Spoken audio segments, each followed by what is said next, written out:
I'm not sure I like this call, but then I appreciate I could see that Schwartz was shoving with jacks here. 10, 9, 8, which brings chopportunities. Does everyone love it in this case? I think so. I think everyone loves a chop pot. More like Jack Schwartz. 4 diamonds on the turn.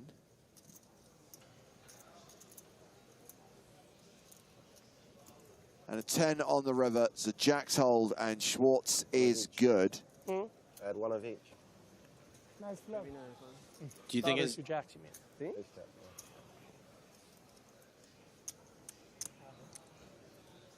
Do you think his identical twin brother Noah Schwartz felt that double up at his table?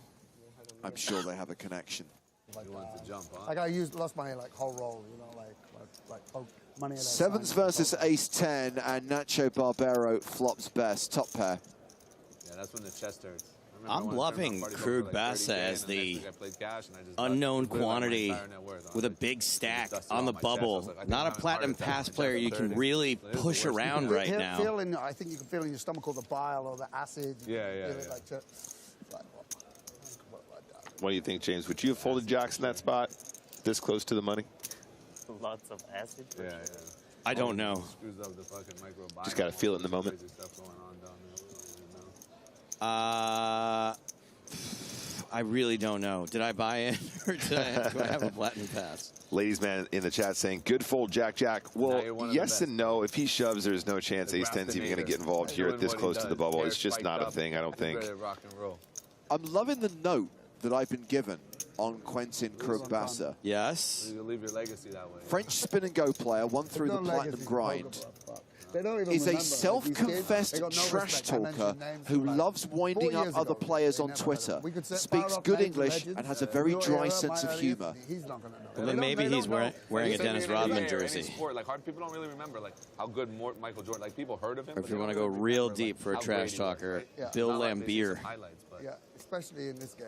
You come back like you could have won. Isaiah Thomas was a trash talker too. Man, Detroit's got a long history of trash talkers. Great choice for him. This guy, like, you're talking about, you were this guy. No, this is... Oh, come on. Snap. Call. Oh. Wow. Krug Bassa. Got 25,000 on the river. Sorry, 32,000. Yeah. Now trash talk. And got called. That is a big pot to give up right here. You're in the hand, I bet the flop.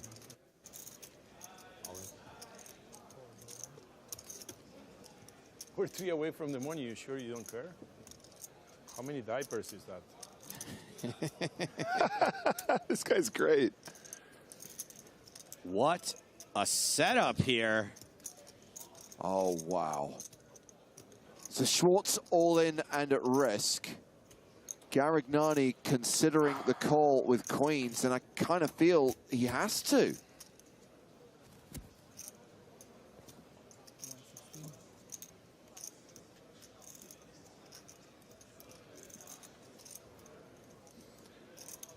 This is so sick on the bubble, you guys, and on our feature table as well. Unreal. All in. Garignani trying to isolate. Reshoves. Krug Bassa folds the ace-6. So, of course, the cards will remain face down. We will not deal out this all-in until play has concluded at every other table. I believe it. He's trying to tell everyone without moving his lips. Yeah, it's okay, but they can know so that they don't have to stress. Queens. I know before you know, he said it. You call queens there? Just for like, so the other tables don't see. But I'm joking, bro. So, waiting for all the hands out in the field to conclude, and there are still hands in progress at the other tables. Yeah. It's like, it is. Yeah. It is. He does. But I still could not call queens. Let's not berate, Pedro. Come on, man. A baby. Bro, you not heard of a newborn kid? Bro, a newborn kid. He's downgraded to an Apple Watch. Yeah. Don't you My believe Wells Fargo account's got 18 cents in it. Don't you believe he was bluffing everything he said?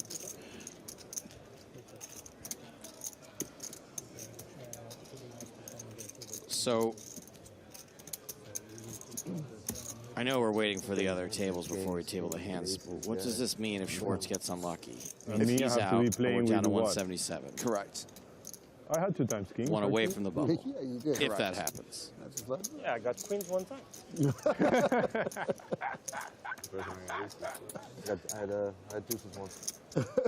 But you're the best in this table, so what does it matter? Yeah. You're the best. Overall, you're gonna. Well, overall, you're gonna win all the money. So who cares? fuck long run. We're washed up. I mean, some lax poker tournament now and won like $5 million, but I mean, we're still washed up. No, Sammy, you're crashing lately. All right, you're crashing. You're really crashing. TD Dutch says, I'm running it up, then I'm why do they pause till all the tables are done? That is so that the same way you didn't this year, 10K. Someone who's facing a decision in the field can't just wait to see what happens here before they call an all-in. Yeah, and that echoes the point that Alexis makes on YouTube, saying, don't turn your cards over, but yet they say what they have, lol. They told each other, the crucial thing is that no other table knows what they have. That night, I'm fucking firing off, and and my flight didn't go to Roosevelt. I came home, I played. I was like running up everywhere. Then I got like third, a second. I was like, and then I've just lost my head, you know. You lost your head? Yeah, I've never seen you do that. It's fine, any suited ace or whatever. But I don't shove king ten suited ace. Yeah. I mean, I could still get there, but it was super dumb. Yeah, it's funny you know about that. That was really bad. Like, yeah. Wow, Nacho, I didn't know you were a poker fan like this. I played one weekend, scoop. Yeah. I won the 10K PLO. Yeah, and I quit, like with the glory. Yeah, that's it. I don't give it back to the regs. Yeah. It's just like. Don't give them nothing, bro. Exactly. I just come in, take the money, out, bye. See ya. That's the way it has to be. Like, you think I'm gonna beat Pedro in the long term? No, impossible. Yeah, the kid went on and won it. I was against that Lewis Barrier kid. That was a big pass coming from. So my understanding is that play has concluded at all but one table because I played out like in the 2 field. days, like music pumping, blah, blah, blah. I'm like too hyped up like I used to be. So I suggest that we step away from the feature table for the time being. We'll come back to see this all in dealt out. But we are going to go across to table 16, which is the last table where there is a hand in progress. And it is Renato Minicucci against Esteban Maquillon. And on the river, Minicucci has bet 150K. The decision is on Maquillon. See the board. 5 of hearts, king of diamonds, 5 of diamonds, 8 of hearts, jack of spades.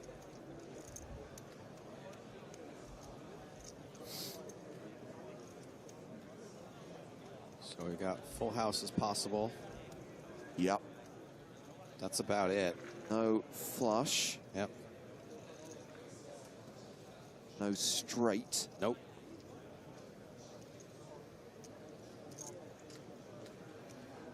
And this is the exact reason why we paused the action at the other table.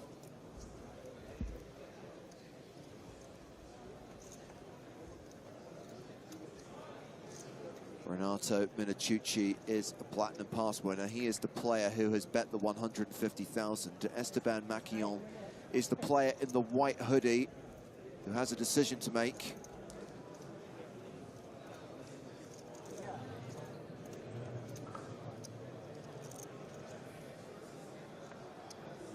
Saw his cards there, but I'm not going to announce them.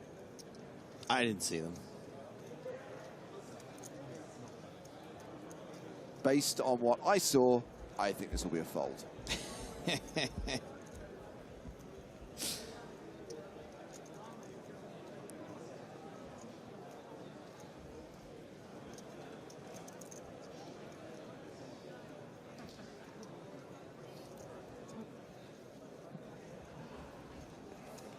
I would have said just because it hasn't been called already, it's probably going to be a fold. Yep.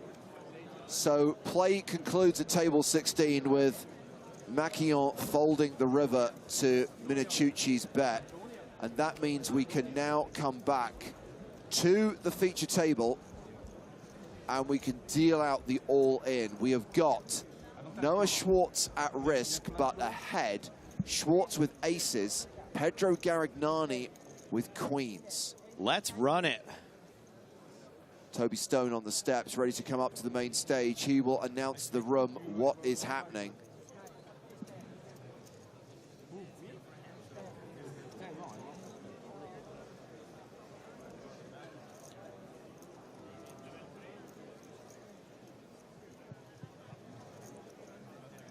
Stanley, that was not a person getting a head massage. That was him having a human toupee.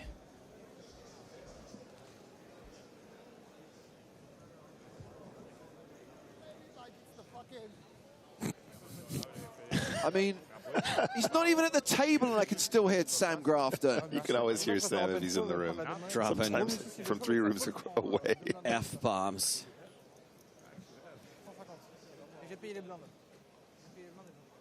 Andre asks, is it going to take a long time to get down to 175? In a word, yes. Okay, cards on the backs. Flush? Oh yeah, Garignani does have 2 live suits.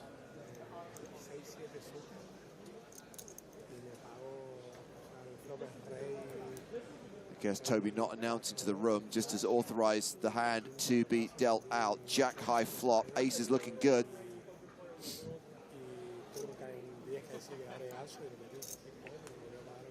Jack on the turn, pairing the board. Not good for my heart. 2 cards for Noah Schwartz to fade. Doesn't want to see a queen on the river. He's good. Noah Schwartz doubles up through Pedro Garignani. We're still at 178 players, still 3 off the money in the PSPC.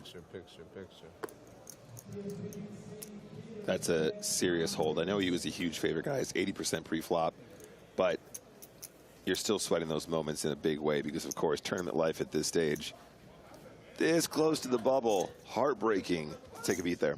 Follow-up question to how long it will take to get to the money. Z16 Jack says, will things speed up once the bubble pops? Yes, then we'll get the post-bubble bust-out bonanza. And I think the shallower this gets, by the way, the bigger that bonanza is going to be.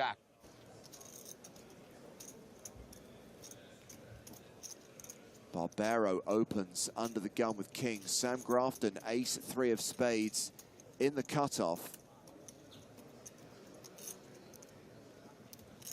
These guys are first and second in chips, respectively, at the feature table.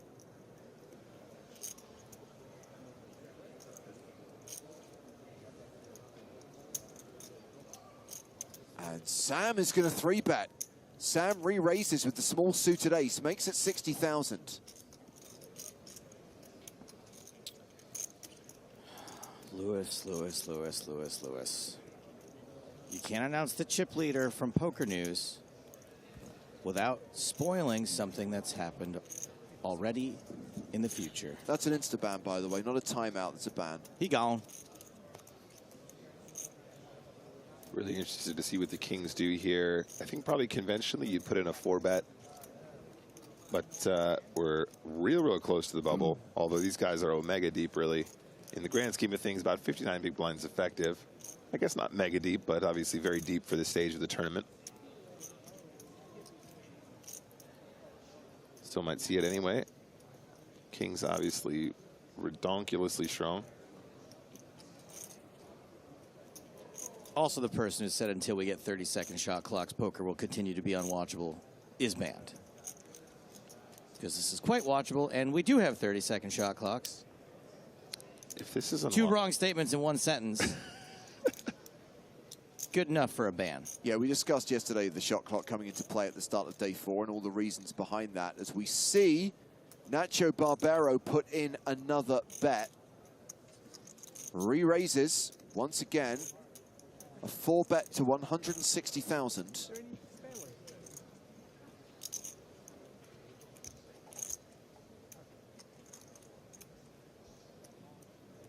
Yeah, if this isn't watchable, I don't think you're in the right place, buddy.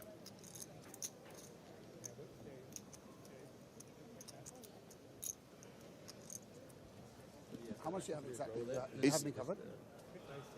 There any chance that Sam calls here and goes to the flop in position, Nick?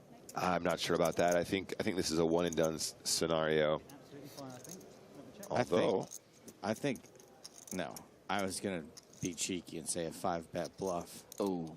But I don't think that's actually going to happen. That's got to be 1% on the... I would love to see it, but I think this is just a 3-bet give up. I think he was trying to apply pressure, given the proximity to the bubble, and I think ace-3 is a great combination to include here. Just ran into the absolute top of his range.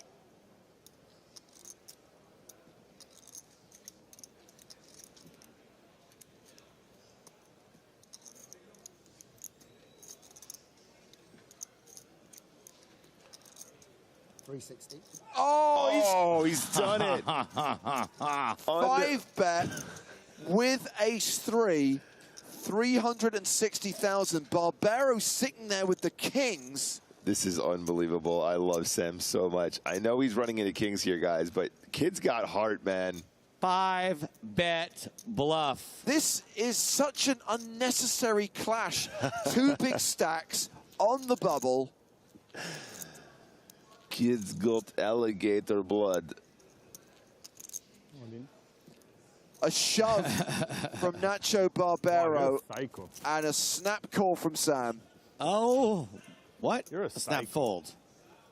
A snap fold from Sam. Snap fold. Snap fold.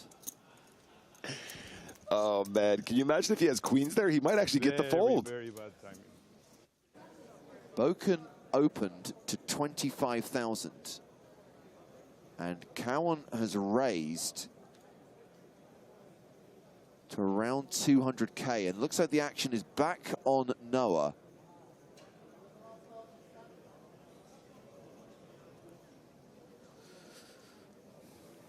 I was saying boo, Ken.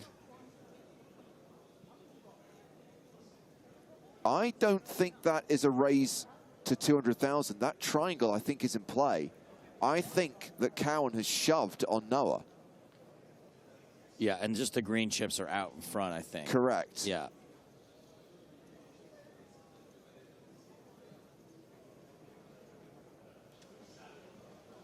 So this is a big decision. This is all in to call for Noah Buchan.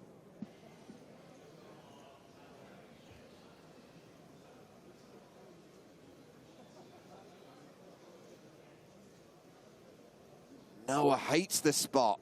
Hates it. Yeah, the grin on his face just says, oh, this is so ugly.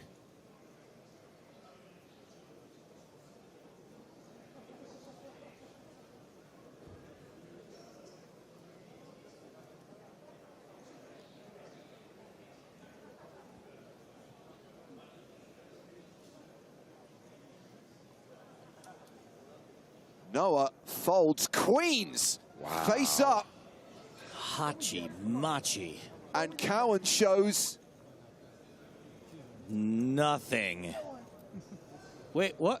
Oh, well, we get to see one ace. Was that agreed to? Yeah, did he ask permission for that? He showed the other one as well. It's ace-king. It would have been the sickest and classicest of all races, but Noah folded queens on the bubble, having been shoved on by Robert Cowan. You can't be that mad about that, right? Seeing ace-king? Yeah, I was going to say, Joe, guys, take note. All you chat pros out there talking about folding jacks earlier, this is the spot where you make the big folds. That's totally cool. Well, never mind folds. We have not one, but 2 all-ins where there has been a call. So we are going to deal out at least 2 all-in hands. Just checking that players concluded everywhere else. And what's going on with Arimia? Well, he's going to be all in, not on the next hand, but the hand after that. So he's going to be sweating this. All the Platinum Pass winners are going to be sweating this. All the short stacks are going to be sweating this.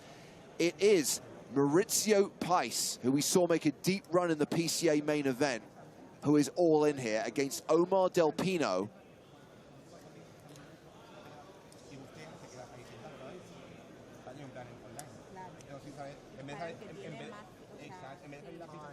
A reminder that Del Pino is a 2-time Platinum Pass winner, bubbled the last PSPC, is on the verge of making the money in this one. He's not the at-risk player. It's Pais who's at risk here for not very much. What's that, 11K? Yeah, I think Pais was heavily involved in the bubble in the main event also. Yeah, I think he made the penultimate day. 16th place finisher, I want to say. Yeah, something like that. But I remember was playing a little slower on the bubble, but did go pretty deep after that. So Pice is the at-risk player, called by Del Pino, and we are just waiting for Toby Stone to come to the table so we can deal out this all-in. If Pice loses here, we will be in the money. If he doubles up, there is still another all-in.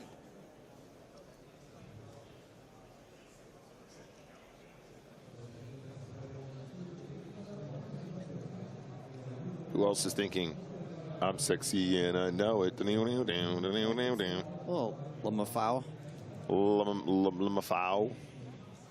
Okay, we have an all-in call on table number 22, Mauricio and Del Pino. Mauricio is our all-in player. There is no board. Let's see the card, please. A jack. Mauricio shows and a 5. 5 of hearts. Hard to be ahead there. Del Pino shows Queen 6. He's got live cards. Once again, Mauricio is our all-in player. Suited as well. This is a big moment, guys. 5 of hearts.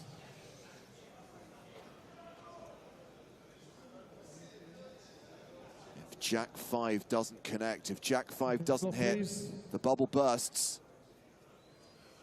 King, oh, wow. 6. This is going to be hard to come back from. Runner, runner. 2 pair for Del Pino on the flop. Turn card, please. Turn card is a queen. He is drawing dead on the turn, and that's it. We are in the money in the PSPC, but remember, we have one more all-in call. There is the other all-in, so maybe Pice gets to chop a min cash. He looks sick. Disgusted. No one's cheering yet. Well, we need to see what happens in this other all-in situation, and I'm hearing that it is a platinum pass winner who's at risk, Miguel Posades. Remain in your seats, please. We do have one more all-in call. Called by Ori Hassan. So if Miguel wins, that means Mauricio Pice pure bubbles this tournament. If Miguel goes out as well, he and Mauricio will split them in cash. Either way, word is spreading through the room that the bubble has burst. Players realizing they have made the money.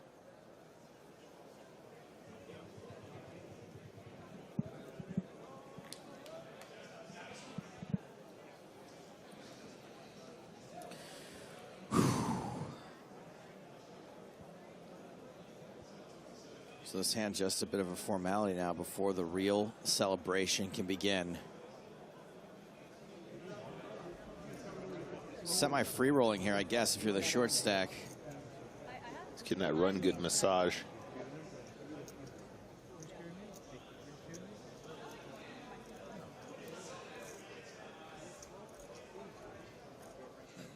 Okay, we're on table number 20. 2 players, Ori and Miguel. Miguel is our all-in player.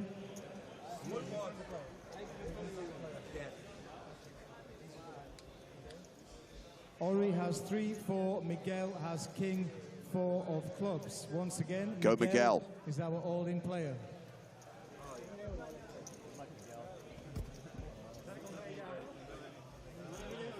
I mean, Miguel's guaranteed to not walk with nothing. Let's see the floor, please. Sorry for the double negative. Flop is Jack, King 10. King, Jack 10, looking good for Miguel. I mean, that's big-time domination. Turn card, please. Oh, we got a sweat! We got a sweat! Not really. It's not over yet. It's not over yet. Final card, please. Running threes, come on. Final card is Inconsequential Greenstein. Miguel doubles up. Okay, congratulations, players. Congratulations, everybody. You're all in the money at the 2023 PSPC. The bubble has burst, finally. Congratulations, everyone, especially Marius Irimia. He did it, you guys. I'm so happy for him. So is this a three-way all-in? Iramia and Zaki both at risk here? Yeah, who's the big stack? Garignani. I will not be mad. I take that one. I mean, live cards for Iramia. Which one you think wins? You saying there's a chance? Oh, no. Yeah. Not awful. I mean, It's good. It's okay. You play pillow? Yeah, 4. No, I play PO 4. I play 5. I don't play 4. I mean, he's happy either way, right? Yes, he's fine. He's breathing again. Wow, what a flop for Iramia. And so it begins. Ship the straight.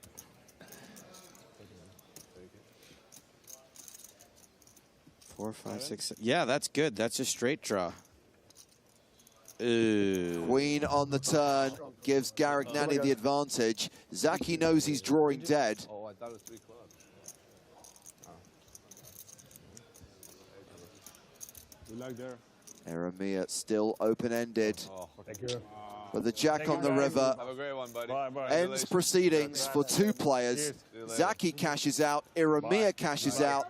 Marius, a platinum pass winner, managed to fold his way into the money because it is. The year of Romania. Both Justin Zaki and Marius Iramia will receive $35,100. Going back to the main feature table, Mason Pie has opened to 125K and been shoved on by Pedro Garignani. A lot of card removal here. A lot of low cards. I won this baccarat hand. So many 4 sides. Like everyone folded, so there's many aces on the... He went all in except... Cards on their backs, not just shoved on them. Is Sam all in as well? I had king 5 of spades, so we're good. It's fine. It looks He had like it. one blind back, we didn't see it. It's all good. It's all good. No, he didn't. He had a quarter. He had a third, 3/4 of a blind. Yeah. So let's just verify what's happening here. Garignani shoved, Sam Grafton called all in, Mason Pie has called all in. So it is a 3-way all-in situation. Mason and Sam are at risk because Garignani has them both covered. No, honestly, I had ace 10, but I had a bad feeling about it. How many dollars is it flip worse? Yeah, like a decent shot. Yeah. Decent shot. Okay, 9s, ace 10, queen 10. Not looking great for Pie. Well, if Pie busts here, at least he got the ladder because we are now paying players $40,300. We're down to 142. To show, it's a show 100%. Okay, the one who wins... I'm sending a roll. Yeah, I love it. He won. Pays the other one dinner. I busted to a royal in But a real last nice 25K, so it's Real nice only dinner fair. somewhere. Yeah, sure. I'll bring our bottle of wine, actually. Try it. Very good bottle of wine. The problem is that the Sam bust now, they're going to not break the table. Yeah, then we're gone. The table's gone. We're gone. The table's gone regardless of what happens, guys.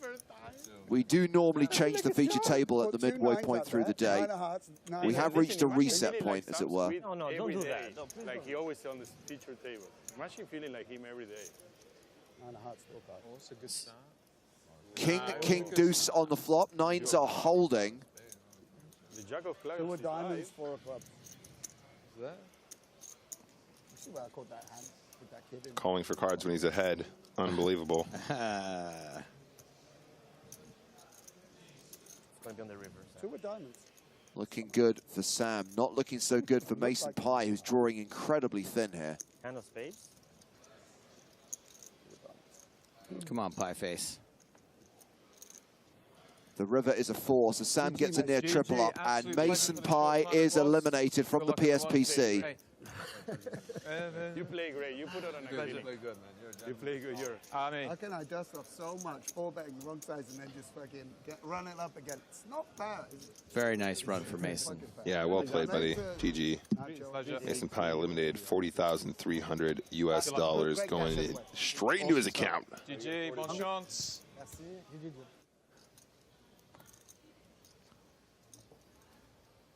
No, I'm curious. Kitty Quo in action here, raising under the gun with Ace Queen. Joni Jokamainen has 10s in the big blind. Coin flip, question mark? Yeah, I don't think anything will happen other than all in and call here. 10 big blinds. 10's got to be a shove. Ace Queen just not going to be able to fold. Would have been a great spot. Unfortunately not. There was one stock over $1 million at the beginning, right? Yeah. So that's what I'm thinking. If someone has two. I would kind of be surprised if no one has two. Yeah, me too. So Yoni all in, called by Kitty, and we are off to the races. And Yoni Jokamainen is the at-risk player here. Yeah. Classic. Very classy. Man, this is tough for me. I like you both. PLO clicking if you busted. Yeah, the 20 hours drops down to 10. Yeah, the price goes up for sure. It on Twitch says, "Good luck, Finland man."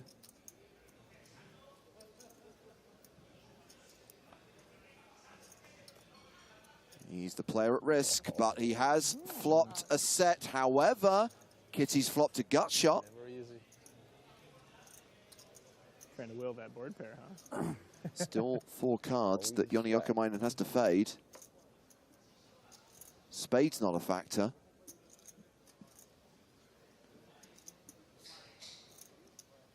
Unless the river's a jack. He doubles up. Boom. I saw red paint. Yeah. It's going to leave Kitty pretty short. Very important pot for her. Going to have less than 10 big blinds. Sometimes you can't see, but... Okay, well, we have got an all-in here. And it is one of our Platinum Pass winners who's at risk with jacks against the ace-10 of Joop van den Boogaard.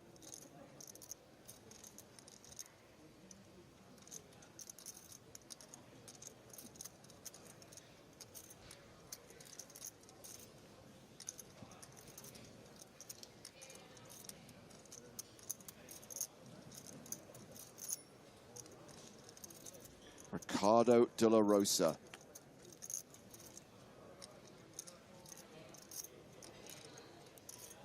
And Ricardo is still ahead right now with jacks.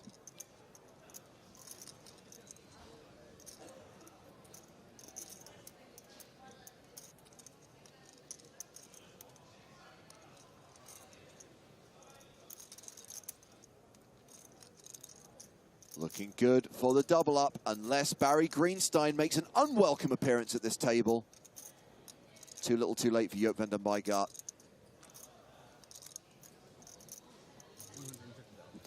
It's always fun to get 1 million chips in a poker tournament. To get 1 million chips in a 25K must be nothing short of incredible. Just looking at that stack. I don't get a lot of FOMO. I don't get a lot of sadness anytime I bust a poker tournament. But I even seen Parker Talbot's tweet last night that it's a little bit impossible to not look on with a slight bit of jealousy with all the fun that's going down. Just such a unique tournament. Kitty with the 2 4s. 7 big blinds. I would guess a reluctant shove with the 2 4s. All in with the sailboats.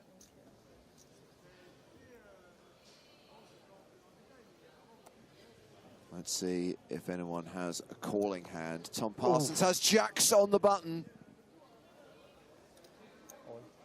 And he reshoves for 160K. Gets Chance Cornuth to fold the small blind.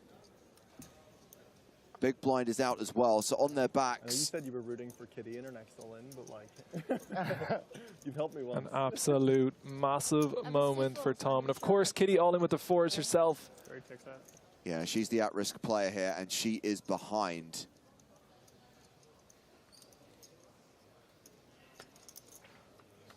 The flop is Queen 9-6. And of course, spades aren't working for Kitty because Tom has the jack of spades. She has 2 outs. There's a 4 on the turn. Oh, that is absolutely heartbreaking for Tom. I don't believe it. Not even a reaction from Kitty. 1 card to come, 2 outs. Can Tom find a jack? Oh, yes, he can! God. Yes, he can! I don't believe it. What a river card for Tom Parsons. Unbelievable. I don't believe that. Set over set sickness. He goes behind on the turn, gets there on the river, and Kitty Quo is KO'd. That is insane. Because Wow. I gave 1 chip off to get ready to pay. Oh, I noticed that. Yeah, Unbelievable. yeah, that's true. You don't miss those things. Yeah, I mean, Tom would have been left with like 4 big 100K, I blinds. think. Yeah, he would have been basically done. Maybe I think it was 60K. I think you're right. Yeah, wow. Kitty gets $46,500. And we are down to 116 players in the PSPC. I feel like a proud dad. Tom he's someone that he used to watch my stream, got into it. I actually had him streaming on my stream at one point for a team ATB. I had 6 members of it. And now I'm just watching him playing at 25K. When he was all in on the bubble with aces versus the jacks. Oh, that's the moment the jack hit the river. I mean, you're not meant to win that one, but when you see the 4 on the turn, you think, yes. It's the most cruel way to lose it. Agreed.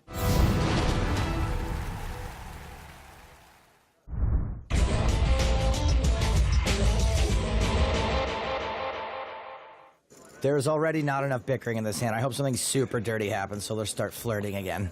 Well, there's been a C-bet from Hawkins, a call from Srinivasan, and a 10 on the turn. Action goes check, check. Yeah, these two, their aggression comes from their mouths. Board pairs on the river.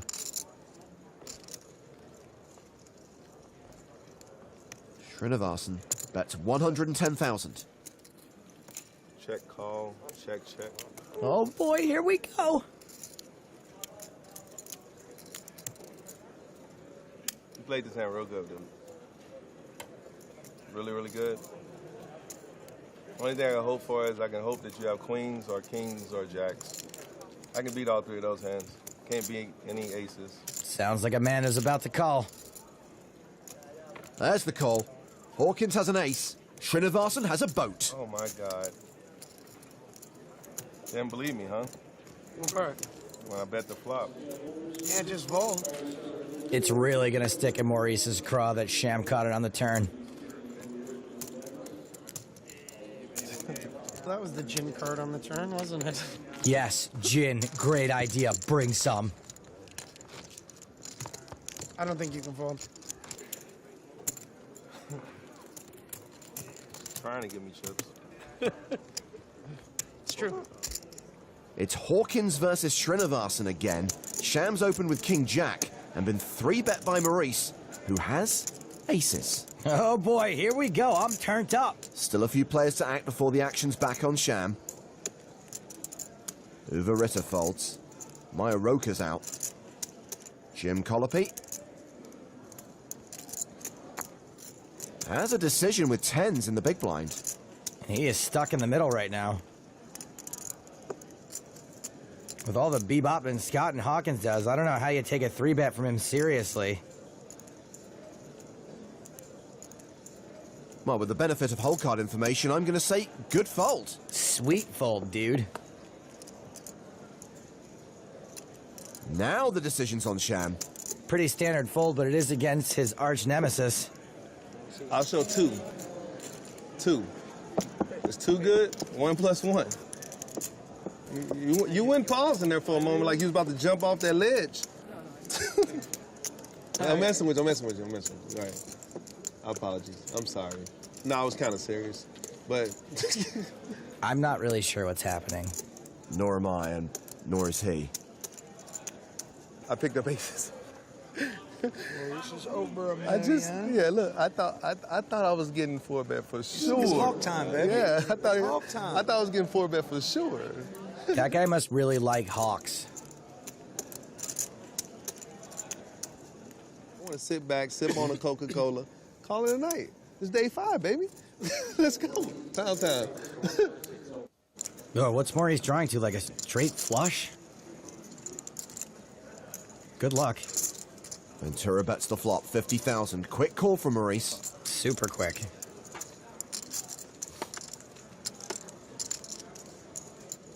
Maurice now drawing dead. He is picking the wrong time to barrel. About to semi-bluff the turn for 83K. 83? Yeah. And sometimes that question can be a tell when a guy hasn't said a word all day and then all of a sudden he asks what the bet is. Come on. Ventura.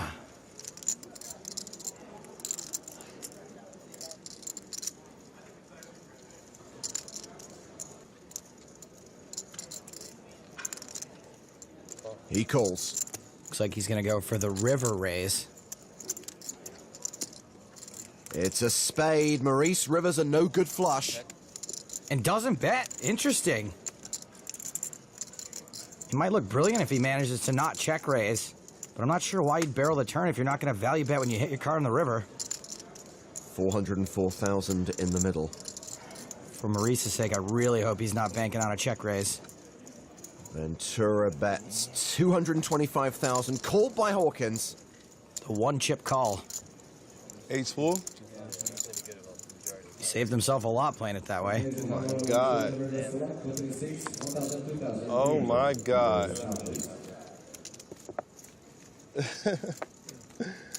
Oh man, come on, man. Come on. I don't know if I'm supposed to be happy or sad. I guess sad, because damn flush don't come, I fold. Glass is half empty, I guess. Silver linings, Maurice. You're still in with a shot. Meanwhile, all in and a call at the secondary feature table. Ambrose Ing at risk and dominated by Maurice Hawkins. Oh, I thought that was a flop. Oh, hey, yo, I thought she put out the flop. I was like, oh, no. We got ace-king, ace-queen, ace-king. And I saw her put that. Oh, I can't, hold on. I can't take that. Yeah, I thought that was a flop, kid. All right, let's do it. Gonna win. King. No way. So far, so good for Maurice. 5 of diamonds would be a real good card for this hand. Right? 5 of diamonds? No, no 10 of diamonds. No, no 10 of diamonds. Hey, you gonna say 10 of diamonds? 3 o'clock. Hey, will you chill out with that, man? I want to win. 3 o'clock. 3 clubs? 3 o'clock. Call it out. I call out. 3 o'clock. $100. What he said. $100. 3 o'clock. All right. Yes, That's all right. Oh. Stop. Don't you say that ever. All right. Chill out. That didn't happen. He didn't say that. Don't ever say that. He has more outs hey, look. now. He has more hey, outs. look. He has maybe 3 to 4. Hey, what's wrong with him? 3 of diamond. Ing needs a 10. 3 of diamond. It's a 10. A straight for Ing. We might need security. This is a small pot. Maurice has been silenced. Well, back to table Hawkins. We know that Diego Ventura has a jack. And he's reaching for chips, so what do we think? Ace-jack? Jack-jack? A raise to 51,000. Ace-queen for Dylan Lindy. He calls. Maurice calls for nearly half his stack. He is clearly still tilting with his stack. This is kind of a punt. I lose with queens. I lose with jacks. I lost with that. I lost ace-king on ace-queen. Definite punt. 6s for Ambrose Ing. How much do you have there? 2 bigs. Good luck. 2 chips. Want another 50? 2 bigs. Good luck. I think Ing's move is to just call here. That whole karma thing don't mean nothing. Treat everybody right. Just get crushed repeatedly. Eh. Repeatedly. I'm about to be all in, Brent. Ing shoves. Not sure I love the squeeze. Can I get a count, please? It's got a fold from Ventura. Luck sack number 2 could very well call this.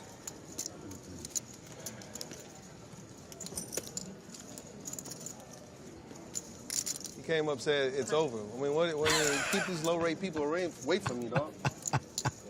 Who does that, man? That's the reason. I mean, that's the reason I don't talk to people.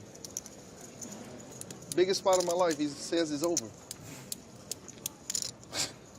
I don't even know the guy. I'm just friendly, and then I get screwed. I'm gonna go home and give me a 9 to 5. I can't take no more of this. This is too brutal for me. Year worth of disappointment?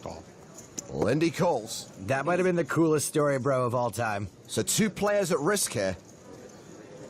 Oh my God, just folded. I got a funny feeling I'm gonna hit the queen too. I'm gonna hit the queen too. And if he would have got you to fold, it would have been worked out perfect. So he's irritated about Dylan winning with the best hand if a queen hits, which hasn't even happened yet, I think. This would have been a perfect situation. If he squeezed there and then got everybody to fold and I got 2 overs, it would have been perfect. All right, we got it. The flop gives Maurice top 2. That's really good. See? He's set to triple up. Lord Jesus, make this hold up. Ing's on the verge of elimination. Nice hand. Lord Jesus, praying God, something for a good person one time in their life. Meanwhile, Ambrose Ing is out in 19th place. And emotions are getting the better of Maurice Hawkins. I was not expecting that.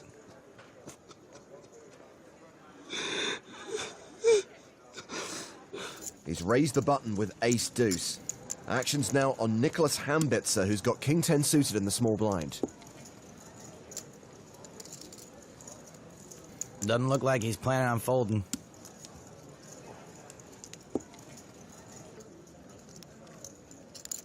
Is this a re-raise? Yep. He 3-bets to 150,000. And with Pratush Badiga folding the big blind, it's back on Maurice.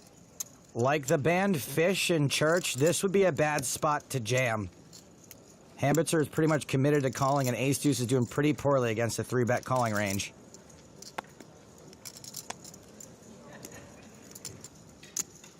You can tell Maurice really wants to go with it.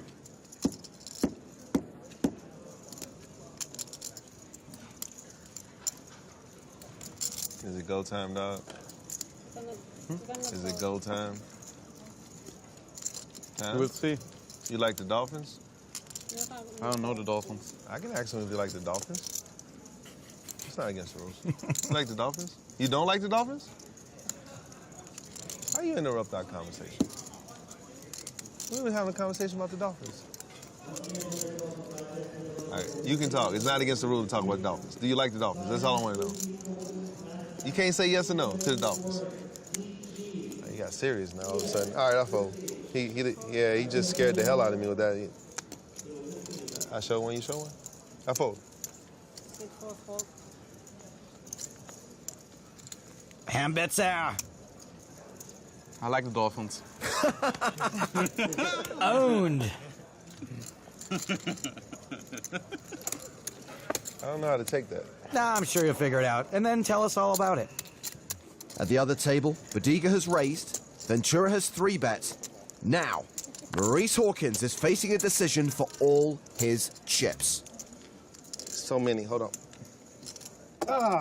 He calls all in. C3, all in. C3, pocket threes, 3-man and a baby.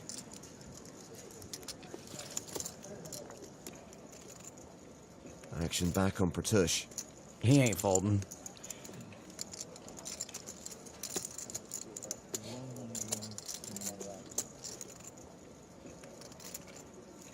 He calls, so there could be action on the side between Pratush and Diego. And Maurice could triple up again.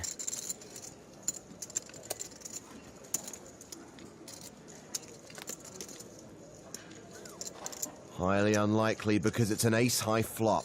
7 checks. So as it stands, Maurice is going out. But if Diego can bluff Pratush out of the hand, Maurice might have a chance. If he hits a 3, he's got a chance too. And Diego does have only one chance at winning this side pot. Betting. Looks like he's going for it. 140,000. Unfortunately for him, Pratush has got top pair, and he is never folding.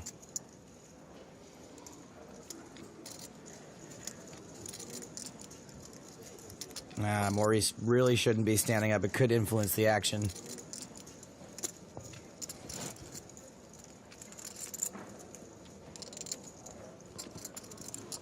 Badiga calls.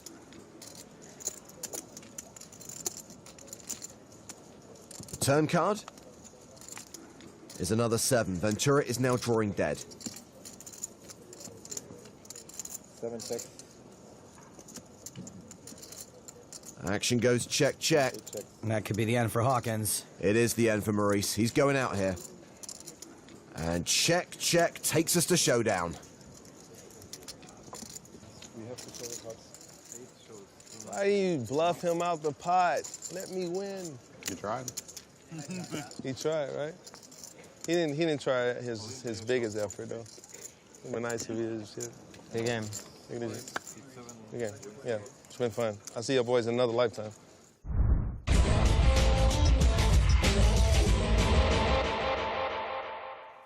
And the action has been folded to her. She has 9-8 suited. And it looks like Maria Lampropoulou is going to use the bubble as her own personal piggy bank.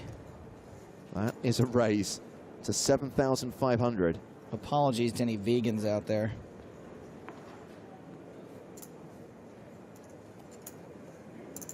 Round to the blinds. Michael Farrow in the small with Queen Jack. He passes. Harrison Gimbel in the big. Has pocket fours. He's not going to let her get away with this. Joe, I know you like to bring back old school poker lingo.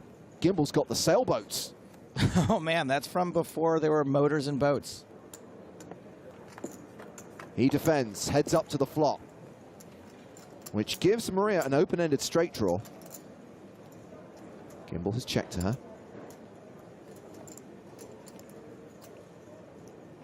She continues for 9,000. One bet is almost never going to get a pair to fold on this kind of board. It's just not supposed to have hit her. A call from Gimbel. The turn card is a 5. That's the straight for Maria. Oh man, you got to be kidding me.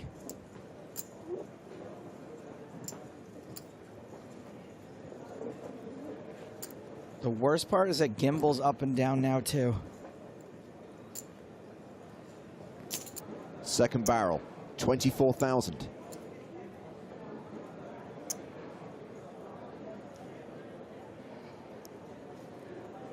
And Gimbel calls again. He now has less than pot behind. The river card is a deuce, doesn't change anything.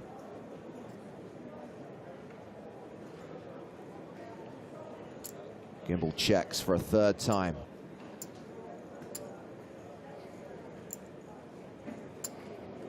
And Maria Lampropoulou shoves on him. She's really hoping he's got a 7. All in to call. Where are you from? Maria has no interest in engaging in conversation right now.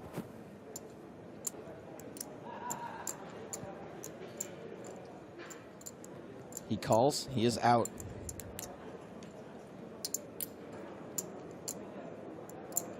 You show me if I fold?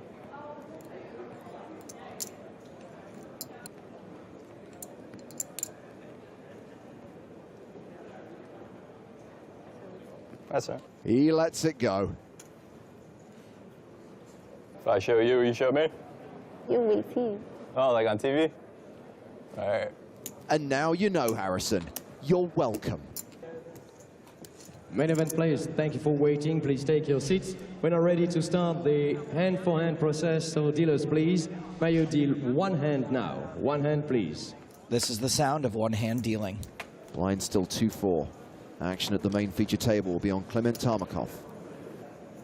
He folds under the gun. Callum Dees also passes. 5-2 suited for Leomar Getz. She's out. Michael Farrow folds.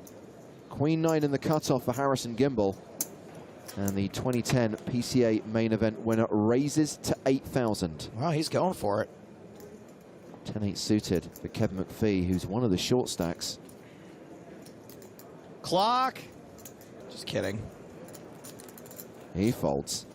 Round to Pablo Bolanos, who's got pocket queens.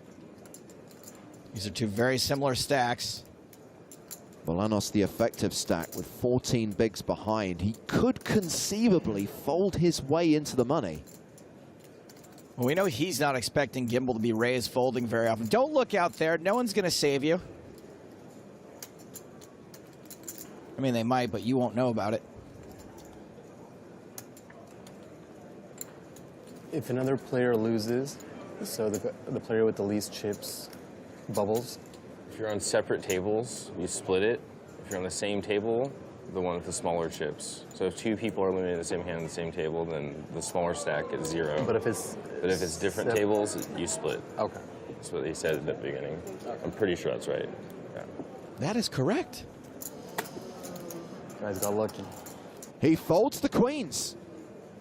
Wow. All right, man. I don't hate it. I get it. Maria Lampropoulou will defend her big blind with ace-5 of diamonds. I think if he shoves, everyone folds, but maybe Maria gets crazy.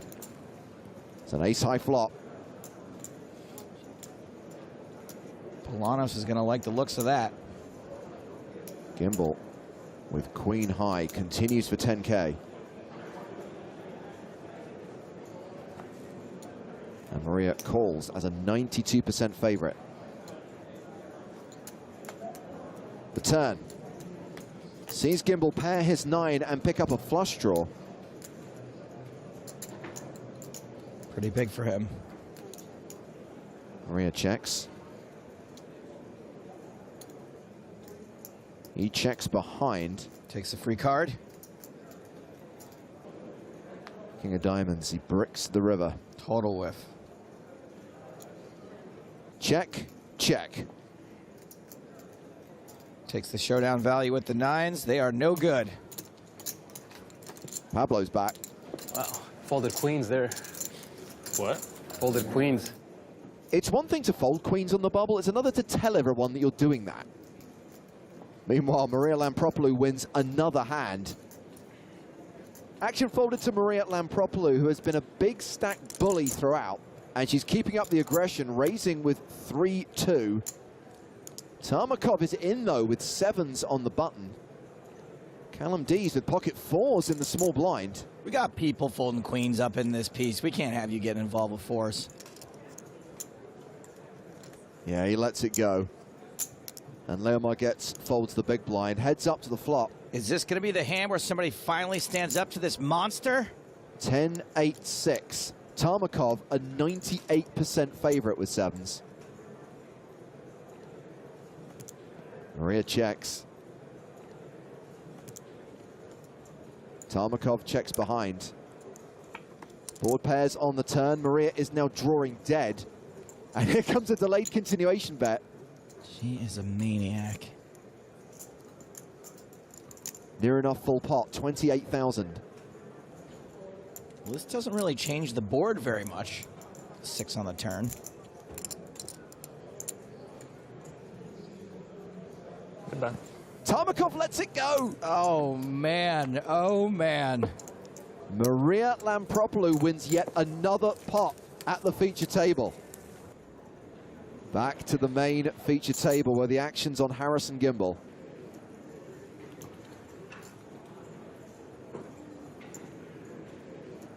He folds under the gun. Kevin McPhee is out. Next leg? No.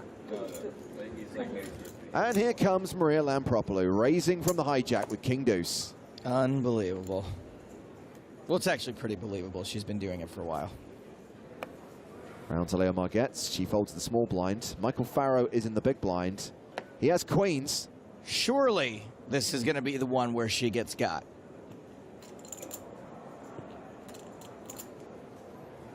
No re-raise from Farrow, just a call. Just giving himself some room to fold later. A 7-6-6 two-spade flop. Looking good for Farrow. Checks to Maria.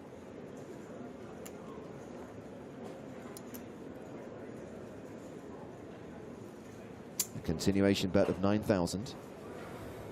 He's like, I can't believe I'm thinking about folding queens. He calls.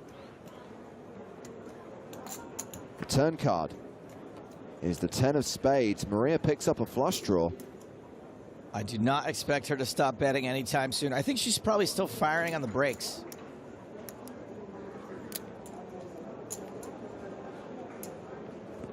$30,000 into $44,000. Faro has an overpair, but he's staring at a straighty flushy paired board. It's a really stupid run out so far for queens. Too strong to fold, but too weak to do anything else.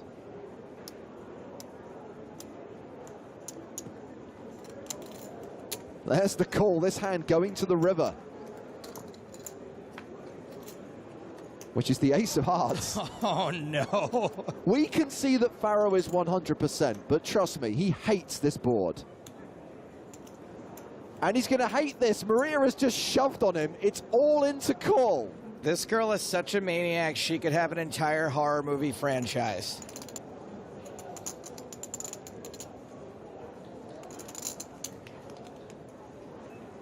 I don't see how he can call. Nice bluff. Correct, but he still lays down the winner. This Halloween, Lampropoulos 7, the bubble bludgeoning.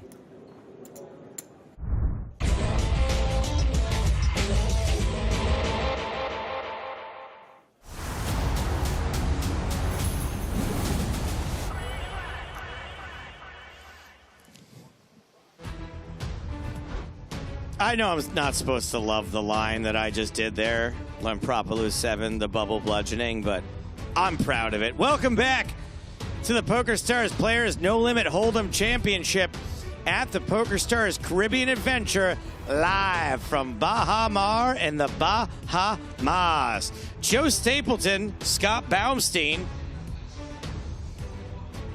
Hey, Joe, good to be here. I'd rather still be playing the tournament. I have know. to settle for you.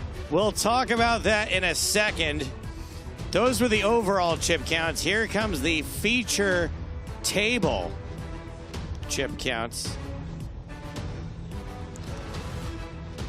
Or we're going right to the feature table. David Peters sitting on piles.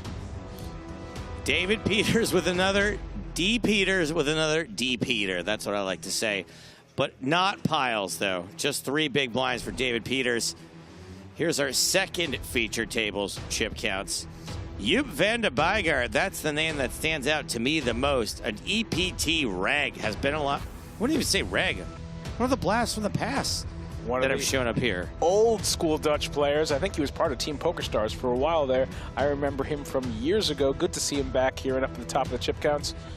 Absolutely. Also, Pedro Marques, a mainstay of the last few years. Plenty of feature table and deep runs for Pedro.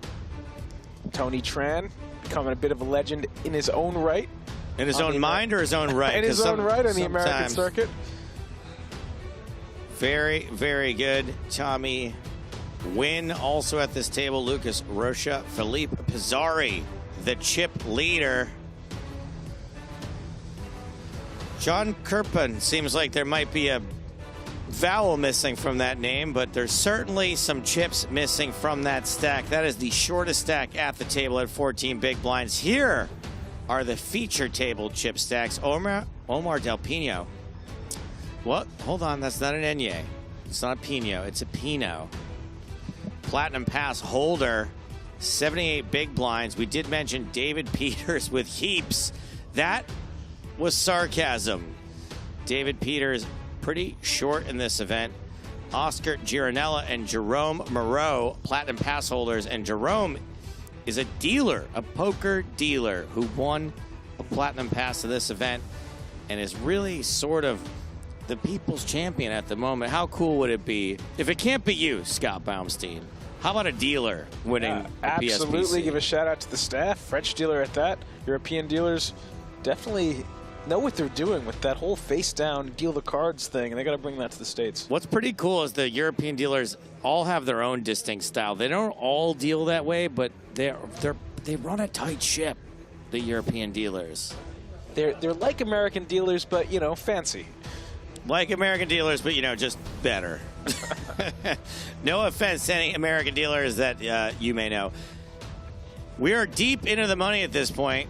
97 players remaining. The bubble burst at 175. This is the big money they're looking toward. We'll start cracking into this tomorrow. tomorrow the goal is to play down to 6. If you make it to the final day, you're guaranteed $1 million. It's going to be a long day tomorrow getting down to 6. It definitely is. If you thought the bubble today was a big one and a long one, just wait until there is a 200K pay jump from 7th until 6th place, until you're guaranteed 2 commas in your payout. First time around, we played down till 8, and we had an 8-handed final table.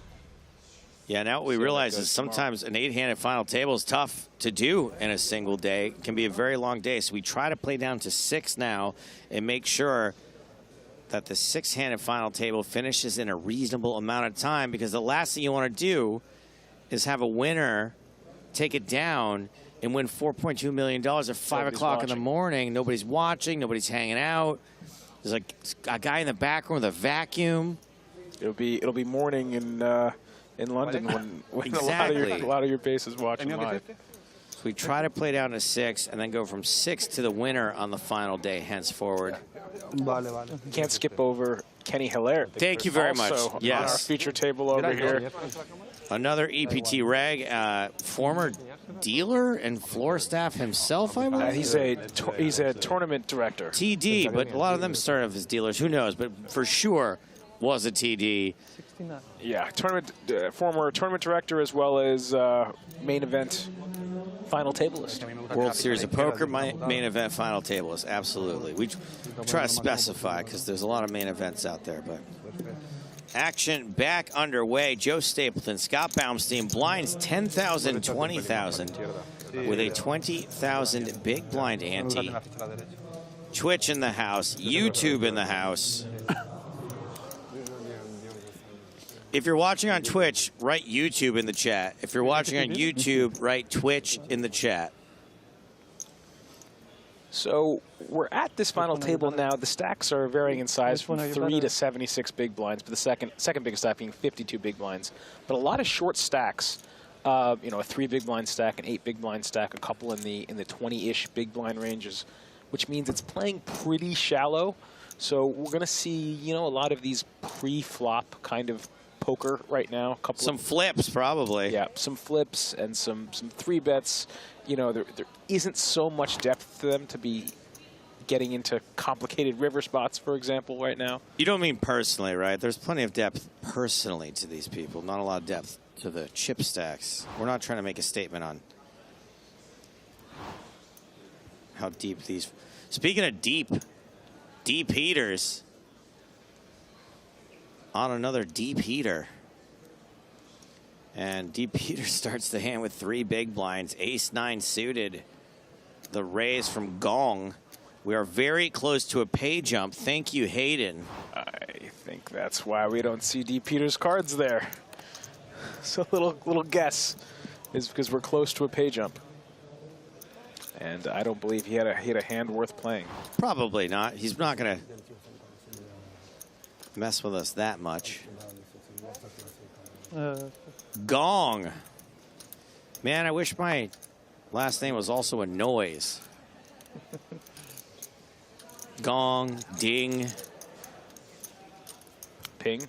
Ping, also a noise for sure. Raise and take it for Gong. Yeah, so we hit the money bubble at 175. Since then, we've lost... What's the math? What's 175 minus 97? 78. 78 players since the bubble burst, and that was not that long ago. That was like a level and a half ago. So, as Scott's saying, there's still some consolidation to be done. We keep talking about David Peters with his 3 big blinds. He's not, I mean, he's the shortest stack of the table, but we've got Oscar with 8 big blinds, 18 for Jerome, 22 for Kenny, 26 for Nicola, 31 for Joris. I mean, that's everyone but 2 people at the table. Yeah, there's a 95. Yeah, in 2 spots, there's a $7,000 pay jump or so.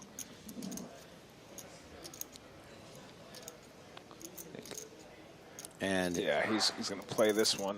King 7. He's going to think for a little while and Probably put it in there. Red Sava on Twitch says D. Peters does what he wants. My guess is he wants to go all in. It's going to be real close, and part of that is because he thinks perhaps if he waits a couple more hands, he might be more likely to get that pay jump. Well, he says PCA played way deeper. It sure did. It was a main event. It was 90-minute levels. This is a 25K freeze out. Yep, this is more like a high roller structure. High rollers are generally faster than main events, and of course, the levels are just 2/3 as big. There's the all-in from D. Peters. And there were also double levels in the main that weren't in this one, so it was just an overall faster tournament. And I think that's sort of better for the fact that there was a lot of novices and Platinum Pass winners. Giranella certainly has the hand for calling. D. Peters does have to worry a little bit about the players to act behind, but not a huge stack himself. Ace-8 shoves, hoping to isolate, but Del Pino with ace-queen suited. Yep, he's going to call both of these and go for the double elimination here. He's got all the chips at the table. For a 3 big blind and an 8 big blind shove, we're well into it here with ace-queen suited. Well into it. You're fist pumping at this moment with ace-queen suited and 2 stacks that cannot really hurt you. And just 1 player to act behind. There's the call. And a fold from Gong. He's going to be really good shape here 3 ways to pick up even more chips. Del Pino with about half the equity 3 ways. Has Giranella dominated. Is in front of Peters. Peters does have live cards. And this is exactly what you were expecting, Scott, that we're going to have some all-ins. We still got to... Right, but now if ace-queen is to hold here and knocks the 2 shorter stacks away out of the table and those seats get filled in, it's going to be a lot deeper. We're going to be able to see a little bit more poker. We go back to playing some regular poker. All right, here we go. 2 players all in to the flop. Jack 9-6. So everyone misses, which is good news for Del Pino. There's some back doors for each of the all-in players, but they're sort of blocking each other. Turn card is a king. You're not going to just bust out Peters that easily. Peters way out in front now. Giranella still likely to go broke. Cannot win the hand. And the river card is a 3. So Giranella will be eliminated. And Peters basically quadruples with that all in there. Peters I'm sure everyone was thrilled for him. Slight profit on the hand for Del Pino, believe it or not. Del Pino beat Giranella, who had slightly more chips than Peter, so those extra chips go over to Del Pino, and Giranella exits for $40,500, if I remember correctly. I'm sure everyone was rooting for the best player in the world to get back in the game here. Outer table action. Noah Buchan all in.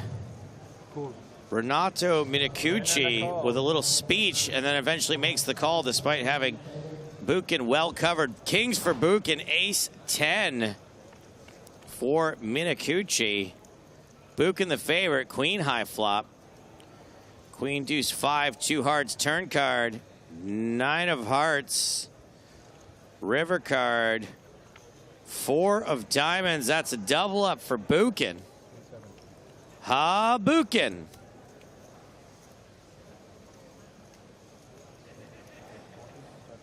Colin Capone says, someone get Stapes a Red Bull. It's been 9 hours. I feel like my energy is pretty good right now. You just did your 9 p.m. coffee? Yeah, I'm having coffee at 9 o'clock at night. What it means is when we finish at 2:15 a.m., I will not be able to sleep. It's tomorrow I'm going to need the Red Bull. So, Scott, now that we have a minute, tell us about your main event. Sorry, not your main event, your PSPC, I guess. PSPC. I was doing okay. I peaked probably at around 2 starting stacks, but I made it pretty close to the money. I busted about 15 off a few hours ago. Forced in? Like, what was the situation? Yeah, Unavoidable cooler? I had 9 big blinds, and I jammed ace-9 suited and lost ace-jack suited. Okay. But I needed to pick up some blinds there. It was right on the margins. Ironically enough, ace-9 was also the hand that I lost last PSPC with. Really? Yeah. It's no but good. uncoincidentally, it was not at the final table this time. No, but I've lost a lot of money with that hand. I bet. I bet you have. 2 pair on this flop for Hallert. But Basie, given his stack size, I think we can see a check raise here. Nothing too big. You want to keep in a lot of hands here because he's only starting the hand with 20-ish big blinds. Yes, DeFishy, not only is copy pasta allowed in PokerStars chat, it is encouraged. You'll see the mods doing it. It's a pretty wet board, a lot of draws out there. Wet board, I like to say. He doesn't want to just have one of those draws come and kill his action, so we're going to see a check raise right here. And make sure to get it in if he's facing a jack or an overpair or maybe a draw himself.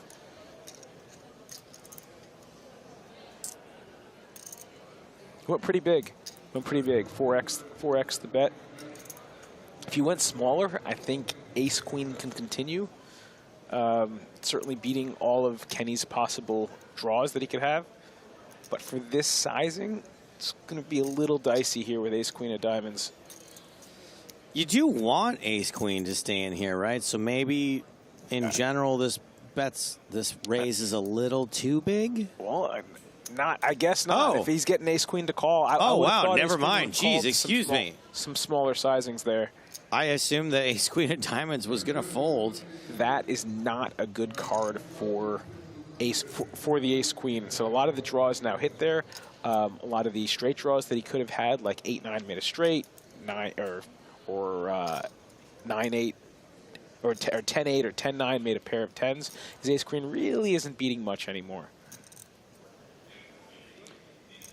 And even his backdoor draws, some of his other bluffs contain spades, would have picked up equity there as well. Right. It's going to be hard-pressed, even though ace-queen now does pick up a Broadway straight draw. It's going to be, he's not going to be able to continue with this.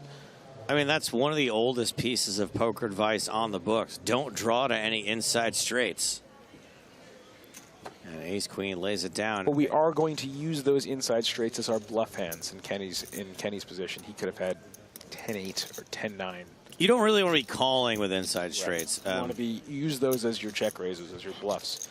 So you sort of take your bluffs as sort of the best hands that you might otherwise have to fold, and we're going to turn those into bluffs. Like if your hand isn't quite strong enough to just call the bet, we're going to use those to mix in and maybe raise with it instead and try to put the pressure on our opponents. Congrats. I don't know if you're aware of this meme on our stream, Scott, because you're relatively new to commentary in the modern era. In our commentary, I should say. This is something that, hey, Michelle Datani coming to the table. The PCA main event champion, still alive in the PSPC. You know what? Let's skip the meme for a second. If someone won the PCA main and then won the PSPC, that would be like in the annals of poker history, right? Like that's... We've had people win events in back-to-back years, or I think thrack-to-back years even at the WSOP, right? That would be pretty epic to come here and win, what, the $5.5 million and just win all the money and go wire to wire. Yeah. Pretty insane. Pretty unforgettable. So definitely worth noting that Michelle Datani's still in this. Trance Music writes in to say, check to a tough shark on a scare card, and you're giving them the keys to the Lambo. Unless you have the balls to station down and call, might be best to bet scare cards. That makes no sense. We know it. Someone wrote that in a few months ago, and that's our new mantra. We like to just keep that going every once in a while.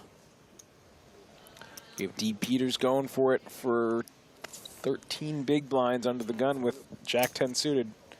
Definitely like to put a lot of money in with those cards that can make royal flushes.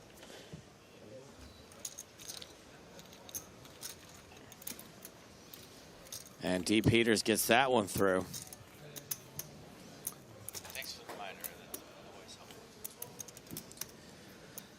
And hold on. Whoa, whoa, whoa. Stop the clock. Stop. I mean, we're not actually going to stop the clock, but we have a big outer table hand in development.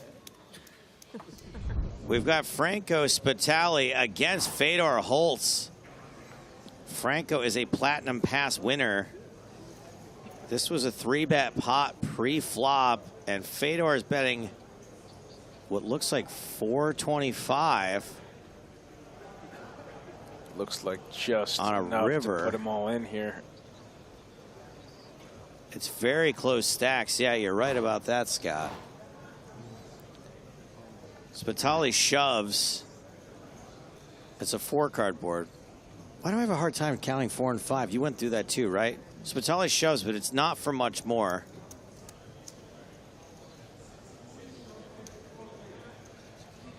We think it might be for 1, 2, 3, 4, 5. Okay, the whole board's out there.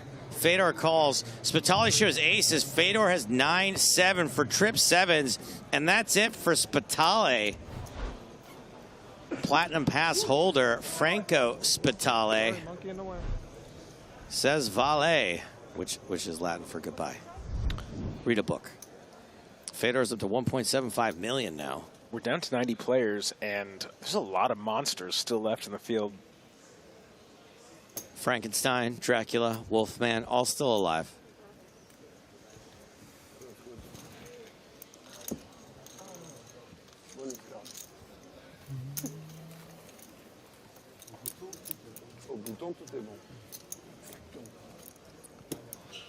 And didn't get back in time to catch much of that hand.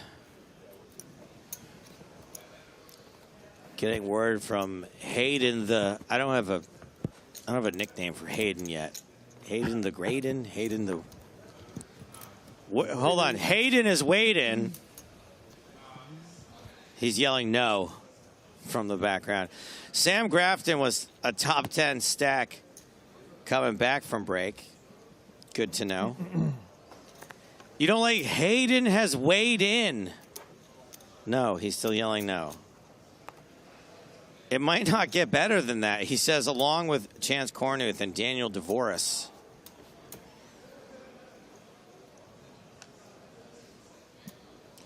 You're saying Daniel DeVoris didn't have to give half a stack to his wife? No? Nobody? Okay. I'll give you something. Thank you. All right, there we go. Thank you, Scotty B. Poker producer Eric says, I like Hayden has weighed in, except he wrote Haddon. I like Haddon has weighed in. No, it doesn't work. Yeah. Iron Hayden, we got in the chat. Iron Hayden. Ooh. Iron Hayden. Hayden, of course, one of our... What's your official title? Are you a producer? He's watching the poker and trying to help out a little bit. I don't know what the title for that is. Hayden is fading. Yeah, Iron Hayden's pretty good. Rocha on the button has raised. And with 17 big blinds out of the small blind, I think we have a shove here with King Jack. And this is probably going to get through. It's like really close with ace 8. I imagine he's going to fold it. What'd you say? Is this 17 big blind shove? Yes. Yeah, so that's got plenty of fold equity. It's exactly the reason you shove with a hand like this, to get ace 8 to fold. You know, with ace 8, you are going to run into a lot of those weaker aces. Just doesn't play very well. And in this spot, it's going to be hard to put your... It's basically for all his stack as well. I'm going to guess he passes here. I think ace 8 is a very strong pass.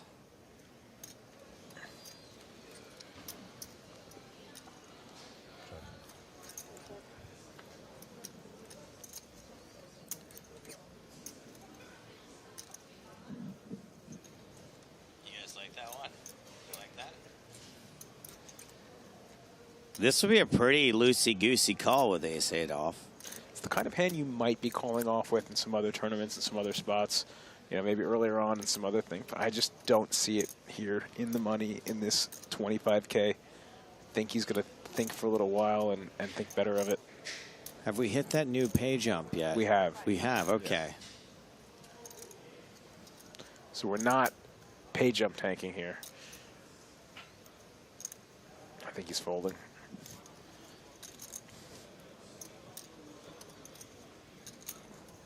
Rocha? I don't know. Do they roll their R's in Brazil? I'm not sure. It seems like they would.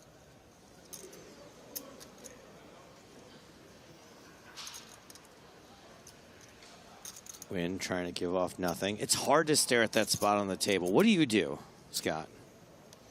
It's just monkeys playing tambourines. That's what you think of in your head? Yeah. That's amazing. I've never heard that before. That's incredible. I have a really hard time. I think my new thing is just going to be do whatever, like just be my normal self as much as I can consistently, because staring at a spot on the table is difficult for me. You could always try winking at the guy. You know what? Winking's been coming up a lot lately. I have a lot to say about winking. There's the fold.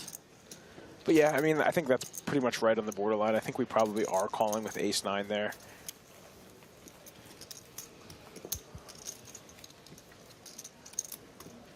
Moss Shark says, no, they don't roll their R's. It's an H sound. And I wouldn't be surprised if, like, yeah, for example, if you're going off of, like, charts might have ace-8 as a call here. But I think we're adjusting because I think the shoves are tighter in this tournament. It's just exactly why the bubble took so long, and it took so long last time, because people are valuing their tournament life here in this particular tournament. The way it should be. More so than they value it in other tournaments.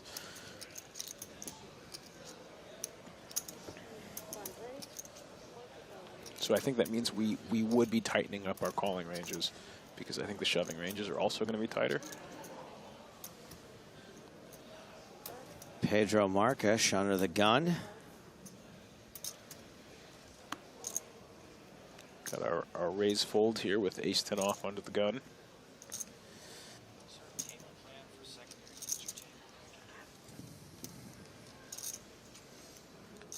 Pizzari, 8-7 suited.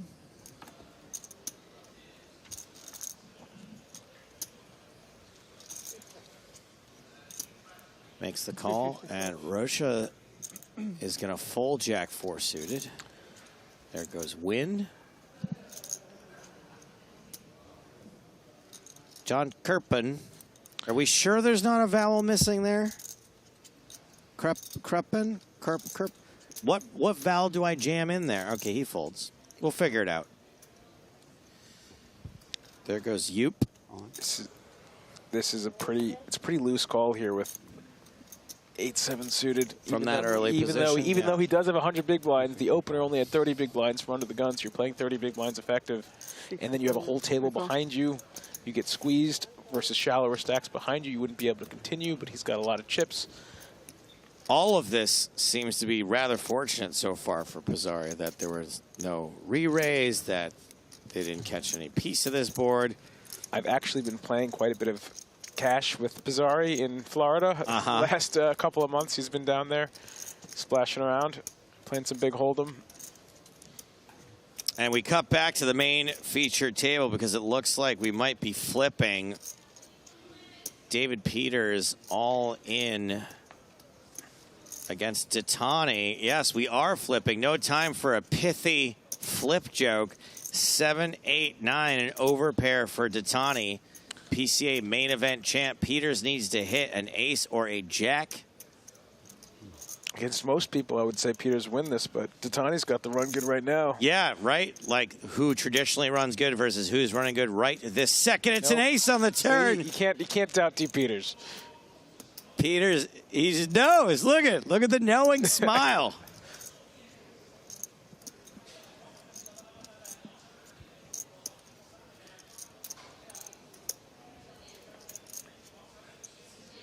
And the river card is a deuce. He just spun 75,000 to 600,000 in an orbit. Yeah, and that's 30 big blinds. From 3 big blinds to 30, 10x his stack in under 30 minutes. Pretty phenomenal. Yeah, another deep heater for deep heaters.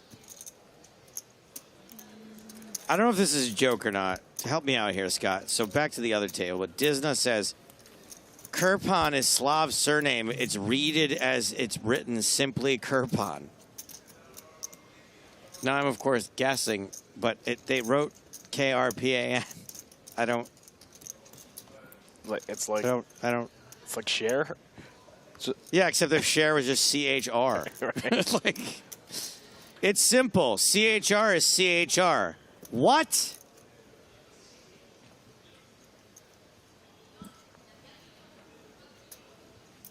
We're going to stick with the main feature table. Down to 86 players in this event. Kenny +2, 7-6 suited. I know he plays, you know, on the tighter side. I like that fold, and really worked out for him because Moreau's showing up with the rockets, with the aces. OMG. Welcome to the island of Dr. Pocket Aces.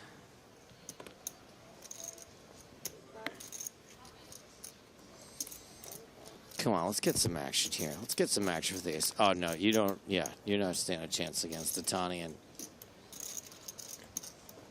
is Datani going to feel the need to peel with this short of a stack with 40K in there already? 20,000 for the big blind, 20,000 for the big blind Annie. Yes, he is. Ooh, this could be rough for Michel Datani. Yeah, he's not going to want to catch a piece of it here, because if he catches any piece, he's going to have to go with it. No piece for Datani unless you count a backdoor 3-high flush draw.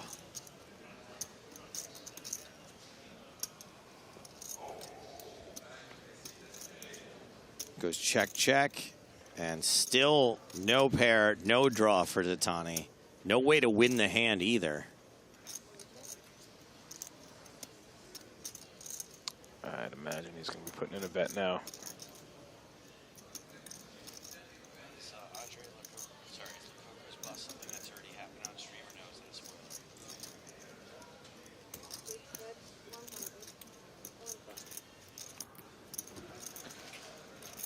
Call out of the big blind's a little wide, but I get it. It's kind of weird, right, that when you're super, super short, you kind of call wide out of the big blind, too, just hoping to get something. Right. Stop and go. And the reason for that is because when you're super, super short, you get to realize all of your equity a lot of the time when you catch a piece. If you're deep, you catch a piece, you actually don't get to see a lot of rivers. If you're short and you do catch a piece, you get to sort of put your money all in and sort of realize the equity that you had in the hand.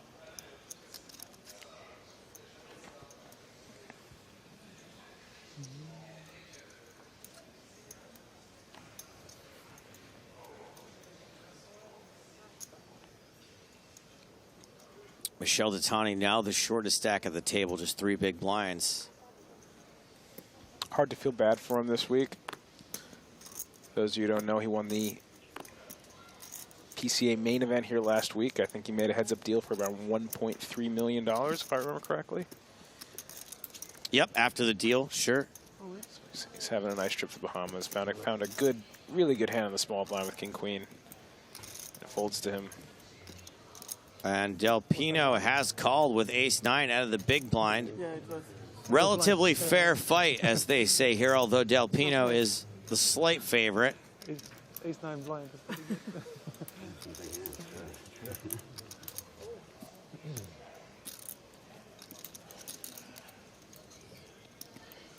Datani is going to need to hit something to stay alive. I like Michel Datani, but I'm not going to shed a tear for him. Oh, there we go. Never mind. King, Jack, 8, 2 clubs. Pretty strong start for Datani to double up. Del Pino needs to hit an ace to knock him out. And Del Pino now picks up more outs. Can make a straight with the 9 or a pair of aces. River card. is a queen. 2 pair for Tatani. Double up for Michelle.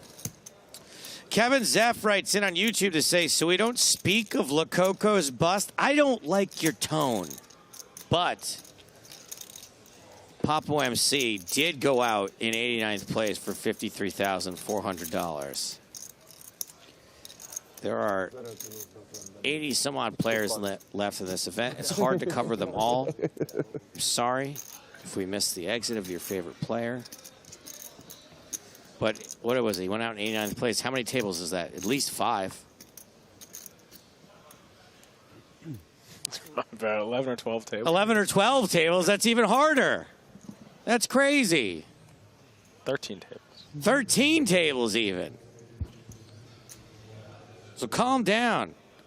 We don't 14, speak. 14 tables. 14 tables. We adding don't these speak of Lococo's bust. Check your privilege, in the words of Griffin Benger. Oh, no, it's 12 tables. Doesn't matter. 8-handed. Get it together. In the words of Boston Rob, clean it up.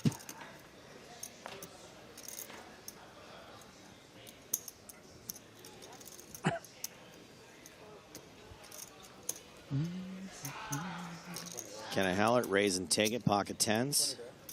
Down to 82 players now. And we have no goal tonight as far as how many players we're left with. We are going to play 8 full levels, which is this level, half of this level, and 2 more. There isn't a pay jump for another 10 players. There's a pay jump at 72 or at 71. Slander Alexander asks, is Grafton Benger in it? Griffin Benger's out. I'm not sure what happened to Sam Grafton. Still in. Sam Grafton's still in. Sorry, gang. What happened was I did the first 6 hours today, and then I took a break. So I don't know what happened in the hour right before this. You know, I didn't know Sam was still in, but I would have guessed no, just because I would have thought we could have heard him in the background. That's a great point. Jonah asked, what happened to Boston Rob? Boston Rob went around the same time as Scotty B, I think. He went around 15, 16 from the money.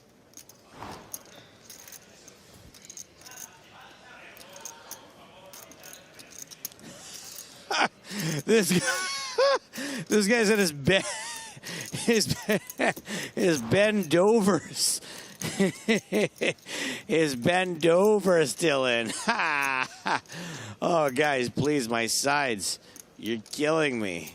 You're killing me. Ben Dover? Have you ever heard that before? Never. Lord. Here we go.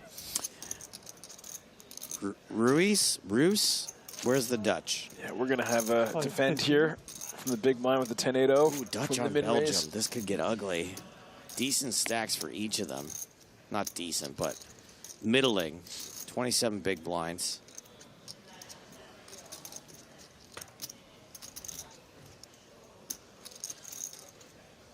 I can't get over that bend over guy. Actually, Regis, how do we pronounce his name? Ruiz? Ruiz. Hold on, I'm going to go ask the Dutch real quick. The guy that busted me. So there are my chips. See if Kenny can get me some revenge.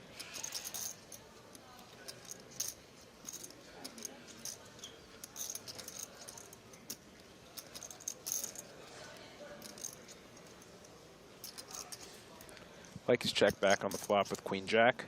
It's oftentimes going to be the best hand. You don't want to have to bet, get raised, and fold here. Fair amount of equity. You would make a nuts with a 10. Grauchs. Queen I'm told it's Grauchs. Can you do that? Grauchs. Did he win? Who won? Grauchs? Yes. I always feel like the Dutch are playing a trick on me when I ask them how to pronounce something. All right, here are the chip counts. Sorry, Scott, to leave you like that, but there's some Dutch people over there. A couple of them are quite charming. Thought I would just go say hello. Del Pino still out in front here by a significant margin. That's 75 bigs. Gong second in chips with 895. That's 44 bigs. So big difference between 1 and 2 at this table. And 75 bigs is piles in this tournament. Right, because average stack is 780,000 with a big blind at 20,000. That means the average stack is like. Carry the Okay. bars. Hold on. So I'm going to see if you can get there. 40 minus 1 is 39. There you go. Boom! Michel Datani all in from the hijack.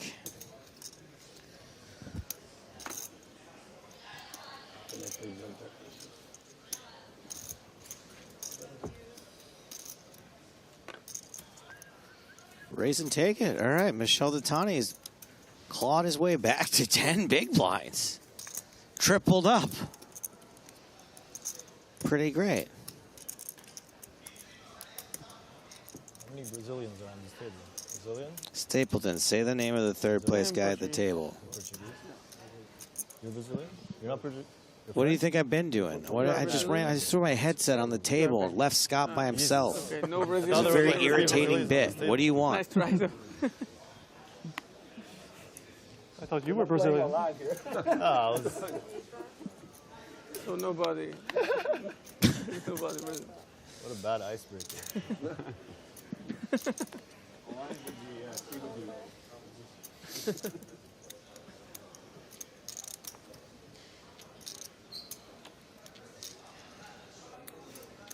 Del Pino, ace-jack suited. This is a nice hand for the chip leader to pick up in the hijack. Raise?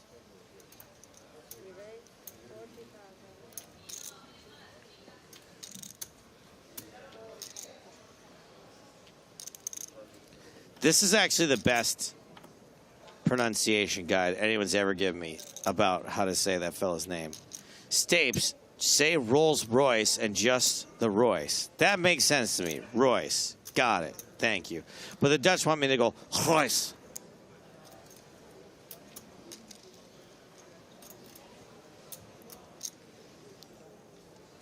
Peter's in the big blind. King 5 off. I think we're going to see a flop here. Just like we were talking about, you're short. You gotta defend and see a flop. King 5's a little bit better than the King 3. Peters. Okay, Morpheus. All right, 10-8 deuce. Both players miss. 520 behind.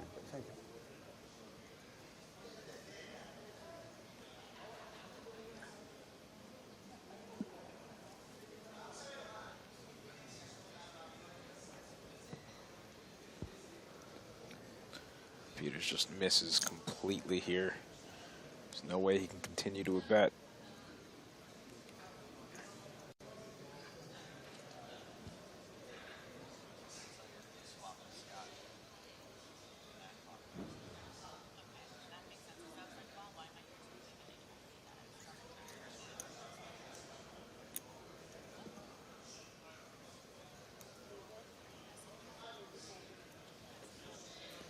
Peters cannot continue in the hand. Del Pino going with the big sizing there. It must be nice to be able to treat this like the bubble. And just be like, yeah, no, I got all the chips. I'm just going to boss everyone around. But these guys will be willing to gamble with you here. When that bubble burst, all those guys you've been pushing around for hours, all of a sudden aren't going to take it anymore. We can let Scott use his grape here for a second. Stozy Poke says, I don't understand that big sizing. Yeah, I thought it was perhaps a little bit unnecessary himself, but it a very superstitious man. sort of freezes some of Deep Peter's draws, some of his gut shots, which his ace-jack was actually blocking. I don't love the big sizing there either. Look at that, Stozy Pokes.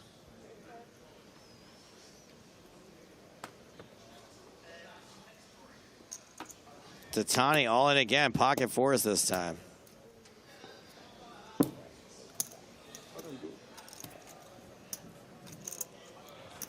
And gets it through again. Tatani up to 13 big blinds. Presently, 78 players in the field. Not bad, but not developed yet. I have 260, yeah. I have 160, so. He's so cute. He's just adorable. He's thrilled. He's thrilled. He's thrilled to be here. He's thrilled to be back in the mix after Peters crippled him. It's weird because it's really strange for 3 kids in a trench coat to be that good at poker. How many people in the free? Only 1 seat? He was giving up mustache rides on the break. Tickets to okay. It was. I don't want to be insulting to someone to say that they're like cute or adorable. Obviously, some people could take that personally. When I was waiting to do the winner interview with him, he was like more nervous to do the interview than he was playing heads up for like $1 million or whatever it was. Granted, they did make a deal and locked up over $1 million each, but he was like, once the countdown started, he was like, my heart is racing. I was like, dude, the hard part's over for you. Just give me a couple of answers to the question. I mean, if you win this one, Kenny Howard going to open King 9 from the hijack. It was 20 cents couldn't go, right? Oh, right, okay, yeah. Yeah, but it was 10 cents. At least 250. No record for you. It's probably just about the worst hand Kenny's going to open from this position. And Bessie with the pocket 7s in the small blind. Similar stack to Hallert. I think he can do some 3-betting here, but I think he's generally going to play this as a call. We're not going to be folding this against the hijack open. I like the cautious route, but obviously to do that, you have to be a competent post-flop player, right? Because you're not going to hit a set all that often. You're not really set mining with 7s. That's true, but it's still way ahead of the hijack opening range. And he just decides to rip it. Yeah, I guess I didn't realize he was only 23 big blinds deep here. Seems reasonable.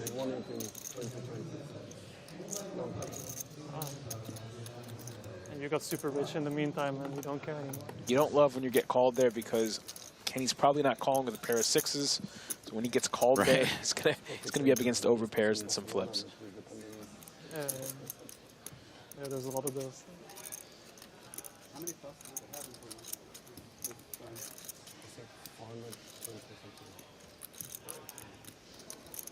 Did you have the option to get the money? No?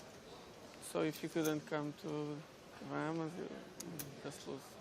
Normally I come to work. Okay. I take this one. I take this one. Not sure what they're talking about, but it sounds awfully interesting. Because you won a free roll, you have 100% of the action.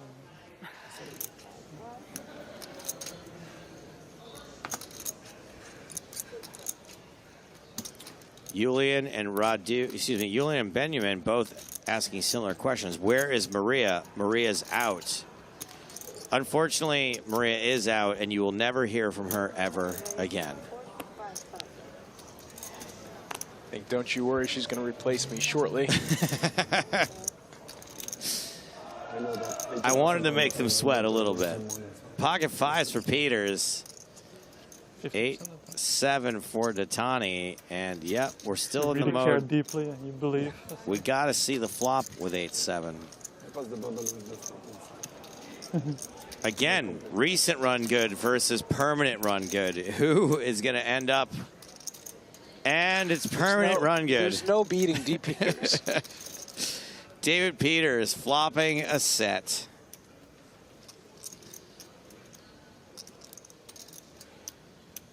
And that's just the face of a man who's not surprised to hit a set. Might play this as one of our value checkbacks here. It's better to. He doesn't have top set. If he had top set, I think we definitely check this back here because we're blocking what we want our opponent to have in that queen. But yeah, his hand is just so strong. You want to let your opponent catch up, catch a pair on the turn. And Datani does not catch a pair on the turn. Does not catch a draw on the turn. And is unlikely to pay off any bet on the turn or river, regardless Yeah, Tatani has actually the worst possible hand you could have. Is the 8 high that doesn't have a straight draw or a pair. Brutal. Might see a small bet from D. Peters here. Because all sorts of straight draws come in that require just a little bit of protection.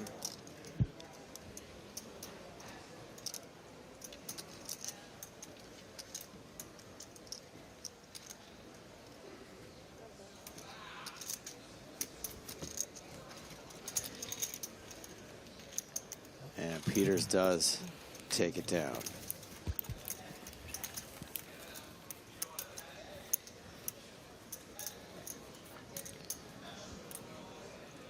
Shifting gears over to the secondary feature table. It looks like we have got a full board out there. Markish has rivered top pair and has moved all in. The effective stack is Rocha, who has just a pair of 6s, right? Top 2 pair. It looks like 2 pair for Markish, thank you. Yeah, the flop was, he was top pair against the open-ended, turned a pair of 6s. Now he's only beaten a bluff here on the river. He's got good removal, even without seeing this hand. What does that mean? Means he's blocking a straight. He's blocking 9-6, A6. He's blocking a lot of the value hands that his opponent could have here with when he's holding 6-4. And ace is probably also a good perceived bluff card in the river. So even without seeing this hand, I can see he sort of has like a good sort of hand to potentially call down with. Let's do it, my friend. Really? I wish I was good enough to even consider this a good hand to call down with. It was a cutoff open, a big blind defense. The cutoff is going to be opening all sorts of hands from the cutoff. So lots of Broadway type stuff that have missed.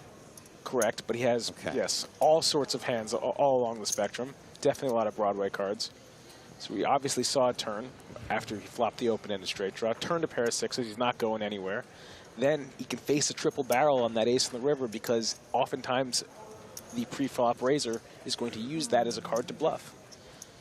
And now we're holding a hand that blocks straights, blocks 2 pair. And we're invested in the spot on a run out that is a very bluffy card that we could be seeing on the river in case he had king queen or 10 jack or queen jack. Like I said, I wish I were a good enough player to have recognized 1/5 of what you just said. I'd be like, I only have a pair of 6s here. I fold. And I imagine, which is right in this case, but good players. We haven't seen the action, but I imagine this went bet, bet, bet. And 6-4 suited was never going to fold pre-flop, flop, or turn. Take your time, bro. Wow, how nice. Everyone's like, take your time, it's fine. We got 3 more levels to play. This is the the Lily White luxury level. By the way, 10,000, 20,000 for the 20,000 big blind ante. It's a hard thing to say. Lily White luxury level. I say that for my vocal warm-ups.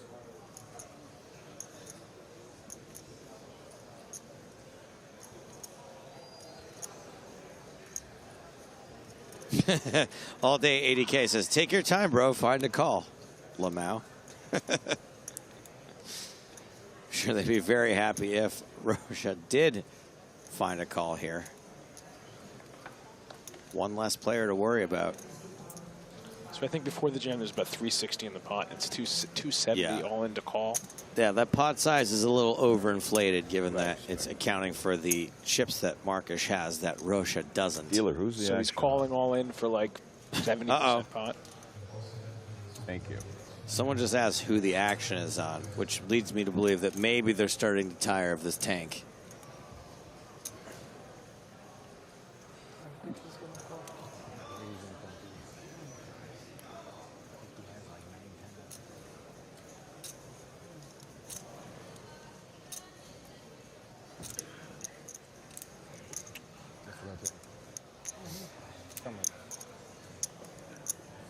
There goes the fold from Rocha. Good laydown.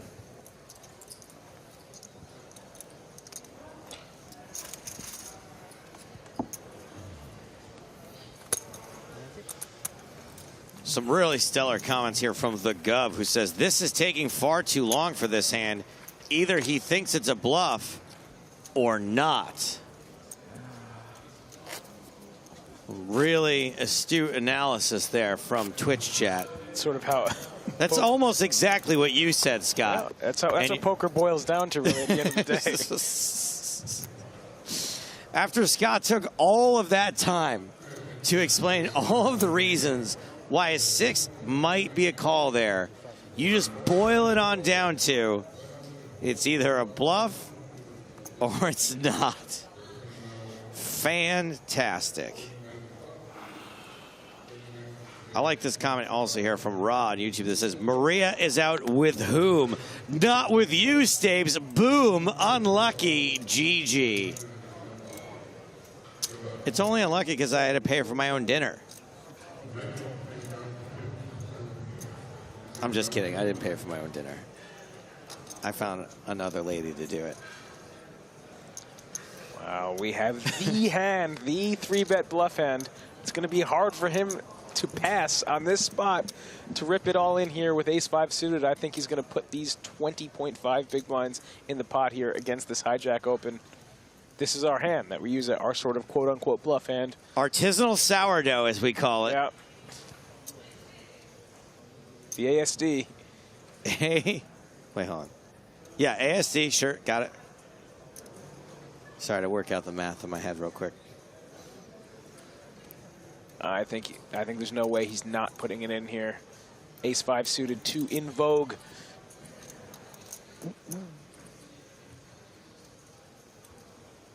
Plays really well against the really good hands, as well as having good removal with the ace. You're gonna take your 30% equity when you run into it.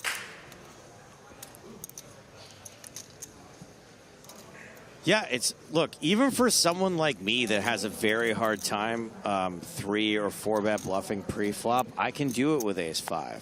And I get it with just about the right frequency, I feel like, too. And he does pass, but at 20 big blinds against the hijack open, unless this guy is never opening, I think we got to take our chances there with the old ace-5 suited. If we're going to have some bluffs, that's the one.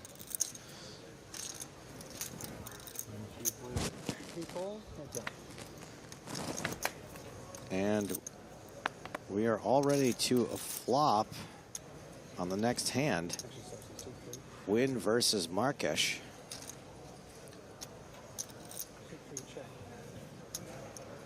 Win's deuces are winning. Has anyone come up with that yet?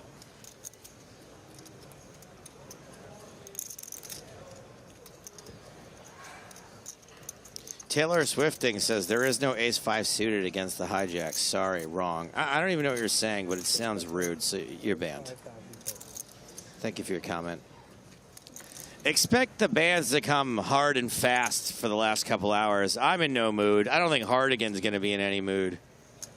It's 10 o'clock at night and we're halfway through the day. Markish continuing for 35,000. Win stationing for 35,000. Jack on the turn. Not a terrible card for the deuces, except for the fact that it gives more counterfeit outs. Bit of a sticky call for the deuces, but figures the hijack opening range doesn't contain a lot of 4s and 6s. And now that he sees the jack pair on the turn, it's also going to be less likely.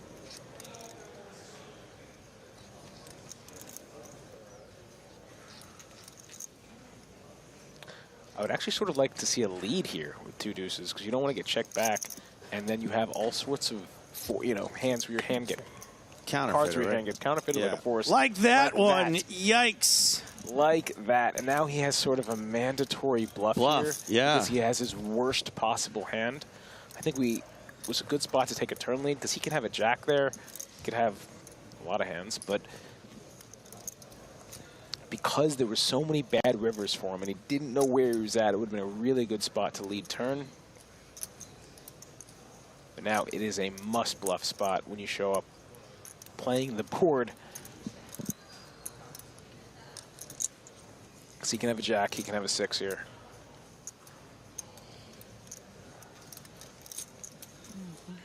All the draws do miss. These are the spots So where sometimes you you do get called by manufacture ace-high. chips, right? You can't just always play your hand face up. Don't get me wrong, he still might get called here because the draws do miss. But I don't think King 10 with the King of Diamonds is the right hand to be calling with. You're blocking diamonds, which is one of the hands you wanted your opponent to have, and you don't even have ace high.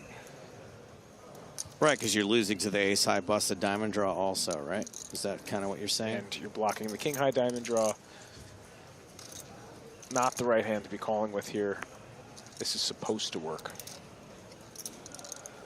Like, you might call with your ace highs that don't have a diamond in them and don't have any of the straight cards in them, like a 5 or a 7 or an 8. Is there any information to be gleaned from the fact that you just bet 170 and only left yourself 160 behind? Is that supposed to be... Well, we're betting 170 because that's about the size of the pot there. Sure. Okay, yep. As he probably would if he had a jack or a 6. See, if he went all in, for example, goes 2x pot, he's not even representing a 6 anymore. He's just representing a jack. Nice hand, Tommy Wynn.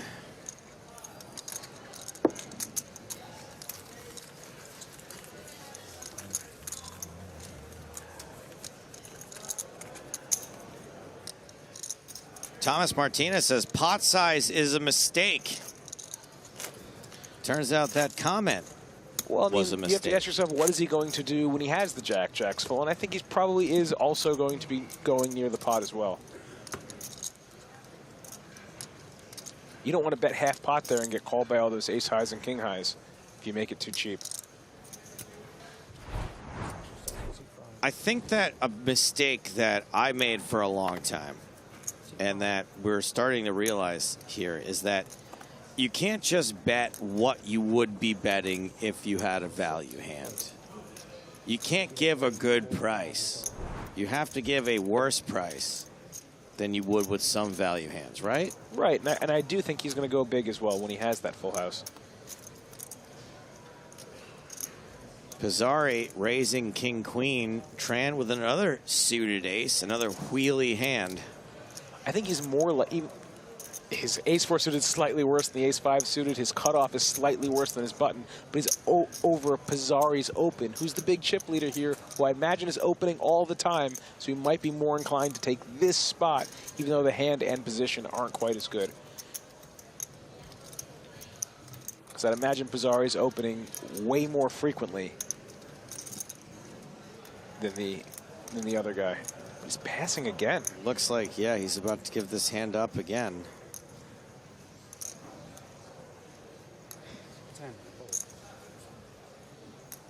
Those are pretty decent spots, both of those times, to take it there, but wow. Wow. Worked out for him. Yes, indeed. Rocha wakes up with a much better hand, has both of those hands crushed. Ace, king, suited, spades. We have 13 big blinds here, and we just have a slam dunk all in.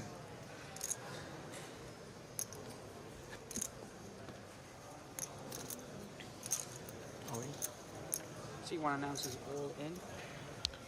And I think Pizzari is going to get a count, think about it for a little while, and then probably fold. Don't discount Kerpen, man. We didn't even know what his cards were yet. Luckily, just Jack 6. Back to Pizzari. Or as I like to call him, Pizza Rhode Island. King, Queen, O. You're just not beating much. You're beating a couple of hands. You might have, wow, just pretty quickly called there. I think it's a little, you're flipping, you're certainly flipping with a bunch of hands. I don't think you're beating much. Some King Jack suited, maybe some King 10 suited. Pizzari tossing in the chips like some dough in the sky. Trying to do some pizza references, guys. Come on.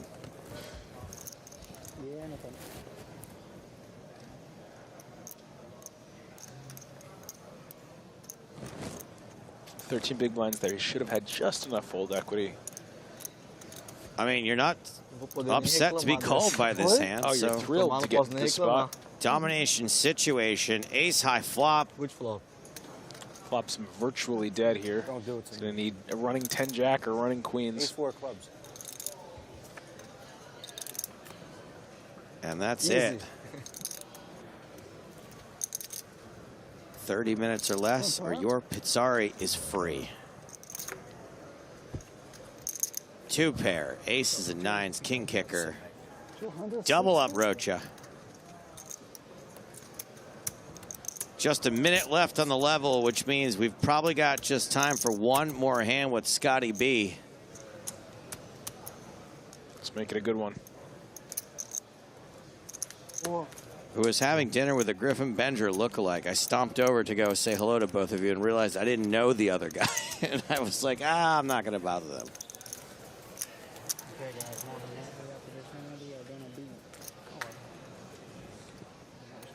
I was hoping for a break after the next level. One last hand It was supposed to be, they made it earlier though. for Mr. Baumstein. Well, lines will be out next time. Unless Blizz says, Scotty B, it's been great. we have a super fun. I agree. This doesn't seem. Silgarth says, thanks for the analysis. I also agree. Thank you for the analysis. Markish, under the gun, pocket fives. A later. Pretty tight under the gun fold, but I like it. Got some aggression behind him. Got some shove stacks behind him. Trans out with king 8. Rocha. 4 high.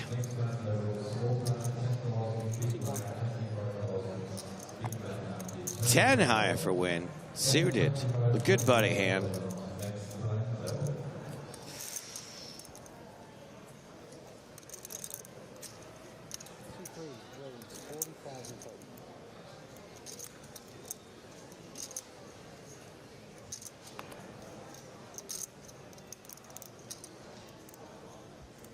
Isaac says, feature table being left of most of the time now? No, it's not, but your chat is. You banned. Thank you for your comment or question. Not sure. Joop van de Bijgaard in the big blind, king 5. Big old stack here.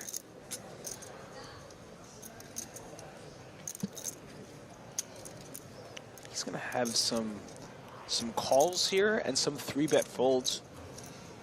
It's an okay hand to turn into your make it 1.4 million. 120, 125 and fold to a shove. I was off by a 0. Yeah, that's what we're doing. I like it. So I especially like it against this hand. Right, and you're going to take your offsuit king low card, ace low card, your offsuit combinations of those as your raise fold bluffs. The reason for you take your suited combinations more often to the flop because of playability.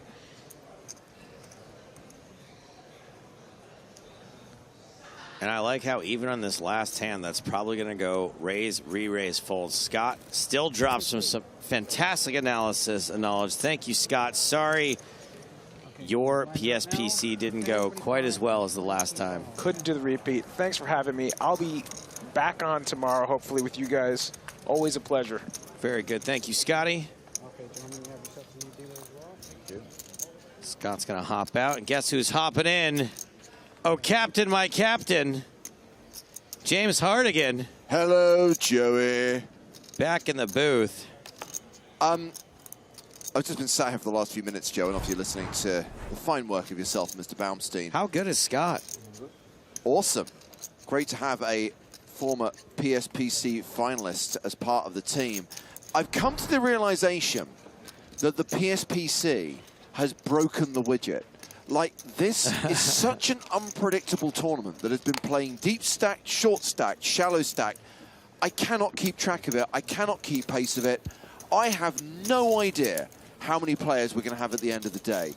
Best guess now is 35 to 45, but that's literally me just kind of plucking numbers from the air rather than trusting in the widget. I play from Brazil, but I'm living in Portugal. I like it. I like that the widget doesn't apply to this particular event. Brazilian living. Yeah, It's an aberrant event in general, James. It seems. What other event do you have amateurs galore in the second biggest 25K of all time? The widget also does use historic data. And of course, we have run many tournaments with the EPT structure, with an EPT buy-in and an EPT field. I always thought it was EPT. However, the PSPC has only run once before. Yeah.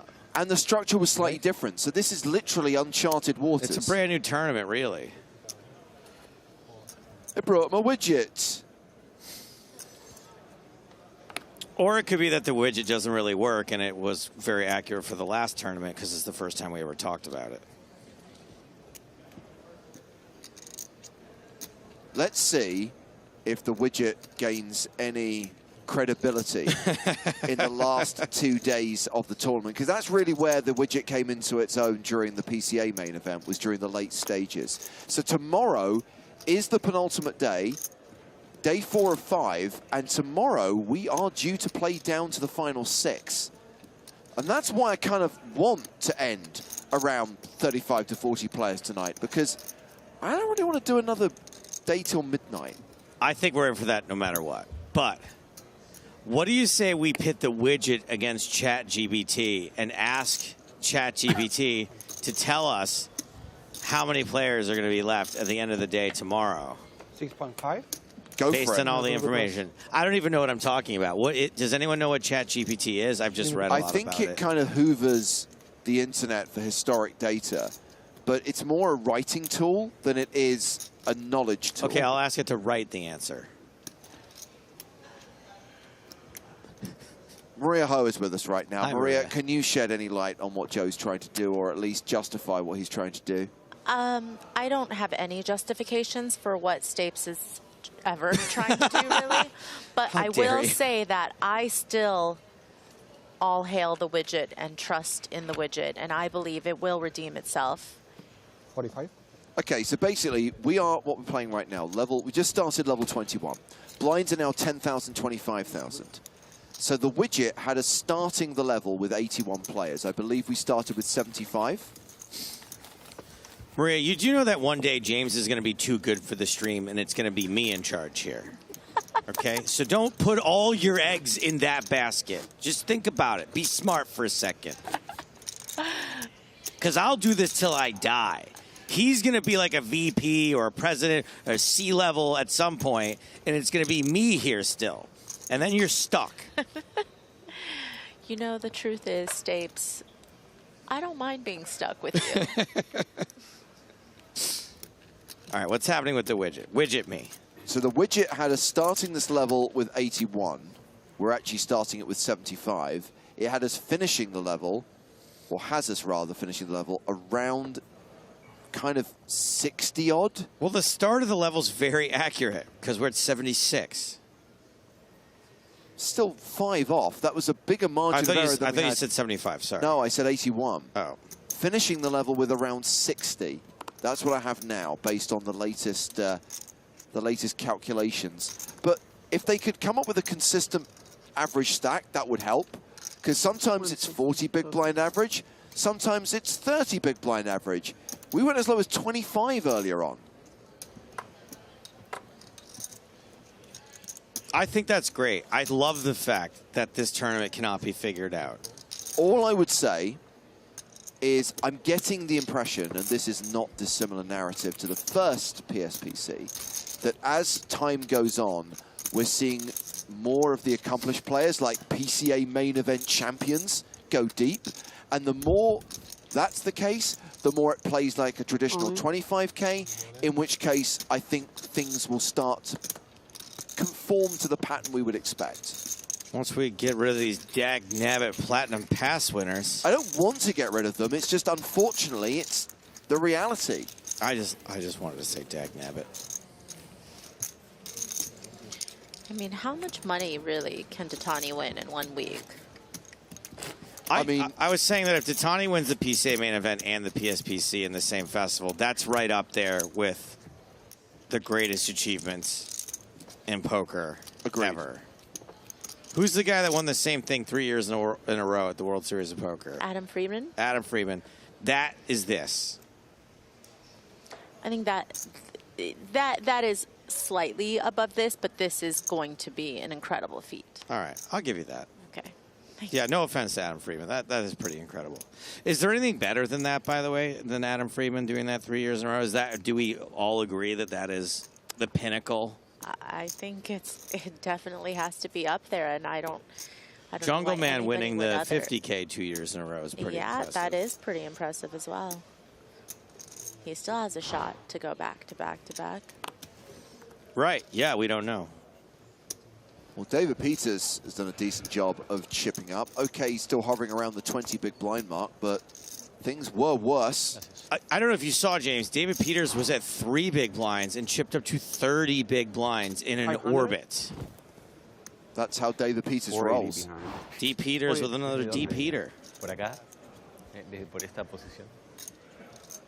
Están escuchando todos.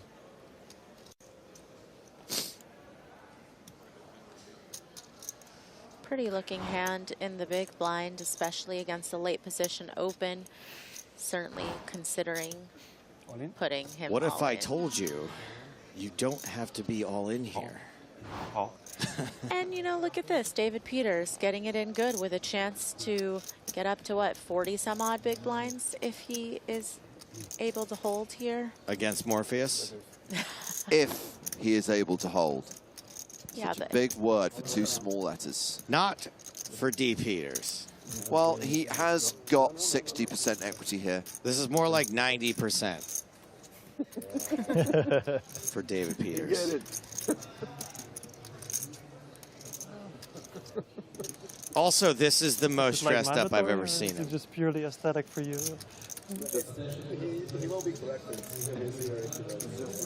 If D. Peters is wearing clothes that don't make noise when he walks, that's really dressed up for him. Oh, wow. It is crunchy out there. I'm not worried. There's only 2 clubs left in the deck. Ignore that. Wow, somehow Del Pino hits one of them. And This widget is off. The widget said nothing about David Peters, who has been eliminated from the PSPC. And David Peters is going to cash out for $53,400. So let's just recap some of the other names we have lost recently. He's going to change into something more comfortable. I see that Laszlo Butash is out. Heads up for rolls? Omaha for rolls. Oh, sorry, Omaha for rolls. Close enough. Yes, 488. Yes, 488. Is that it? It sounded like there was going to be more. Pretty much we've already covered off the other players. Well, we're getting to that point in the tournament, right, where it's going to be fewer and fewer people that we don't name check as they go. Yeah, I mean, obviously, earlier on, Noah Schwartz, Papo, Alejandro Lococo, but all covered off on the stream. Sam Grafton, still among the big stacks, by the way. That's pretty cool. What a day it's been for Grafton, really able to abuse the soft bubble, leading into the bubble, and then up, up, and away. Kenny Hallett opening under the gun here with ace-7 suited.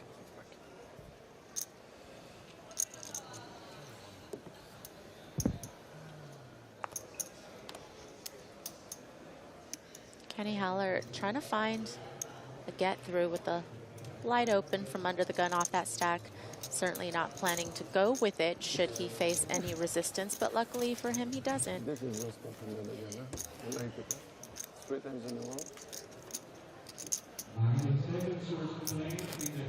Well, a couple of other eliminations to tell you about from the PSPC here on day 3. Noah Buchan has just been eliminated. Buchan. And before him, Joni Jokamainen hit the rail. Noah managed to get a money jump Yoni was the last player to cash for 53,400. Noah cashes for 61.4. We have reached the next pay jump on the ladder.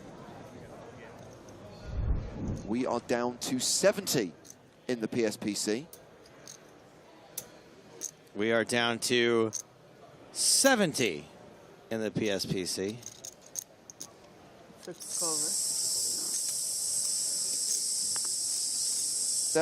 They'll wake up eventually.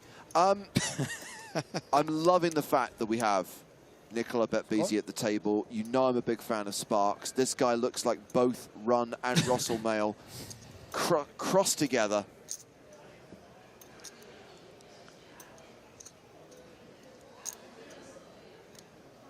I love how aggro Del Pino is. He's going to make quick work of this. That was a good slide. Yeah, it's nice to have 90 big blinds. Makes it easier to be aggro. 70. There we go, Joe.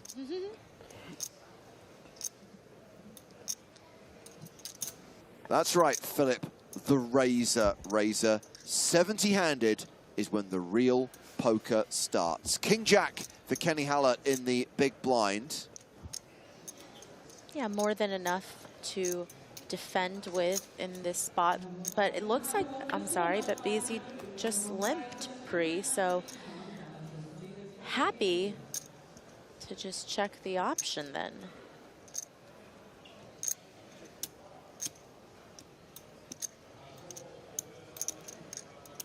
As 20 cannibals have hold of you, they need their protein just like you do. I mean, the space in your brain is just... There should always be room in everyone's brain for Sparks lyrics. Their songs are gloriously satirical. Sparks was a alcoholic beverage in the United States. It was a mix of an energy drink and malt liquor, which is really America in a nutshell. Bet Beasy checking back the flop. Certainly interesting the way that he has approached both pre-flop and flop with this hand. Still no betting.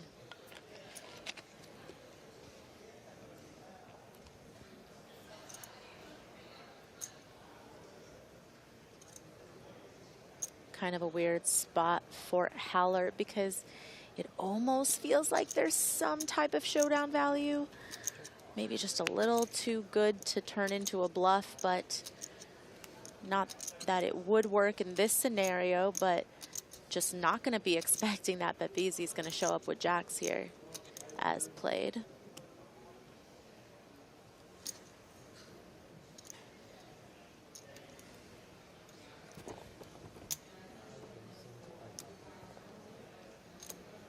Nearly full pot with this 75K bet on the river.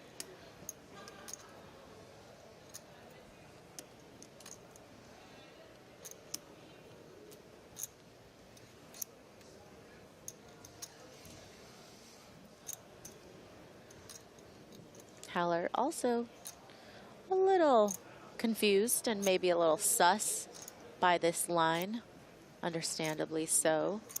It's not really a hand you can afford to get sus with.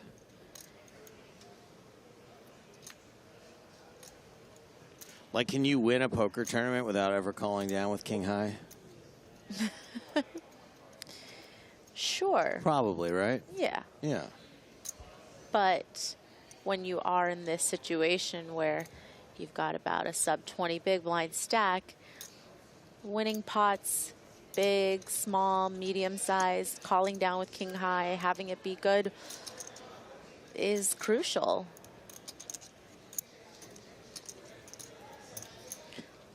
Luckily, Haller does make the fold because this time calling with king high would have been incorrect, but not always.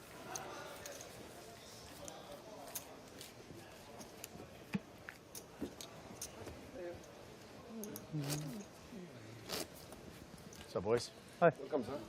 New player coming to the feature table. It is a former member of Team PokerStars Pro, Marcelo Del Grosso. Talk about a blast from the past. All right. Sure. Sounds good. Free. Free's good.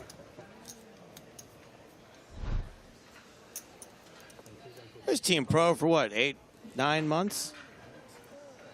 For as long as the NAPT was around, so yeah, 8, 9 months. There's one of Daniel's, like, he had these 3 Canadian pals, right? It was him. That's right. A guy named Win and Pat Pezzin. You are probably already showing anyway. So. Pat Pezzin. Remember Pat Pezzin? I remember Pat Pezzin. Oh my gosh, that's how long I've been around. Pat Pezzin, the curling champion. I do think that if you ever put someone to the test and said, like, run through all the various poker players who at one time have been sponsored by PokerStars, that is a name that a lot of people would not say, along with Amarillo Slim.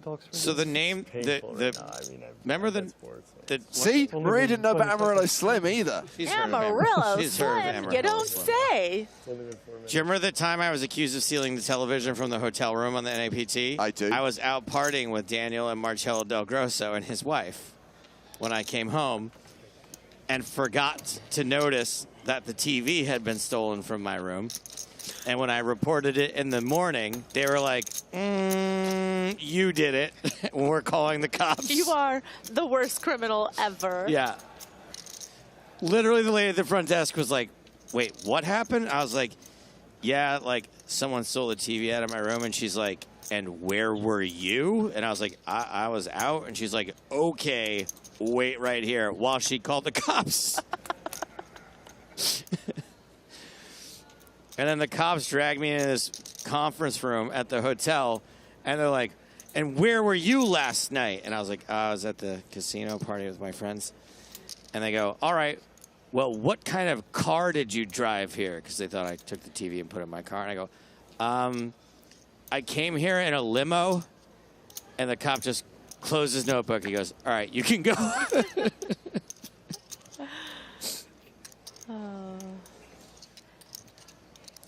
The worst part was I think I won a tournament from my room while the TV was gone and I didn't notice. For me to watch. Back when you could play on PokerStars from the state of Connecticut. This is the game. I get it. Those were the days.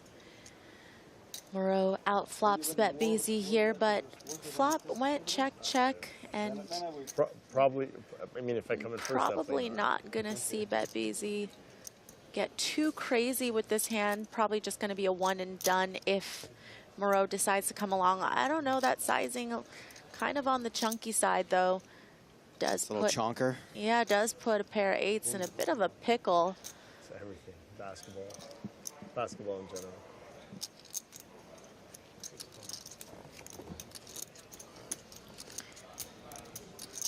Moreau don't care if it's a chonker. Neither player with a diamond. Barry Greenstein makes an appearance, but does not change the outcome of this hand. This is the dealer, by the way, right? Jerome Moreau? Indeed. Has 8 big blinds left, not even a pot-sized bet. Poker dealer versus keyboard player from a 1970s synth band.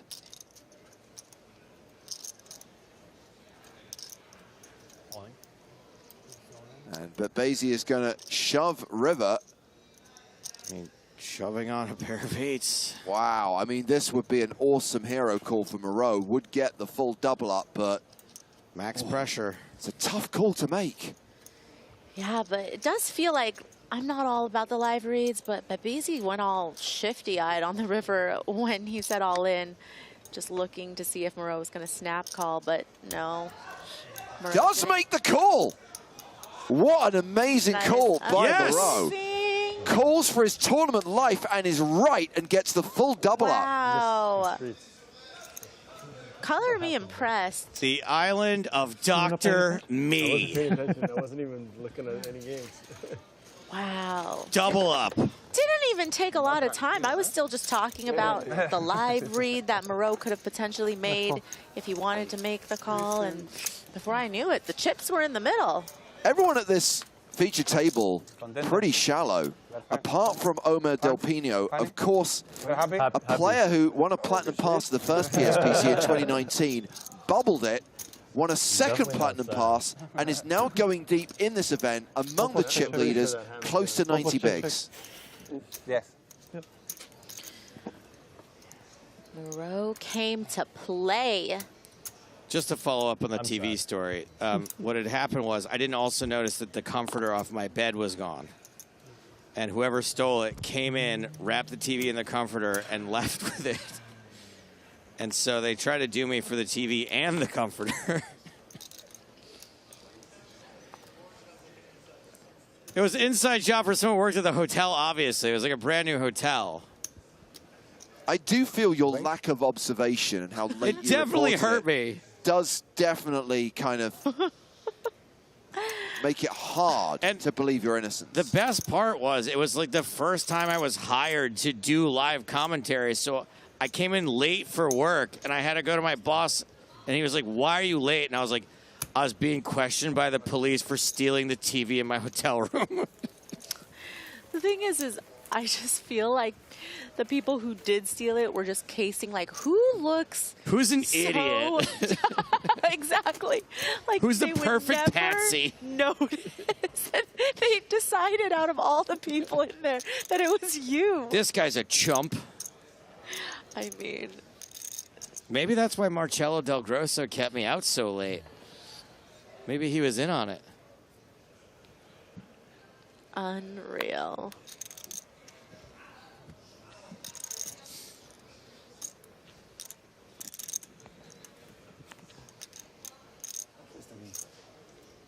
Has that worked out for you so far?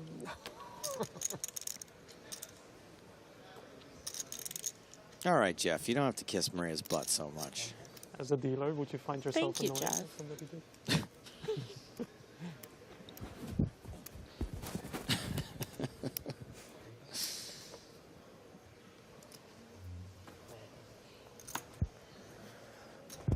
$165 Blee says it must have been a nice TV. I mean, the crazy part is that today that TV would be what? $200? Yeah, back then though. Back then it was probably worth a lot. Couldn't get a flat screen TV that size for less than $1,000. Probably true.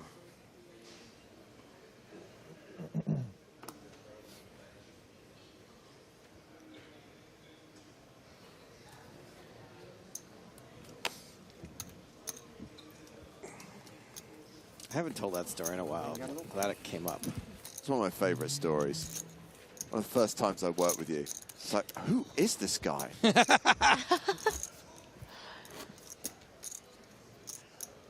13 years ago, Joey. Okay, let's look at some players who've recently been eliminated from the PSPC. Paulina Lerliger is out. She busted before Noah Boken. Guard the chips. For 53,000. Bastian Hess did not get there on the river. Oh, I thought that was Toby Lewis. No, Toby Lewis is so rich, he didn't even come. What's he rich from? He's actually really good with his money, and he's invested in a couple of things that have really worked out. Ever heard of Facebook? I mean, not quite. Michel Detani all in under the gun. Pocket sixes.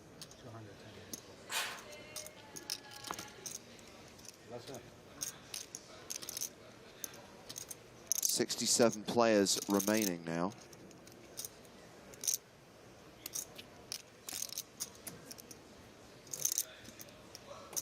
Looks like Marcello puts in a fairly quick call. With nines.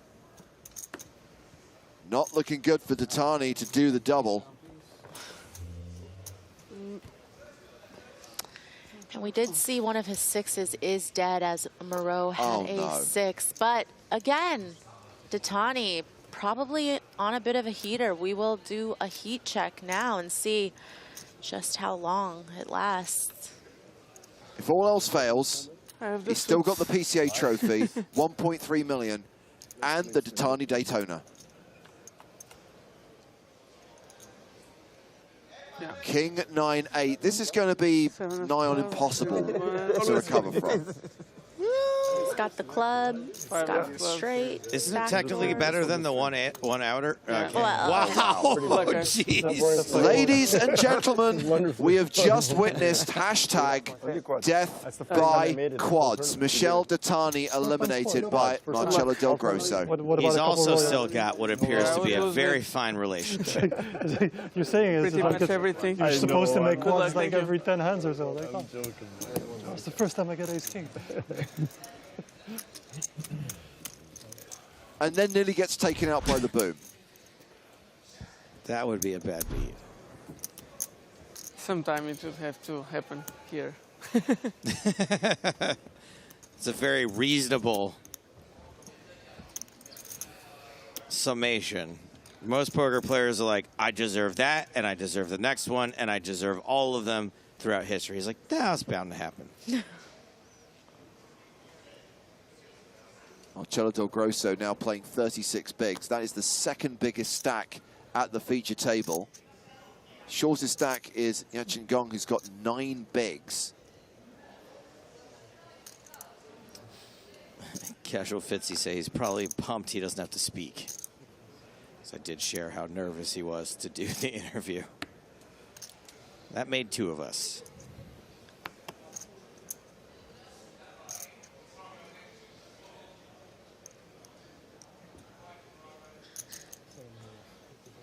A6 of diamonds. Del Grosso raising from the cutoff.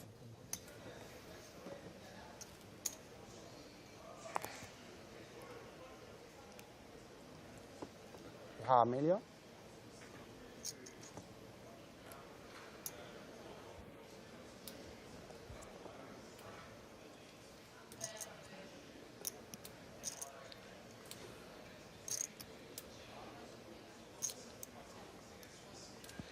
Del Pino can certainly take the liberty and afford to call from the big blind with a hand like this. You know, if you were playing a pretty short stack, then I understand the need to feel like you don't want to be involved, but off of Pino's stack, very fair.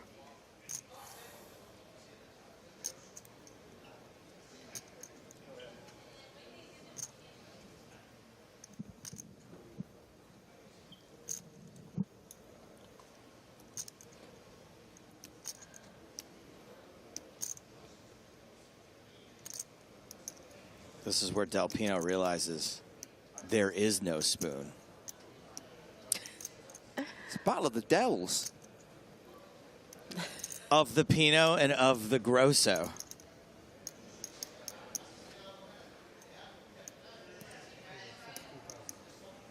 Looks like Del Pino's going to come with the lead here with that gut shot. Del Grosso top. Backdoor flush possibilities as well.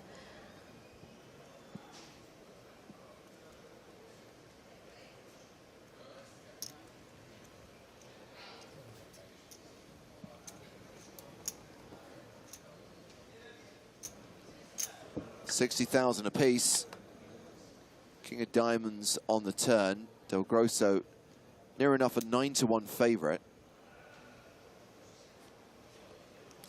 I like this comment from All Day who says, dude, you're getting a Del. Did you guys have that? Yeah. Nice.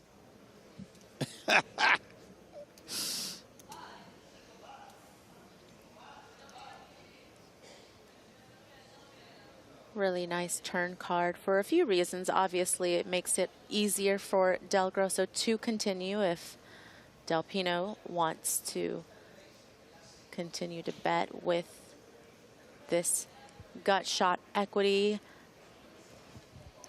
But also, it does feel like it's going to favor Del Grosso's range as well. And so we might see some give-ups here from Del Pino.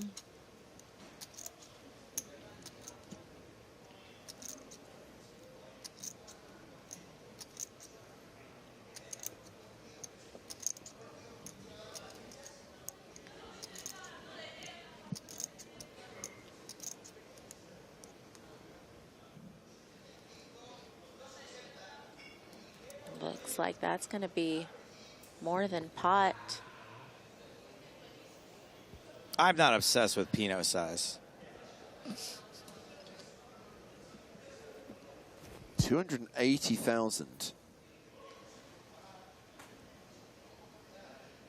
Is this true? Patrikowski says, funny enough, Grosso means thick and Pinot means thin.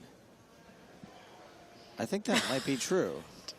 I mean, if it's not, it's an awesome hashtag fake fact, and I'm just going to roll with it. Yeah, let's do it.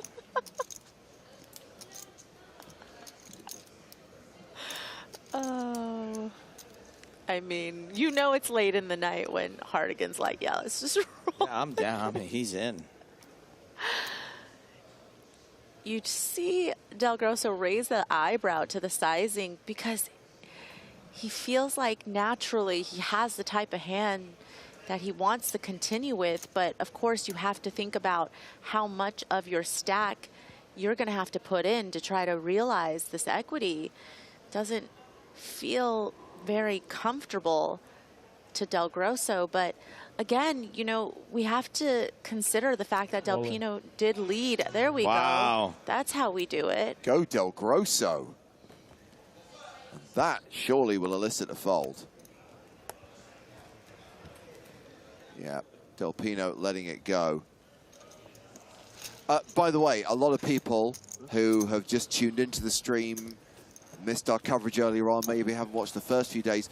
One of the most frequently asked questions is about the white wristbands that all the players have chosen to wear here. And of course, this is an awareness campaign that all the players are getting behind. There was an incident involving Steve O'Dwyer losing his luggage en route to the Bahamas. And sadly, Steve only has a single white T-shirt to wear in the Bahamas. So in honor of Steve only having a single item of clothing, the poker world is wearing white wristbands in solidarity for Steve not having any clothes at the PSPC. I'm putting mine on right now, and mine's extra tight to show extra solidarity for Steve.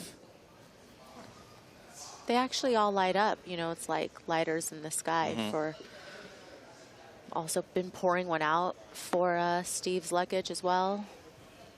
I actually torched my luggage out on the Flamingo lawn as a sign of just, you know, being in...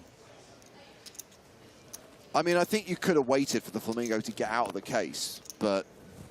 I was hungry.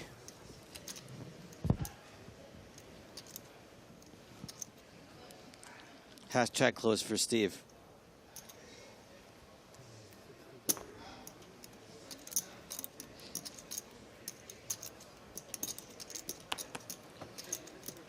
As maybe the winningest player of all time in the EPT, I think we should take up a collection. I know, I just feel this meaningless white bracelet gesture is enough. If it works for Cancer, it should work for Steve's luggage.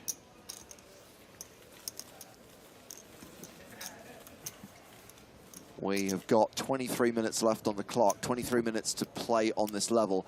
So I know we're a little bit out of whack because the bubble threw everything out. So we're taking a break at the end of this level, right? And then we're coming back after the break and playing one more level. Good. Marksy Marks has had good ones this week. Steve's clothes were fine in the washing machine, but he lost them in the O'Dwyer.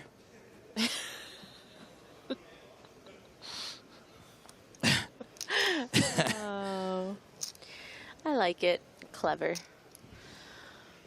Okay, thanks for clearing that up, though, Hardigan, because I was really confused as to why I came in the middle of the level, but then I'm doing 2 levels, and I was like, but is there only going to be 2 more levels, or how late is this thing going to go? I will not tolerate Maria Ho being confused. Why are the tournament staff doing stuff that is confusing Maria? Yes, it did leave me very confused, but now all I need is for the widget to be right by the end of the night, and all will be well in my world. I mean, the widget's, I need to say a rude word there, the widget's messed up. Maria, did you take business classes in school? You know the widget's the word they use for like a made-up thing, right? It's not a made-up thing. It's Look. quite literally the word they use when they can't think of what a product is. Like, let's say your business sells widgets. Like, it's the word. You're obviously not familiar with the TV advert, which contained the phrase, a widget It's got a widget. It's got a widget. A widget it has got. Yeah, it sounds made up. It wasn't. It was the thing that went into a can of beer to make it stay kind of beer-like. You're not doing yourself any favors here, pal.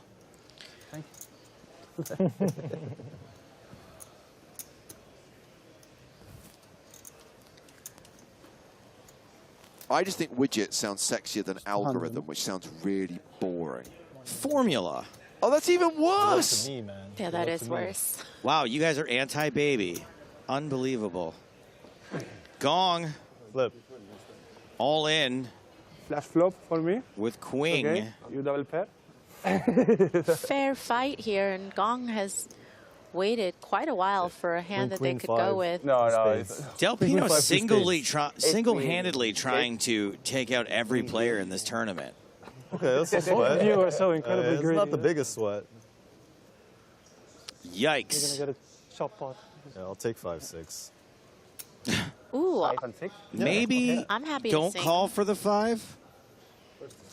I'm happy to sing. Just no. Hey, I'll take that too. Never mind. Still has to fade an ace or a 5 on the river.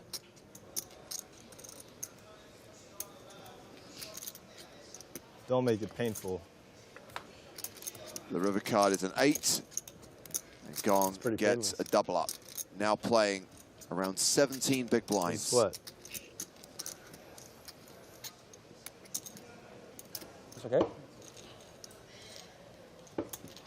So we've had world-famous bubble coverage today. We've got another hour of the stream today. We've got the penultimate day tomorrow, final table day on Friday. That will conclude our 10 days of live coverage from the Bahamas. But you haven't got long to wait until we're back on your screens again, because EPT Paris is just around the corner, the first stop of the 2023 European Poker Tour season. 5 days of main event coverage, February 20th to 26th. That's right, more live cards up coverage on the PokerStars Twitch and YouTube channels coming in your general direction. See that? No. Krug Bassa going into the French commentary right now. By the way, thank you for running this EPT Paris graphic, because I told my girlfriend I was going to EPT Paris. I'm just glad you guys covered for me by making a graphic for it. I just need a break.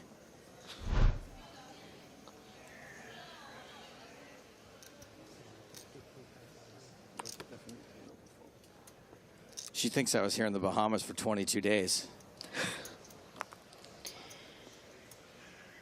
Yeah, and she thinks you're volunteering at a homeless shelter on right. Valentine's Day. I'm giving blood.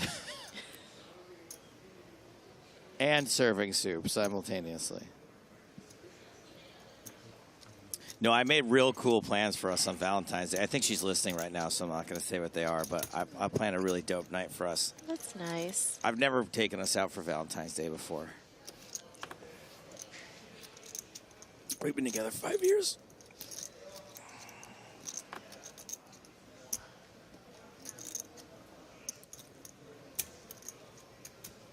What's the delay on this? I'm going to write it down so you can hear it, so she can hear your reaction to where I'm taking her on Valentine's Day.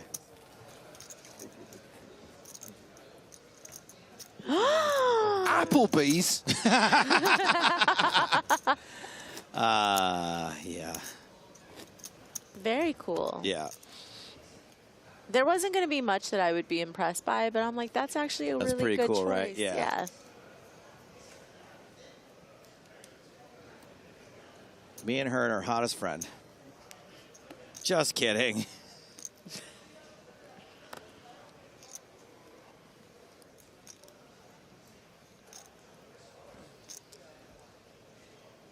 Bet Beasley been a little quiet since he got picked off by Moreau. Yeah. That put him in his place.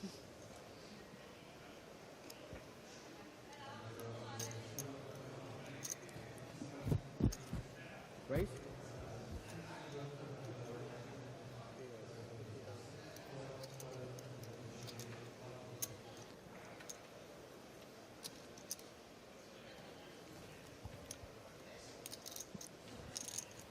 Cutoff versus hijack open from the table. Chip leader Gong maybe considering, but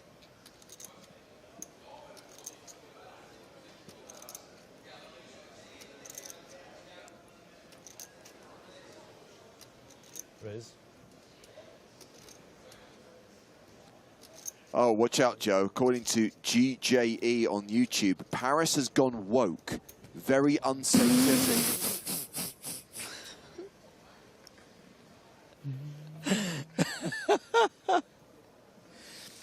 You gotta be careful or they'll call you by your preferred pronouns. Watch out.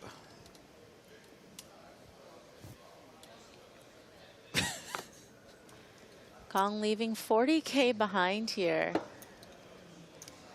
It's just about whether Del Pino wants to give him a spin for about 17 bigs with ace-10 offsuit. Certainly a lot more now in Gong's stack than, of course, when he shoved with the king-queen. So, of course, that is going to come into consideration. But also, you know, usually when people are willing to go all in back-to-back, you kind of give them credit by default for a little bit of a stronger hand the second time around. And, of course, you need to have a stronger hand in the sense that you have more chips that you are going all in with. So your options are more limited the shallower your stack is. So even though we can see it's a flip, yeah, it doesn't look like Del Pino is willing to risk it.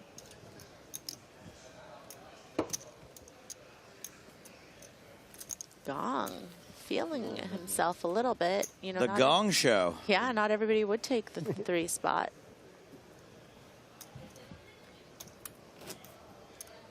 I don't usually read these comments. This one's pretty funny. Ginger Gamer says, my preferred pronoun is Maria's husbando.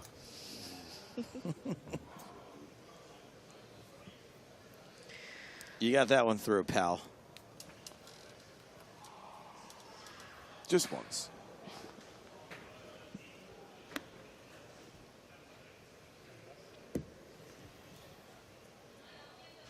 Del Pino with 7-6 of hearts. Subconsciously. Just like, I'm playing with chips all the time. Right? Like at the end, like your finger in the loop. Del Pino's got final table energy right now. 65 players remaining. Let's not get ahead of ourselves.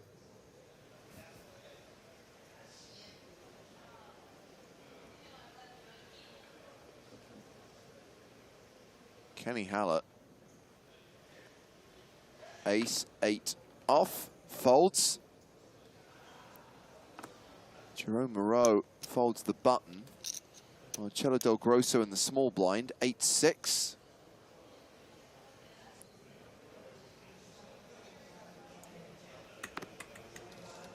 Folds. 1-6. You have 1-6. A7 offsuit for Bet Basie. The Spraggy. I know I'm referencing the fact this guy looks like the Sparks brothers. I know you're not familiar with Sparks. They had this awesome hit a few years ago. My God. No, bear with me. This is a good one. All right, okay. It literally has one line. It's called My Baby's Taking Me Home. And literally, it's just Russell Mael singing. My babies, you say? Home. My baby's taking me home. He sings on over and over again. And it starts off quite jolly and fun. And it sounds like it's a nice situation. And as the song goes on, the music changes. And it becomes more sinister. And suddenly the insinuation of what's happening with his baby taking him home is quite dark. Sounds like a real roller coaster ride. Don't diss Sparks, man.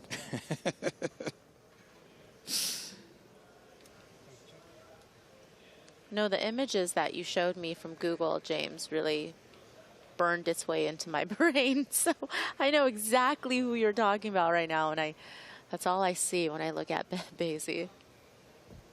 My Bet Basie's taking me home. Yes! Neither player connecting with this flop. Del Pino with the betting lead.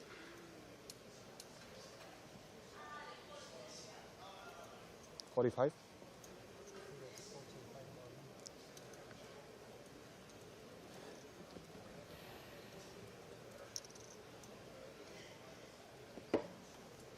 That's right, Smooth for Player. It is a good song to make you depressed. Home, bed Basie's taking you home. Bed Basie's taking me home. Oh, that sounds a little familiar.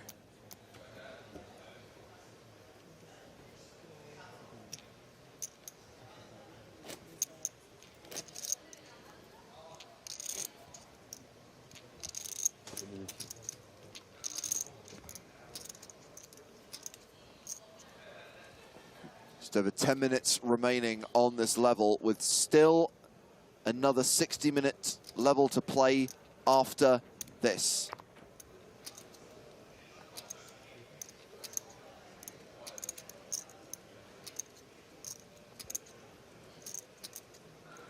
Also quite enjoy Sparks' 1994 hit, When Do I Get to Sing My Way? That's a fun one. And yes, Edgar Wright made a brilliant documentary about Sparks, which was on Netflix not that long ago.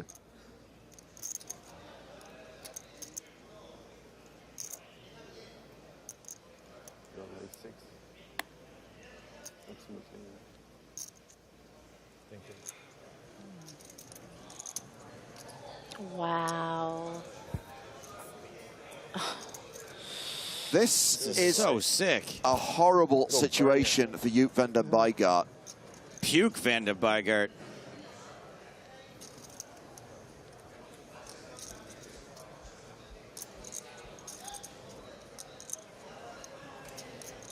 Oh, good shout, Ed Kilworth. The side project they did with Franz Ferdinand was interesting. Yeah, I think it's good. Franz Ferdinand, I love that guy. Lots of good Sparks facts now making their way to the stream as we see oh boy. Joop van den Boogaard move all in with kings, get snap called by aces, gets the bad news, and now needs to get lucky. Although one is ahead, feels like all the color really left his face. I mean, I get it. Even if you're ahead in these spots, it's never easy because just the idea that you could potentially get unlucky with aces versus kings deep in the 25K PSPC with life-changing money on top is definitely tough to stomach even before the run out. Oh, yeah, I got it. I'll take it. Sorry. I like to look at this as a flip because it could have happened the other way also. It's confusion for me. It's just as easy for you to get yeah. the kings and be up against the aces and vice versa. Right. You still live in Brazil? You talking about this now? Yeah, let's save the conversation until after this guy has exited. Or sucked out in a huge way. Good point, well made. That will happen 19% of the time.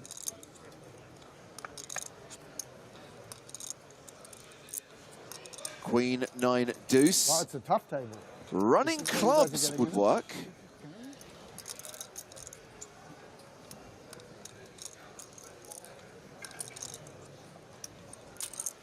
That ace on the turn seals the fate of Joop van den Boogaard, and they're checking the stacks, but it looks like van den Boogaard is covered by about 25K.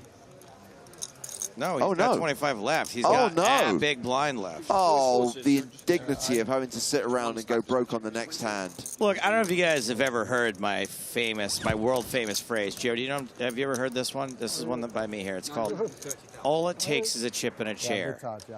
And what it means is that as long as you still have a chip left in the tournament, there's still a chance you could win it. You understand? I have to play the high rollers. They've done it 2 days. Okay, he's got it. You never have to play third day.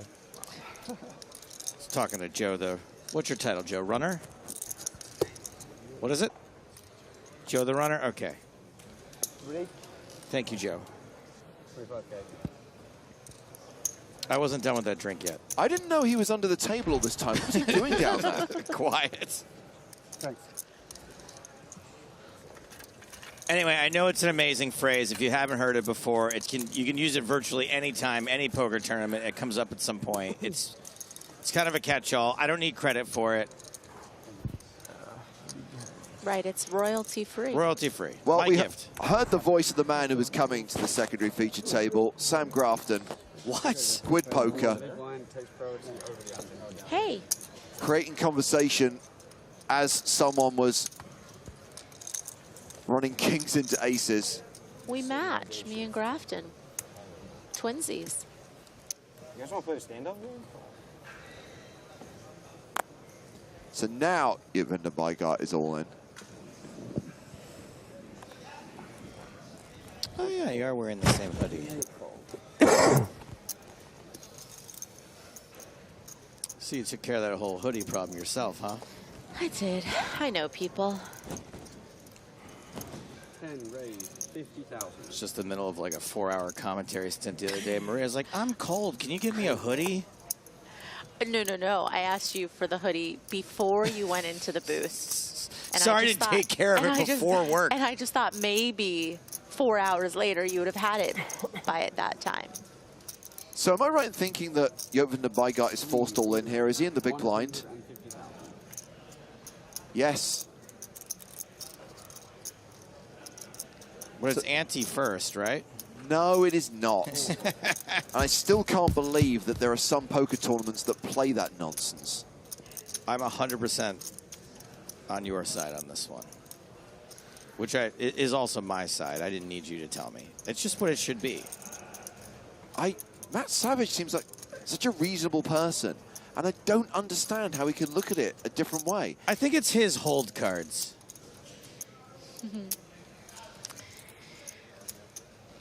It's his way of standing out. All right, so good news is chance to triple, but only up against one other hand. Got a little protection out of the ace, queen of hearts. I believe it. Good luck. That's my favorite. Want to get up? Sorry. Where's his cards? 50, right? Yes, because he raised and he gets 3-5 for each play. Where is his cards? Maybe he wasn't in the big blind. I raised 150, right? No, he was, though. His cards are there with the red triangle. Oh, they're in front of him already. Yeah, for some reason they're not displaying on the graphics right now. I thought I got an extra 25 from him, Yeah. I do, right? There's 25. Okay, he's all in with 10-8. 25K. Lovely, suited. It be 25. It's the same as me taking 2 from here. Yeah, he didn't take anything from you. Oh. It'd be 85 in the pub. Oh, right, okay. 325. Okay, I got you. I mean, you already got aces versus kings. It's not enough. you thought the same Pot's thing? right, get on with it. No, you're right. You just skipped a step. Yeah, you're right. Look at the look you're shooting Yeah, at. you're too good. I'm too slow. I like to, you know, show your work, you know what I'm saying? It's a good redemption, I think. Oh, yeah. I've got a really bad feeling about this. Really? Really? Yeah. You flopped too well. That's not a thing. No, it is. You see? See? Clubs now? Wow. One. I think James is right. Oh, wait. Yeah. How did that club hurt him? Well, Get out of here. I It's mean, the not literally. 9 of clubs. I want It's him a to stay. straight. Lord. You Vanden goodbye, Gart. I'm not gonna lie, I haven't seen a time when somebody coolered someone and then wasn't the one to take them out. You know, usually it's like a 1-2. Yeah, you're right. Yeah. You feel dumb about arguing about all the chips in the pot now that you won it anyway, don't you? Don't know what you're talking about. It was a good 45 seconds of my life I'll never get back. I feel like karmically, you know, karma isn't real. None of this is real.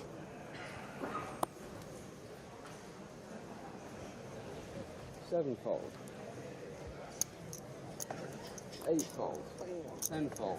You'd think the club would have been a good card. Well, it's good in the sense that he wasn't dead. But, I mean, he wasn't dead because he could have made a full house as well. Got Bob Mather in the chat. Oh, hi, Bob. Says Stapes and Maria need their own podcast. Great job, both of you. And that other guy. That other guy is the best broadcaster. I haven't given up on that yet, although I think probably all the voting has happened already. Voting did close today at 11 a.m. Pacific time, but I got my votes in. I think the nominees are announced tomorrow for all of the categories that aren't out to a public vote. All right. Big sweat tonight then. Anyway, Maria and I have kicked around a few ideas for podcasts. Ooh. So we've gone back to the main feature table where we have been rejoined by Nacho Barbero, who's occupying the same seat he was in earlier today. Nacho. Well sus, isn't it? Y Barbero.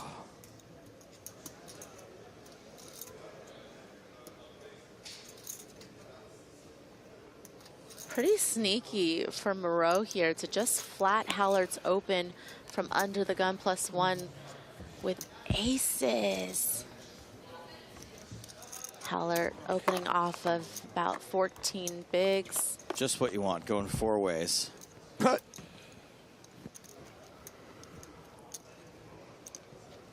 Well, No, Pino does not call, so it's going to be 3-way to the flop.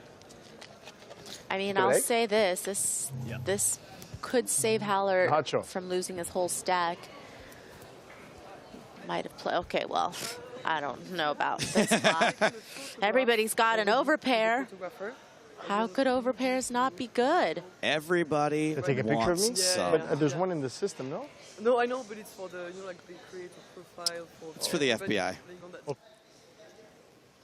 Very dangerous for Hallert in the sense that he's got to be feeling really good about his hand because, again, nobody 3-bet here pre, and so even though it's likely that Moreau could be the one to have a better pair than tens, but Basie would never just call with a raise and a call in front of him with a premium pair. So you can take that out of BetBasie's range. Not so much Moreau, but still this flop just looks so incredibly good for tens that it's going to be tough for Hallert to not lose more chips. Yeah, you feel like you're going to be up against 2 good overcards and then 2 bad overcards in this situation, like an ace-queen and a queen-jack or a queen-10 or something.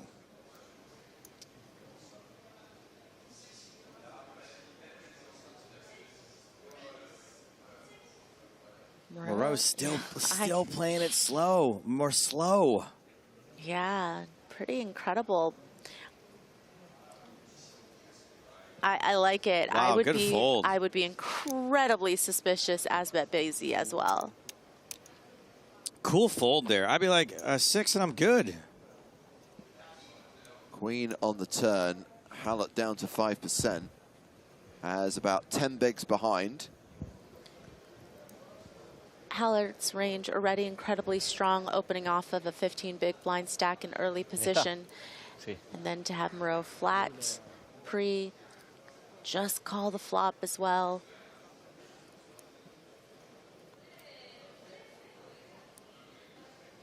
Hallert certainly can pick up on something not feeling quite right.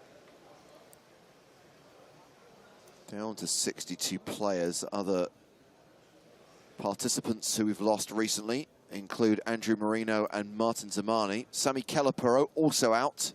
Wow.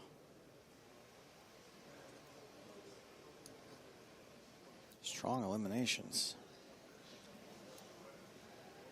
You see Hallert with less than pot back, but is just going to go with it. All in and a call. Hallett got trapped and is now drawing to 2 outs. Tournament director versus dealer.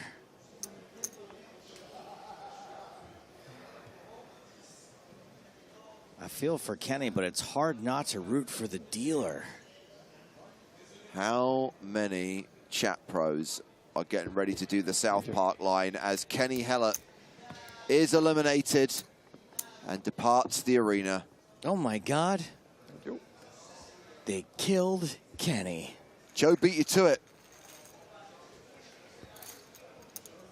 Down to 61 in the PSPC.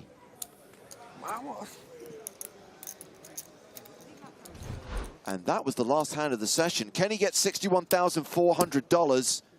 We are going on break, the last break of the day. When we come back, another level to play. 60 more minutes of poker, and then we wrap on day 3 of the PSPC.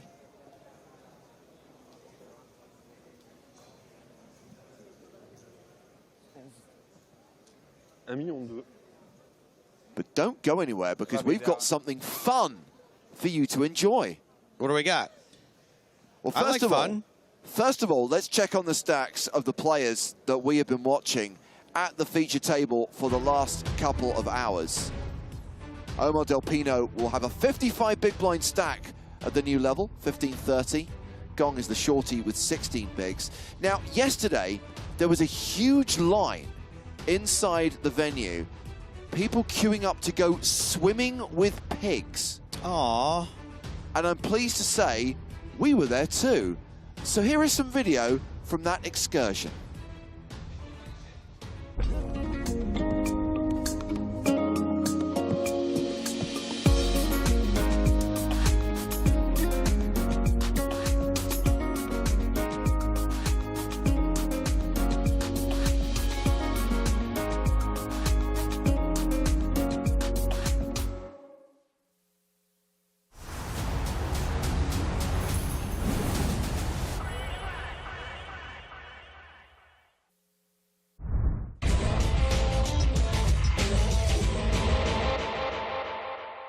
At the secondary feature table, Gledeby Brito is going to the turn in a hand against Artur Galanek.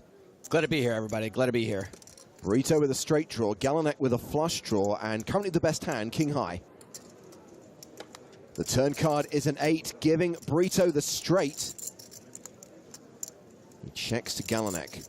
Brito's playing this a little too chill in MH opinion. This board is so wet, it's practically pruning. Galanek fires 35,000 into 44,000. Mr. Galakanekas. Brito, as a 3-1 favorite, calls the bet. This hand goes to the river. And Galanek does not hit his flush card. He had a huge draw, and these are 2 bricks so big they could have been used to build the pyramids. Brito's checked again. Galanek is betting again. He's got to be frustrated. He tries to buy it, bluffs the river for 70K. And Gledeby Brito shoves. Now he has to make this look good. Just give it a minute. Check it out. It's Gledeby's wife, Samara, and fellow Brazilian Charles Modesto, the dance instructor. Think they're going to bust the move if he wins? Word. Tudo do Brasil, pai. Vamos, pai. Galanek finally folds. Does anyone speak Brazilian? Thank you. Gledeby Brito wins a sizable pot. And now getting a text from his wife. Nice hand, hun. Can you cash out? Brazilian qualifier Gledeby Brito going heads up to the flop against Ankush Mandavia. Ankush, one of Daniel Negreanu's favorite players. Brito way ahead with pocket 8s. Mandavia with 7-5 offsuit. The flop is king 8 deuce. A set for Brito. A 97% favorite. I think 3% equity is kind of good for Mandavia, considering he's got no pair, no draw. Action goes check, check, and Mandavia does pick up a gut shot straight draw on the turn. Spoke too soon.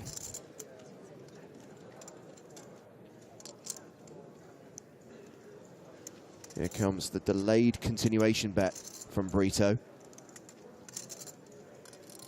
5,300.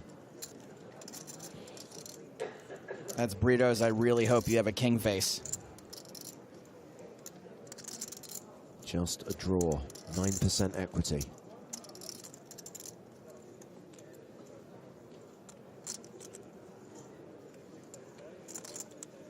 Oh, I didn't know his international picked the worst time possible to raise an amateur day. Semi-bluff. A shove from Brito. And a fold. Brito continues to crush. Takes more than 30K off Mandavia. Bet that hand's not going in the Insta story. Gledeby, still chip leader here on day 2 of the PCA main event. And staying out on the field, Michael Stashin has just shoved on Gledeby Brito. Gledeby here, Gledeby here. What's the qualifier going to do?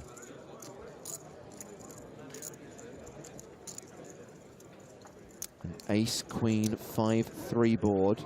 It's straighty with a flush draw out there.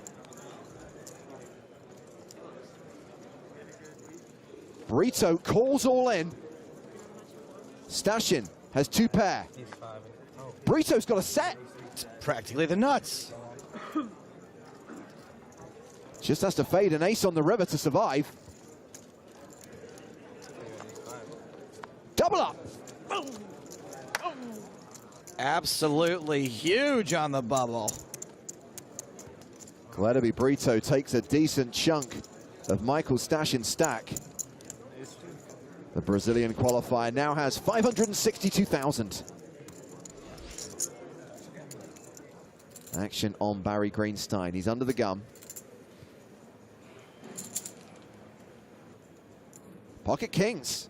It's Barry's turn with the Cowboys, and there they go. All in for 42,000.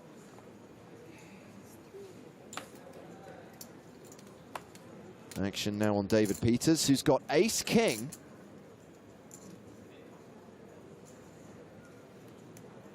And he just calls.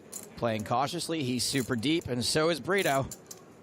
Gledeby with pocket 7s. Still looking okay for Barry to not be eliminated.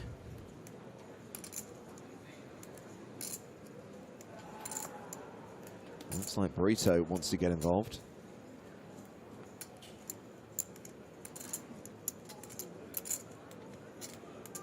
And this is an interesting line from the Brazilian qualifier. He re-raises to 112,000. It's a little reckless. I think he thinks when Peters just calls, he's not going to have much of a hand here. Little does he know, he's dealing with D. Peters, who I think is going to keep the same cautious line. Yeah, he just calls. So we already have a significant side pot between Peters and Brito. Barry Greenstein all in and at risk, playing for the main pot. A Jack 9-3 flop. Peters checks.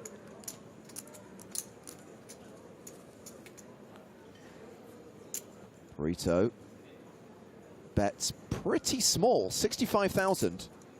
This isn't a good flop for ace king, but the bet is so small that David can definitely peel one off.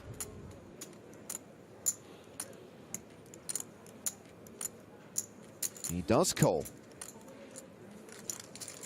The turn card is an ace. Bad news for Barry Greenstein. Every time with kings, every time. Peters now a 93% favorite. He checks once again to Brito. Not sure why Brito is going to beto. 135,000. He's in pretty bad shape, especially for the main pot with Barry all in.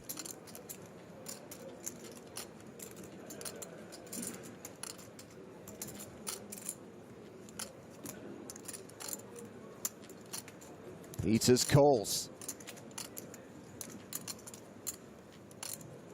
Barry's got to be hating this. He's dead unless the case king hits the river. It's a queen. We will be losing the bear.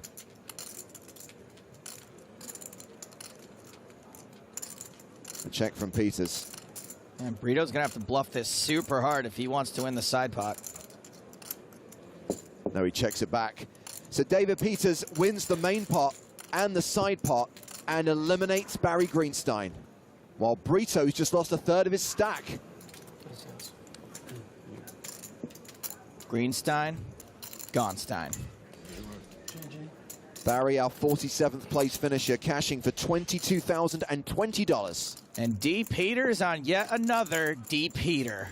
He is the new chip leader with a stack of nearly 1.2 million. Last hand of the night. Action on Jonathan West. He's just starting to get warmed up. King Jack of clubs.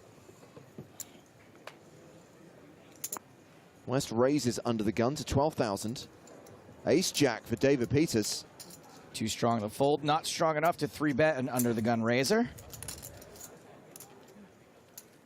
Ace 10 for Gledaby Brito. He calls as well. Liv Barry with King 3 of hearts on the button. And getting some okay pot odds, assuming no one 3-bets behind her. She calls as well. Oliver Weiss folds the small blind. Lucas Blanco is in the big blind. He's got a piece of cheese, 9 deuce. One of the worst hands you can wake up with here, but come on.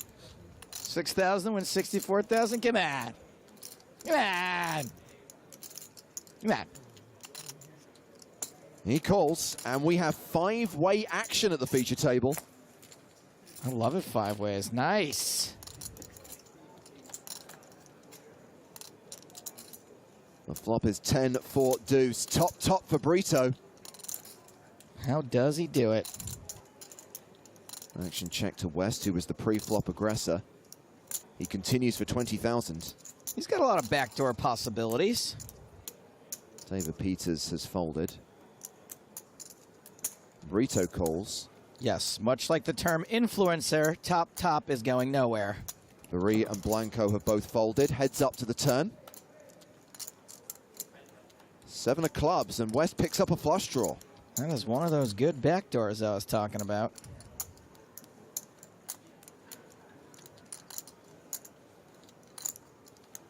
He fires a second barrel, 55,000. Brito is a 71% favorite here. And he calls. The river. It's not a club, but it is a king. West takes the lead. Such a good card for West. Probably the best card. 220,000 in the middle. West bets 65,000 for value. West's got an aggressive image. This bet is not for a whole lot of chips. And ace-10 is going to be good sometimes here. A call would be totally understandable.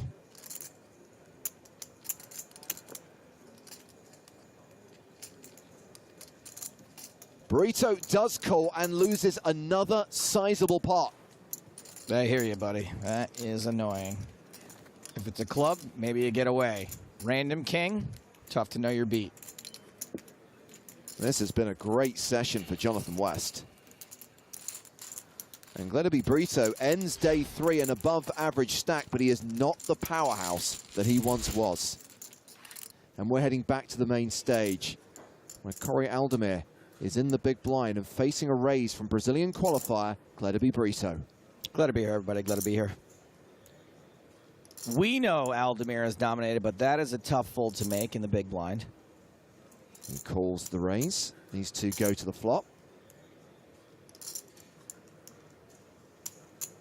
King 6-5. Couple of backdoor draws for Aldemir, but Brito is still ahead with ace queen high. Action goes check, check. Aldemir pairs his 7 and takes the lead.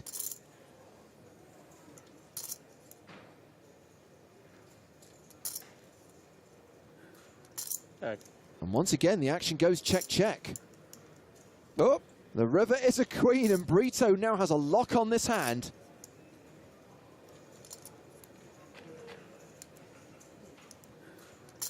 Aldemir bets 26,000. Brito calls. And the Brazilian will win this pot. That's right. Chuck him over. Make it look like it doesn't hurt. Vamos! Glad to be. Her name is Samara. He's very excited for a man who still has less than half the tournament average. And at the main feature table, Carl Stark has just taken a seat.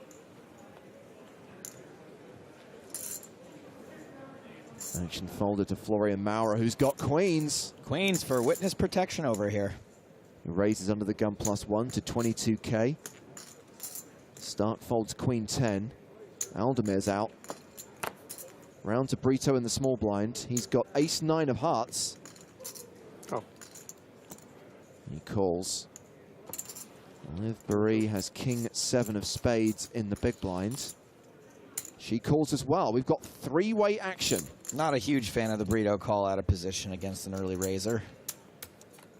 The flop is 9-6-3. That's top pair for Brito. Okay. But Maurer is still best with his overpair. Liv should be checking as well.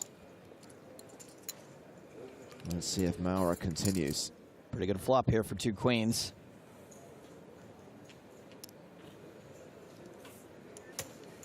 $33,000 into $73,000. And Brito's got no shot at folding top-top.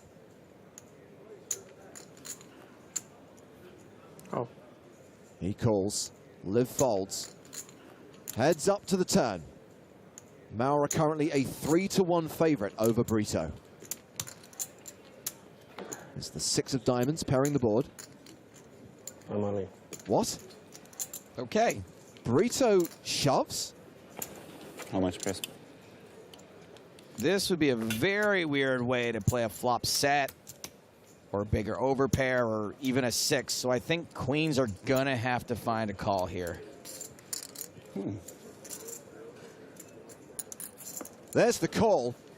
And Brito will be busto unless he can hit an ace or a 9 on the river. I mean, his wife did win $1 million spin and go, so he does run pretty good. 5 outs. The river is a queen. That's a full house for Maurer. The Brazilian qualifier is out. Things have not been going well for the amateurs today. Still a pretty good run for this guy. Glad to have been here, everybody. Glad to have been here. He cashes for just shy of 29K. And Florian Maurer now has an around average stack as Gledeby's PCA dream comes to an end.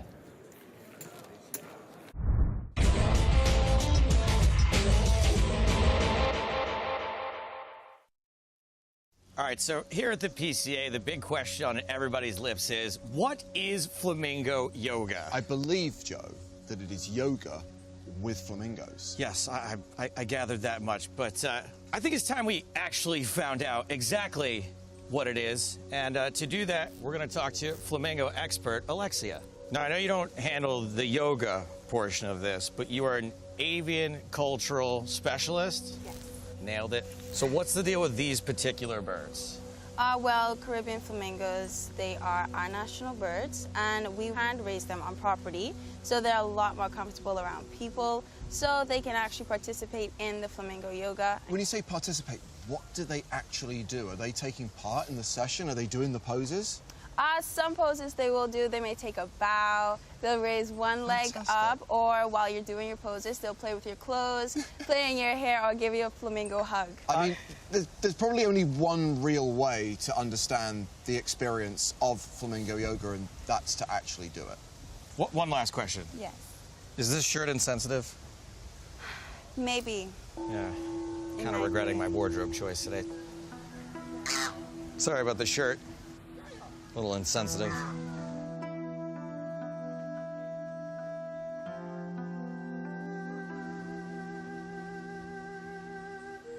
All right, guys, we're going to begin by bringing your feet together. Stand at the top of the mat. On the exhale, we empty the lungs completely. The breathing's not supposed to be the hard part, is it?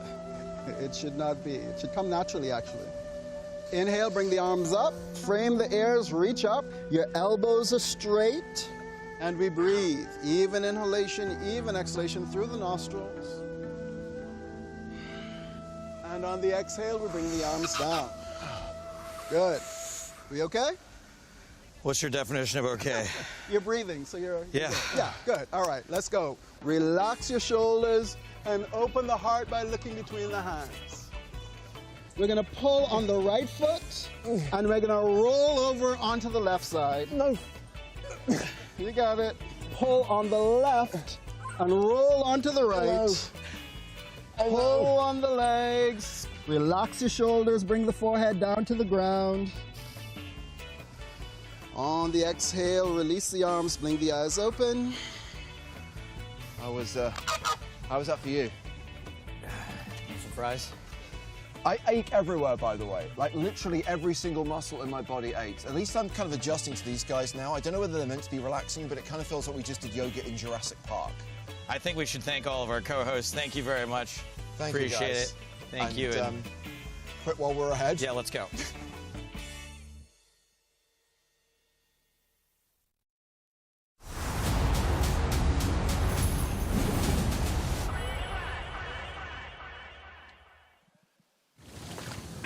Welcome back to the Bahamas and the PokerStars Players No Limit Hold'em Championship from the never-ending day 3 of this 25K tournament, where there is still 60 minutes to play. Still one more level of action before we wrap and come back for the penultimate day. Chip leaders right now include Blake Bond and Fedor Holtz, who's second on the leaderboard right now. All those guys with more than 2 million chips. Plenty of short stacks right now. Blake Bond. Amazing. These are the players we're watching at the feature table, where Omar Del Pino is the table chip leader with 55 big blinds. Nacho Barbero, shortish. Joris Rees, shortish. Yachin Gong, shortish. As we go to the 15-30 blind level, it's James Harskin with Joe Stapleton. Hello, my babies. We are rejoined by Maria Ho. Good evening. Late in the evening. So Maria, you got to enjoy a double bill during the break of swimming with pigs and people eating pigs, and then Joe and I experiencing flamingo yoga. I am thoroughly amused. Genuinely loved it. Would watch it again, 10 out of 10. There's more. I don't think we'll see it while we're here, but there's more flamingo bits to come in the TV shows. Very exciting. Chag asks, why won't PokerStars mention Fedor Holtz? Joe, I just referenced that Fedor Holtz was among the chip leaders, and Fedor Holtz is a very accomplished player who's had many big results on PokerStars and at our live events, but obviously we've been told we can't talk about Fedor Holtz, so I'm not going to mention Fedor Holtz. I, for one, refuse to mention Fedor Holtz. I know we showed Fedor Holtz winning a huge hand earlier, but I refuse to mention Fedor Holtz. I mean, we just said that guy won a hand, right? We specifically refused to name him as Fedor Holtz. I wouldn't say his name, Fedor Holtz. Fedor Holtz is not at the feature table right now, but there are players other than Fedor Holtz competing. So I know Chat Pro Saturday is a thing, but our boss is telling us right now it's Flamingo Thursday tomorrow. If they release those creatures in this commentary booth, I'm done. You're on your own. I think they're a delight. I don't mind if they nibble on me.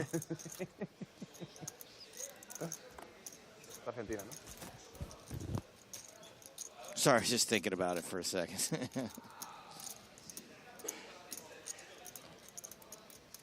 Bet Basie, 24 at bigs, ace deuce suited in the hijack.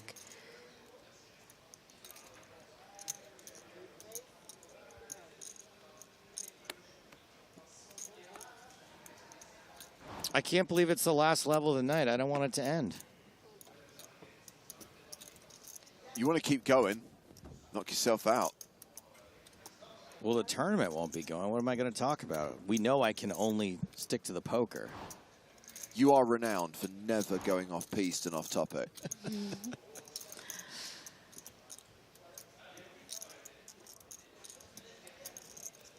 Chicago Paul says, is it 11:50 p.m. there right now? Yes. Thank you for your question. Bet Basie, ace-deuce, gong, 10-8. He's flopped a straight draw. Ace-high still the best hand right now.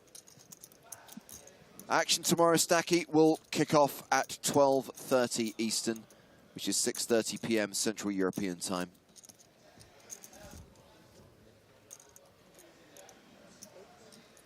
Where are we going? What's happening? I feel like we're getting sucked away. Over to the secondary feature table. Something big must be happening here. Yep.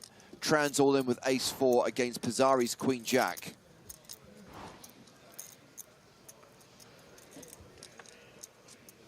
All in the call. This could put Pizarro over 2 million if he somehow runs down ace-4. Not impossible. Queens and jacks needed. It's a late night. Okay, has the open-ended straight draw. 6 out seems incorrect. They haven't accounted for the turn card. Mm-hmm. The river is an 8, so ace-4 holds. It was sweaty. Never easy, right? 400. There it is. Tran survives, gets the double up. Tom asks, is Pie still in? Alas, no. Mason Pie busted earlier, but did make the money. I think made a couple of pay jumps as well. 435 plus my ante. Yeah, plus your ante. Is 30, so it's 465. Pie got his piece 465 plus 465. of the pie. Shoot. Back on the main stage. No, 435 times 435 plus 435 plus. The hand we were watching went check on the flop, 6 on the turn, gong bet, and bet Basie folded. So next hand. ¿Sí? Lo mejor, ¿no? No, no es lo mejor para nada, pero está, tampoco, no me mata igualmente. No sé en tu fondo. Estuve en Benavís. The King, Nacho, Benavís, no. E. Barbaro. Back-to-back Barbaro. Do you remember when they used to call him that? Sure. He won 2 LAPT events back-to-back. That's why I call him Nacho E. Barbaro. The first one was a Nacho. The second one was a Barbaro. Nacho E. Barbaro. Zolran says, how come you guys refuse to mention how good Name Redacted is doing? I'm sorry, but we got told we could no longer talk about Name Redacted.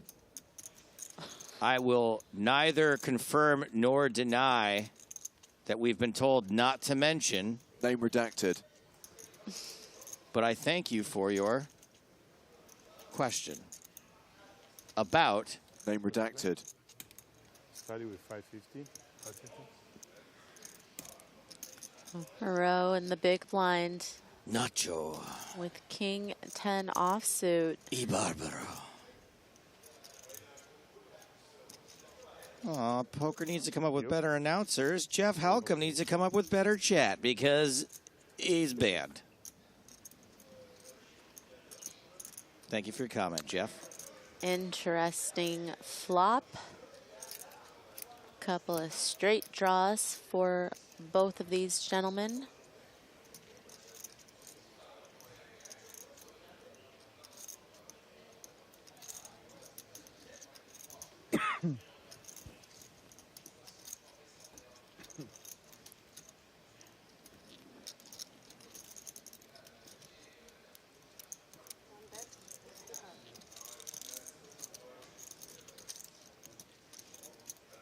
A bet of 50,000 from Barbaro. I apologize now for thinking that Jerome Moreau, poker dealer, going super deep in this tournament is a very compelling story and one that I'm fairly emotionally attached to.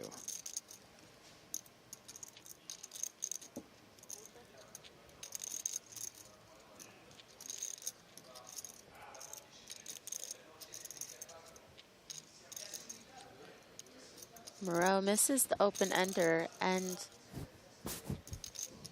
decides that they have enough showdown value. I mean, really, if you were to bet, I think, as Moreau here and turn that busted draw into a bluff, you are really only targeting, you know, ace highs or perhaps some of the smaller pairs.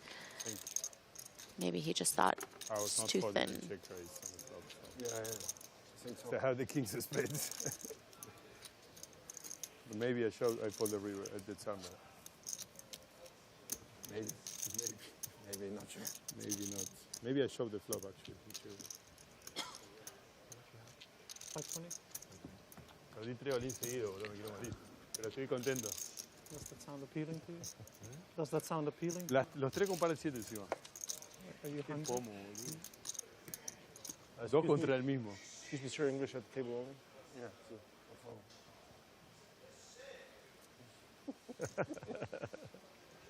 You're very funny, you know? Very funny. Extremely. 6-Bit says, tell us more about Moreau. I'm going to read verbatim what we know about Moreau. Please do, Joseph. Should be recognizable to many players in the world game as he's best known as a dealer for the EPT and other tours.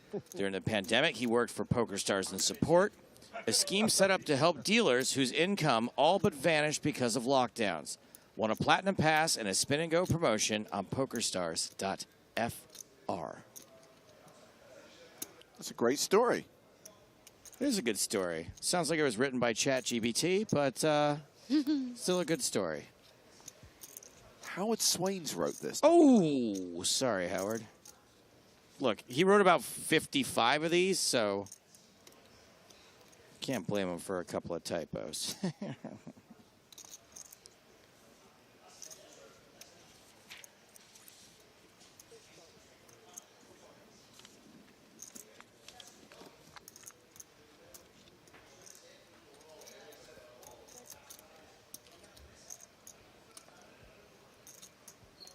And Jerome back in the action. Domination situation. And still ahead post-flop with Queen Jack high. How much money do you think Moreau would need to cash for him to say, you know what, maybe instead of dealing, I'm just going to give playing poker full-time a shot? That's a great question. I don't know. Let's look at the payouts. 6th place money? I would say no. I mean, even 9th place money feels pretty good. 449K for 9th.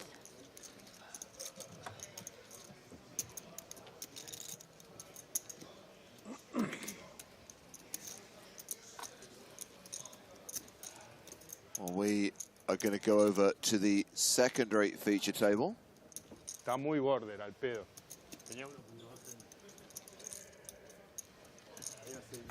Where we have players including Sam Grafton, the Squid, making another deep run.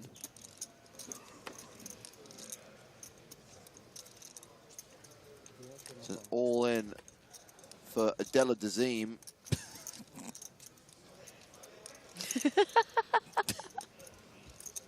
What's the descriptor? The wickedly talented. Wickedly talented Adela Dazeem. Oh my gosh, that's the best. What was better than that?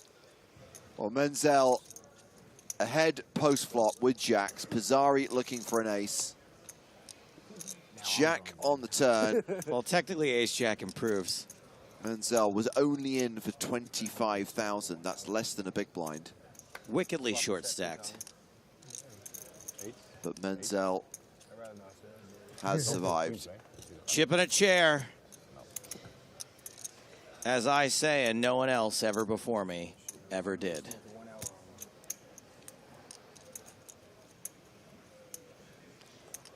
It looks like he was just in for 25K on the flop. He probably just left that behind. Yes, sorry. Clearly had about $500,000, which went in pre. Did the whole kind of leave chips behind thing, which I feel we need to interrogate Mr. Benger about tomorrow, Joseph. Yeah, apparently he did some ninja laddering today. Said he'd tell me the story later, but maybe we just save it. Who's We're getting him up first. Okay. I want to know all about it. I want to castigate him. Look, he didn't cash the tournament. We don't have to cut his off. No, he laddered because of his... I'm just saying, like, he had a disappointing finish is what I mean. Like, we don't have to cut his off. I don't think he's that disappointed. What have we got going on here? This is Dave Shallow, Platinum Pass winner, all in against Fedor Holtz. Oh, God, I said his name again. Oh, no. And that is Dave Shallow eliminated. King Jack quashed by Queen Jack with a queen on the river. Shallow went deep.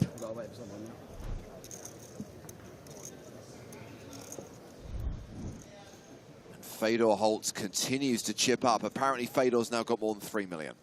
Sick.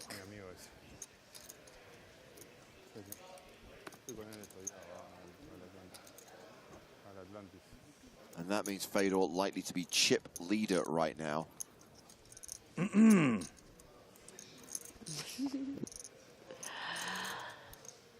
I don't know where this conspiracy theory started that we somehow weren't mentioning him.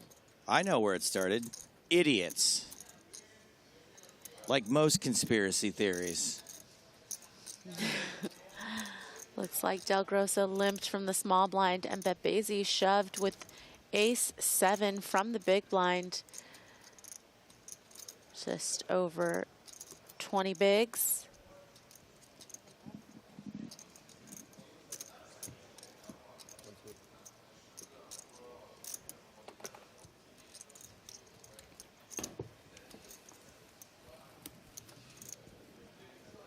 Come on, guys. Tell me something. Where you from? Why so long? Tell me something You get back good. Who would have thought that Nacho is going to be the one who wants to keep the conversation going? I've been at a couple tables with Nacho where he is not having any table talk. Really? Yeah. Maybe it's you.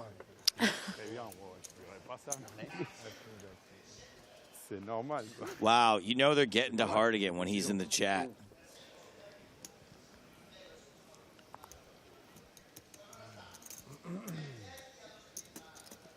Action on Omar of the Pinot.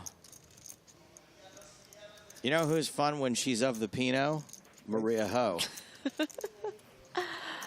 I like to think I'm fun with or without. True. Ooh, here comes the gong show. Yeah, and Del Pino did double up gong earlier. Gong now with about 18 big blinds.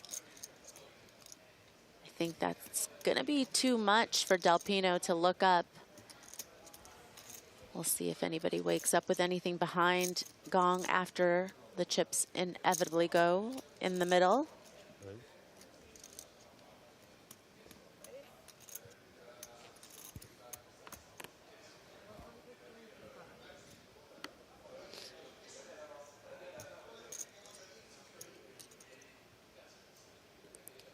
I don't think Moreau can call this, especially because Del Pino will have the action opened back up when it gets around to him, and you really wouldn't want to be committing 20 bigs with sevens and then have Del Pino potentially shove.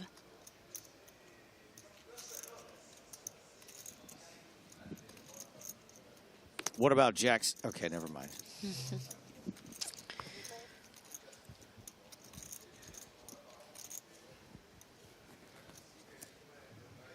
Del Pino with the artisanal sourdough.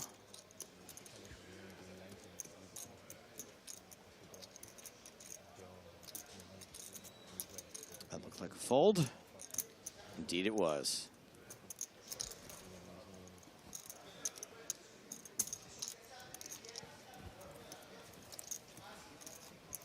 Down to 58 players in the PSPC. Oh, if I would have seen that shirt, I would have called for sure. I didn't see it. It was like covered up in black. That's 57 varieties who are now in 58th place. Armin Rezai. Bro, don't try to ask my Argentinian friend, bro. What are you trying to do? And he's Argentinian too? He's Argentinian too, bro. Oh my goodness. Come on, man. Why you do that to him? I'll find out. Why do you fold it?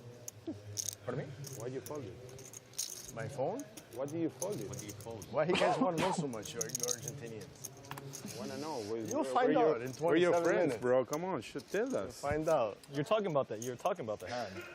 I mean, you're talking, yeah. He's asking. We're going to see in 20 minutes. Come on, bro. You can't give us 20 minutes spoiler?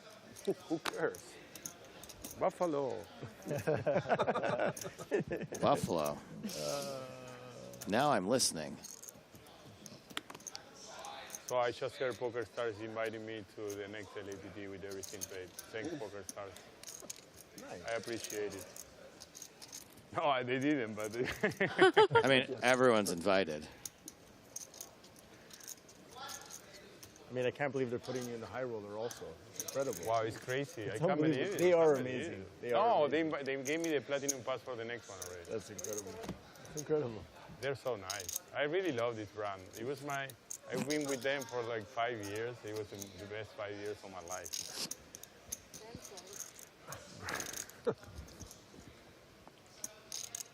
Landed on thick like some nacho cheese.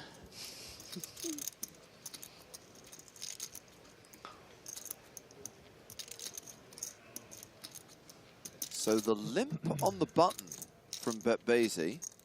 Yeah, I don't mind it. You know, once Limp Basie. you're in the 15 to 20 big blind range, especially considering the effective stacks in the blinds as well, makes sense to want to find some limps, especially with these types of hands, ones that, you know, have some post-flop playability. These middling, suited, connected type cards usually do pretty well. And also, you know, this board is actually one that you could also represent, because it is not out of the realm of possibility that the button will find some traps as well when you limp against stacks in the blinds that could be willing to shove.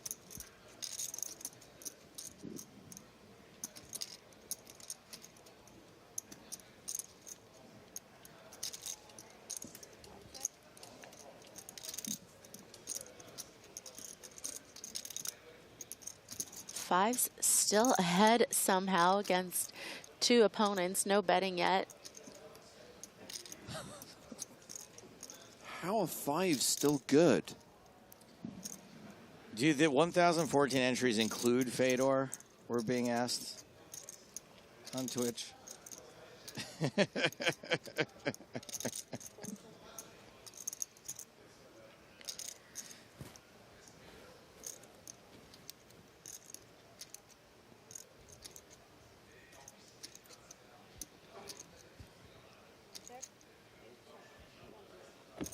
One pair. Roost checks. Barbero checks. But Basie checks. One pair good. Two pair, actually. Campeón del mundo. Maybe that's why they're campeón. Gadab asks, when will PokerStars be legal in Tennessee? I don't know. Try legalizing books first. first. Sure he had like 8-7 suited. Well, we are going to step away from the feature table. We're going to the outer tables to check on Fedor Holtz. I almost sheep, but this guy. Oh, no. It's an all-in situation. Fedor 3-bet. Peter Kalev ripped it for 50 bigs. Fedor's called with ace-king. Wow. Up against the ace-3 of Kalev. Ace-3 of hearts? And there is a 3 on the turn and a heart on the river. Kalev, 2-pair on the turn, a flush on the river. Kalev doubles up through Fedor Holtz, and now it is Peter Kalev who's got 3.1 million. Wow, 50 big blind rip with the ace-3 suited. Is that our fault too? I mean, no, I think it's just a testament to probably how tough Fedor has been to play. Yeah, and how active he's been, and it just feels like, you know, his opponent thought, no, he can't always have it. He's just got a big stack and it's gonna be very aggressive.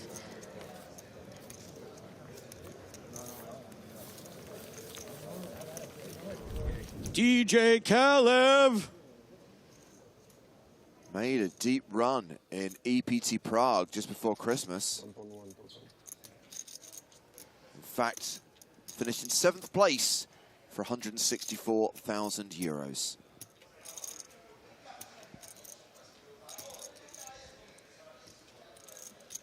Gahoo asks how much time is left in this level. 37 minutes and 53 seconds.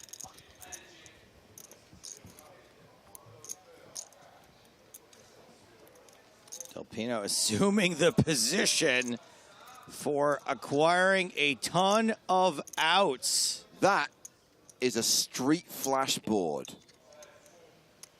From 5 high to post flop flip with the statistical advantage.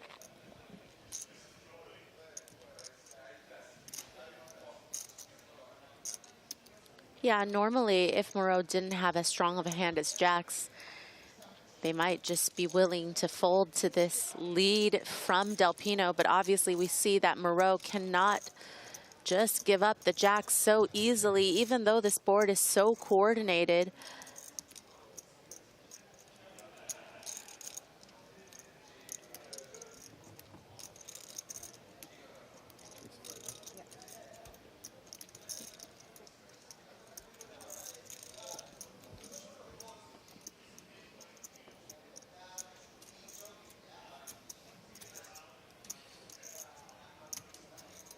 So with a pair of 4s here, Maria, and an ace on the turn, do you ever just fire on this, or you're automatically in showdown mode? No, I feel like had Del Pino maybe elected to check the flop instead of lead, then maybe he could play the turn a variety of ways as well. But now I think you just have to check and try to realize your equity. You're certainly going to be calling a bet on the turn. You're not going to be folding with You don't want to get raised. all of that equity, right? But you don't want to get raised, and you might even get a free river. Free river indeed. Jack's hold though.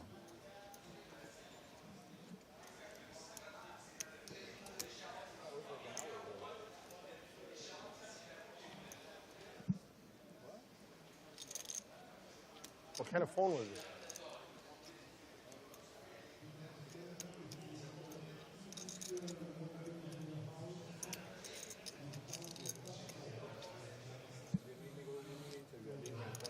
Del Pino checks the river.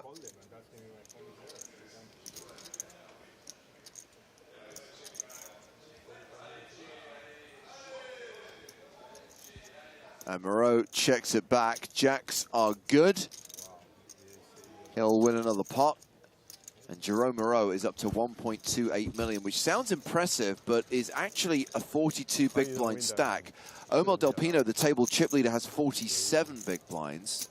It's feeling like we're going to come back tomorrow with a very short average stack as well. This is what is confusing the widget. It shouldn't be playing this shallow. This is crazy. It does feel like if this trend continues for the remainder of the 35 minutes we have left in the day, then there should be quite a bit of quick stack consolidation tomorrow, and then maybe we can be a bit more on pace. Moron.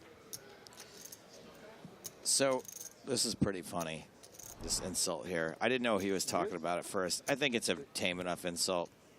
Funny Buddha says, this tennis ball has been on main stage for so long. What's his name?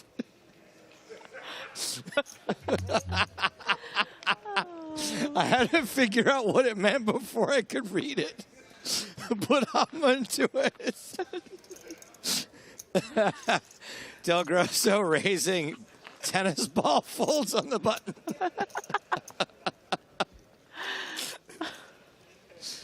Del Pino with a dangerous hand in the small blind. Sorry, you stressed me.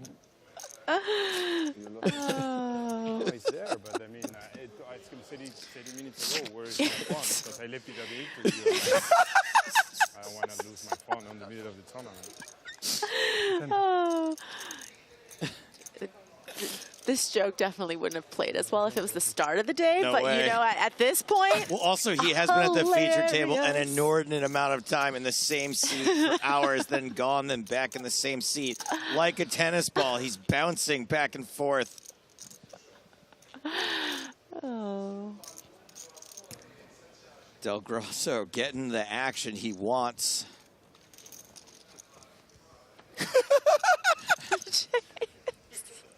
Let Oh, no. Always an ace on the desk. Got the action he wanted, not the flop.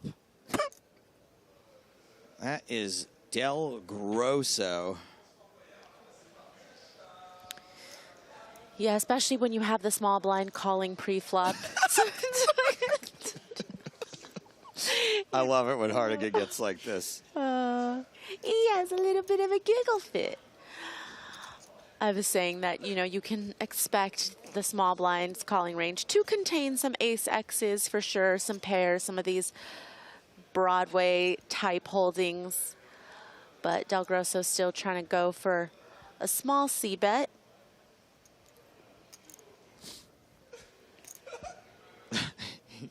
He's still going.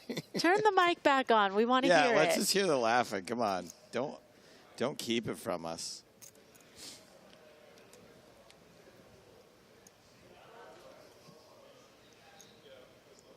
Gong makes the call, as does Del Pino. Yeah, and I think Del Pino makes the call. Gong, I wouldn't love calling here with the best hand. It puts ace-3 in a tough position to overcall, but I think you just have to come along and decide on the turn. And I feel like for Del Grosso, seeing this overcall, you know you're dead. Right, like you're going to shut it down. It's over. Someone's got an ace. Deuce makes things even better for Gong. Yeah, and these types of turns obviously make it a little bit easier to find continues, but as I mentioned, Del Grosso in position will likely just check back if it gets checked to him.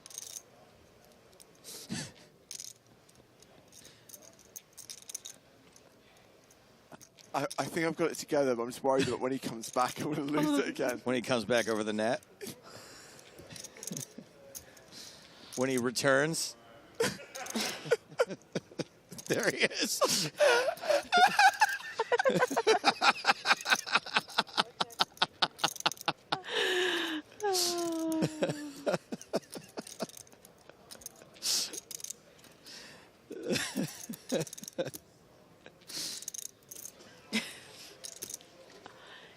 Checks over to Del Grosso, who's got to check back at this point. Oh, wow. What's happening? He is reaching for chips. Kind of surprising to see. I don't... Oh, and that was like 300K?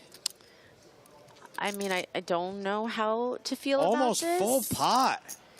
Yeah, 375 into 435. Very surprising. Very clearly trying to get a weak ace X to fold.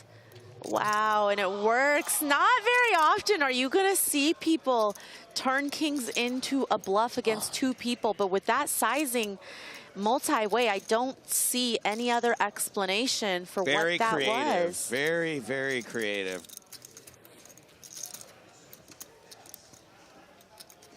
Del Grosso now chip leader at the table. Buffalo. Bro, the guy was complaining at the dinner. Like, I was like, bro, you're alive. I wasn't complaining. You were complaining about dinner. You were complaining that you wanted a meal. I said Costa was good. You took me tennis to ball. You had a reservation. You were complaining. We went there. We couldn't get a table. You tried to grease her. Wasn't big enough of a bill. Right in time, Chansey. Right in time, Chansey. You know what? We're gonna have 28 minutes of the famous James, just call it. Just we'll take it from Yeah, here. if you want to just call it a night, it's fine. I can close it out. Oh. Now it's my job to make sure he doesn't ever stop. I'm genuinely worried that I'm going to get over this tonight, and then tomorrow we're going to come in, we're going to do the pre-game, and there's going to be a shot of him in a VT, and it's going to set me off again. And I will literally have nowhere to hide. I'm living for this. This is keeping me awake.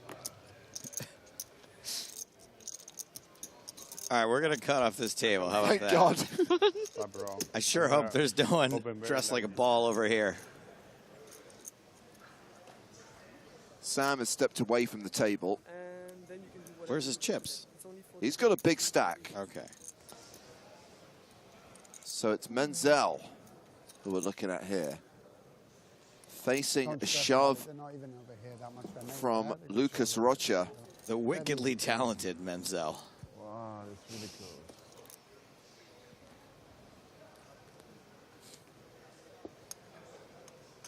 15 bigs I call.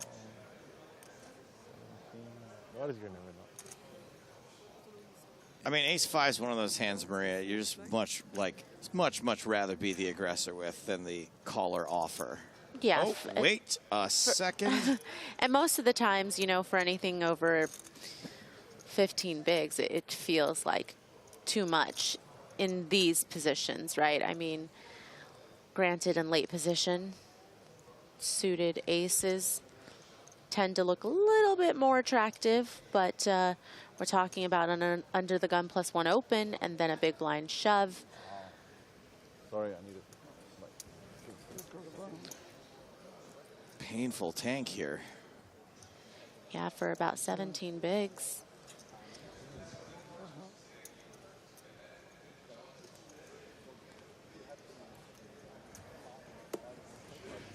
Yeah. So it's not like we need to like force people. Do you want or split? Like no one's taking it right. Every decision is fucking massive. Like every decision is massive. You also can't call the prop really. Yeah. Tell you what, Rocha wants a fold. Yeah. I think I heard Sam in the background saying that obviously there's a lot of thinking about big decisions and respecting the fact that players have big decisions right now. Tomorrow, of course, the shot clock will be in play.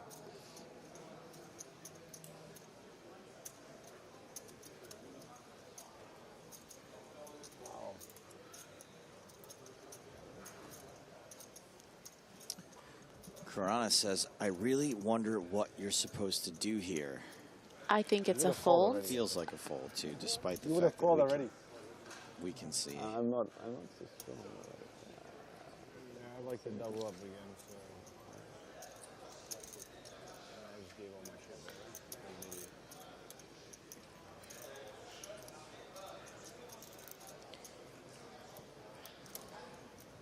Pretty deep into the table here with those chips. Wow. All right, does make the call, Okay. and they are flipping. I was not expecting I that was call. not either. I think given the ranges, stack size, most people would have folded ace-5 there. Rocha seems surprised. Like Poker Face the movie versus Tilt the TV show, one of these two things has a slight mathematical advantage. And unless king comes out, you didn't have the king. Let's flip the coin.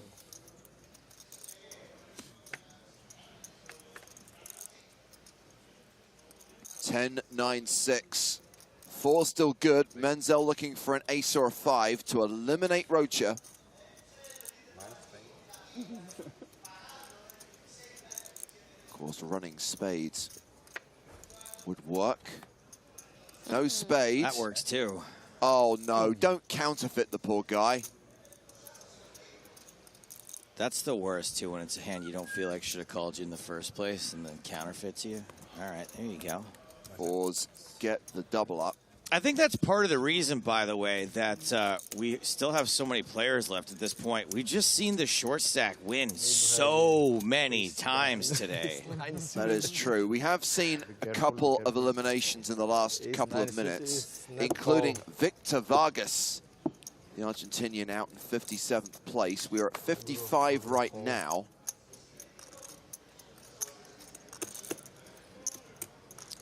Jason asks, how did Menzel go from 50K to over 1 million in chips? You won a bunch of pots. Thank you for your question.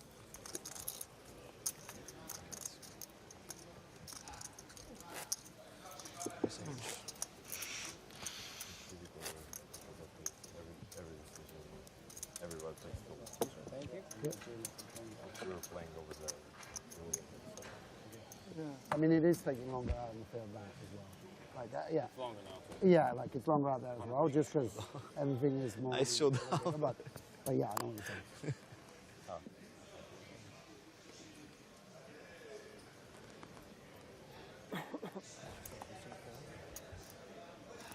Oh, Wiley called us legends. Thanks, Wiley.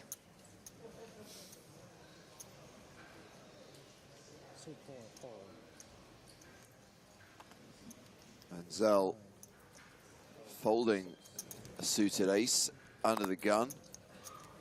Sam Grafton with King 10 in the hijack. Currently playing 1.33 million.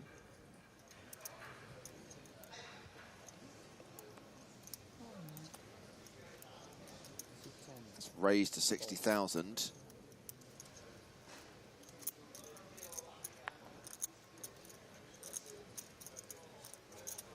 Lucas Rocho, ace, queen in the small blind. 1.3. Fresh off of the double 1.3 plus with a real hand in the small blind. Going to be doing really well against the hijack open, especially someone that has a stack like Grafton, someone with the experience like Grafton's, of course, certainly will have light opens.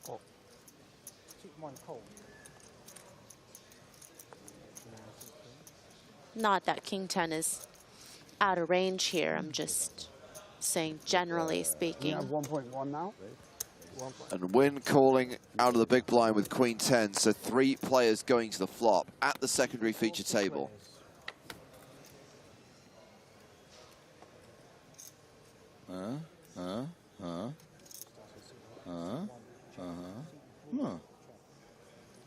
Yes, exactly.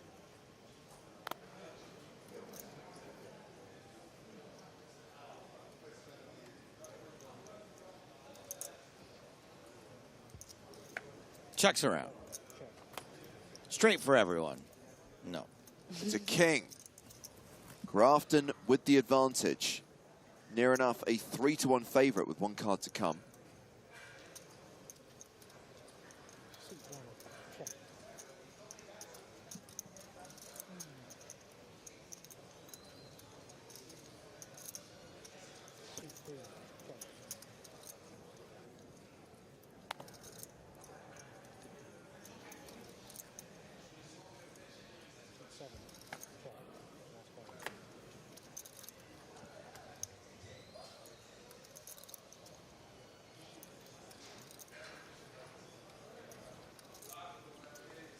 River's a 4, does bring in the potential flush.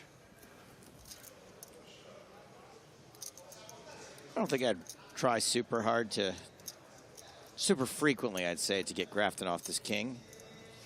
If you try super hard it might work, but even still, I don't know. He's pretty good at poker. Yeah, and you see Rocha considering it, just knowing that ace high not likely to be good, wanting to fold out any other 1-pair hands, perhaps not as good as top pair hands, but you know, maybe targeting more of the 8Xs, the 6Xs. 110. The 9-10s, the queen 9s maybe? I don't think a 9's gonna fold to this size, certainly not a king. It was a very quick call. Sam Grafton adding about $250,000 to his stack.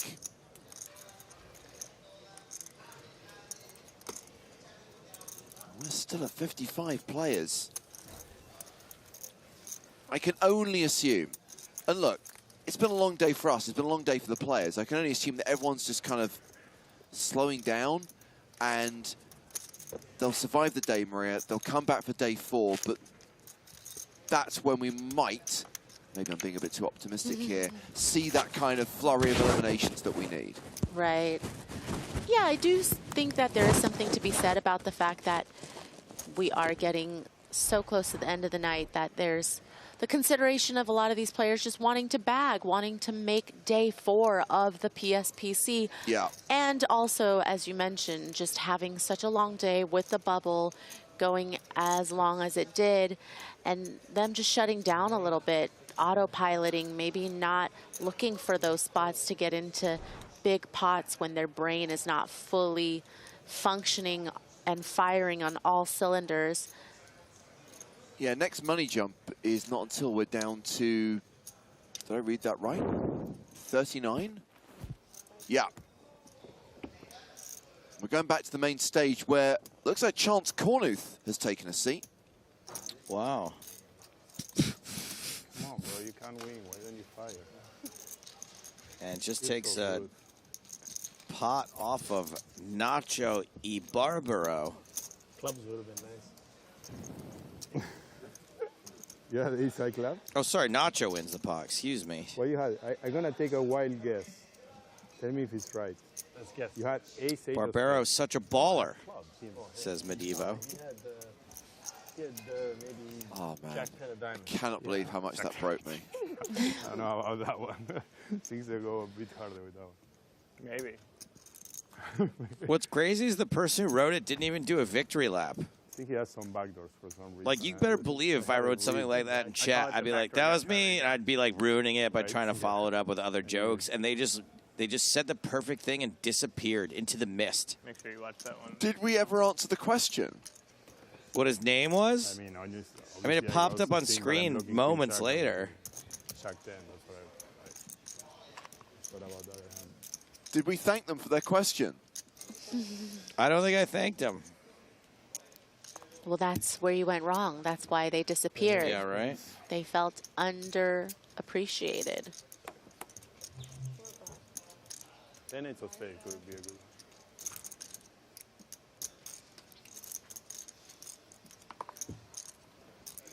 Should have just shoved the turn.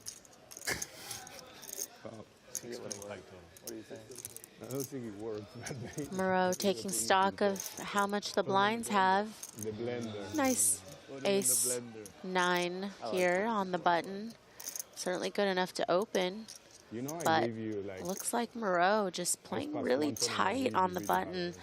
Great timing, but still, I don't think anybody folds ace 9 on the button with his stack. I think there's some bad people that like a 10K or something. We went super deep in the final two. I forgot shoved ace 9 without kings. God of against, you remember that? Well, we are stepping away from the main stage and going back over to the secondary feature table. Big hand here. Sam Grafton folds ace-queen, and now the action is on Pizzari, who's got ace-10. Tran shoving for 570,000. Oh, boy.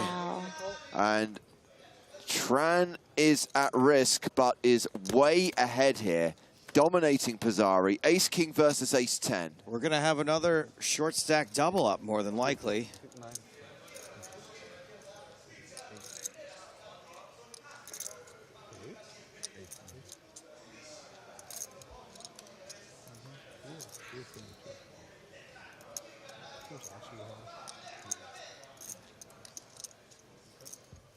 Domination situation. And ace-king holding. Tran set for a double up.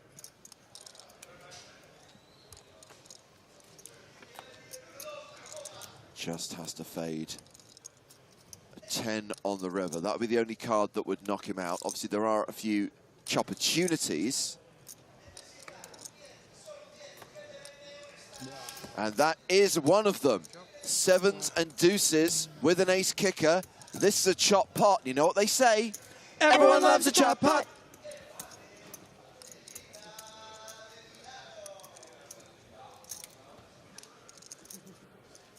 Pizzari just smiling, knowing that he got away with a big one. Short stack doubles up, chop pot. I mean, whatever. Same. No one goes broke.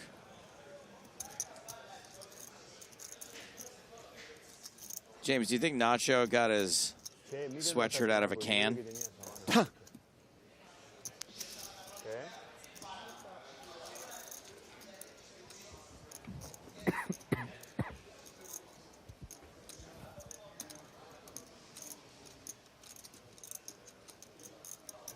I was just remembering in The Wire when they have the microphone hidden inside the tennis ball, and it's an illegal wire, and so they have to make up a fake confidential informant who they call Fuzzy Dunlop. Del Grosso in another great spot. Yeah, blind versus blind.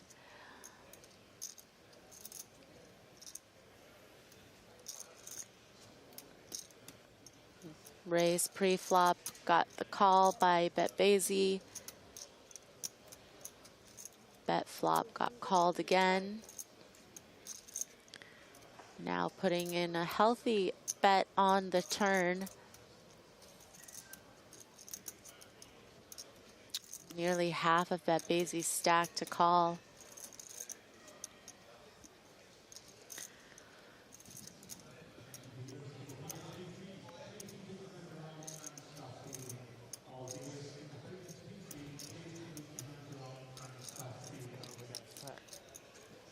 You need a 3.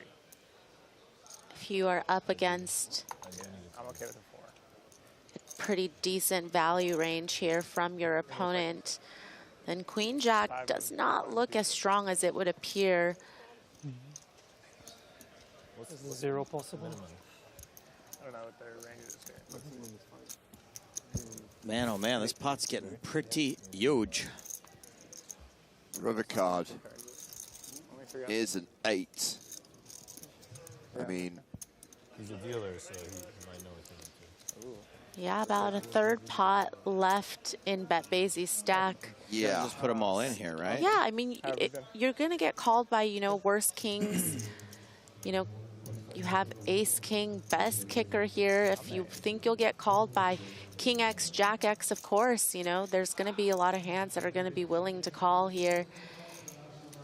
You got to get max value. Come on, Nacho. Go 5. 3, 4. 3, 4. We're trying for the number of hands. The turn clubs missed. I need help. The Broadway straight draws missed. Okay. They call me the 3. I can dig a 3. I understand that you're giving your opponent a lot of credit, you know, if you just decide. Obviously, the flop call, no problem. You have to come along with the queen jack. In the turn, if you think that your opponent isn't just raising pre-flop from the small blind with the top of their range, we did it. Let's go. And continuing flop and turn I needed it, man. I'm sure. with that strong range, then of course sometimes you're going to have to look them up with jacks and 6s in this spot. But obviously in a really, really tough position here on the river for their tournament life now against a triple barrel.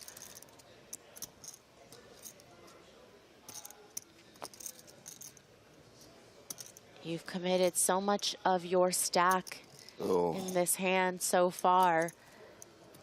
Calling you're out.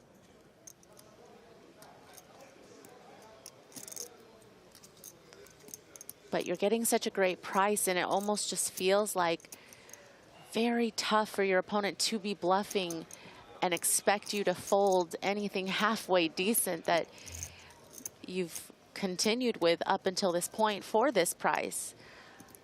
So in that sense, feels like this is not a bluff from Del Grosso. And if you can't beat his value,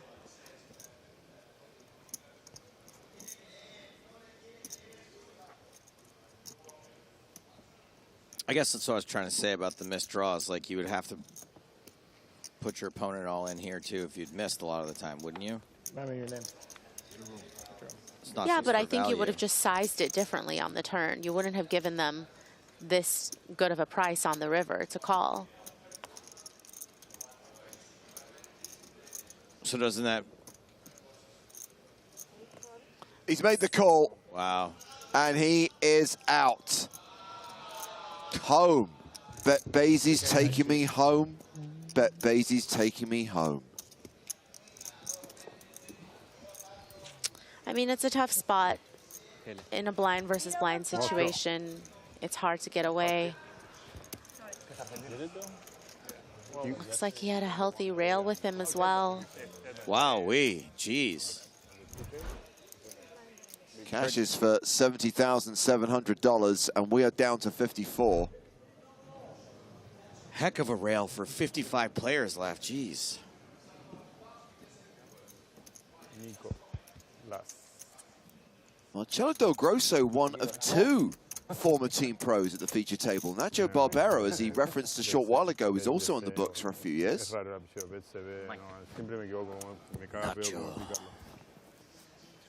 y Barbero.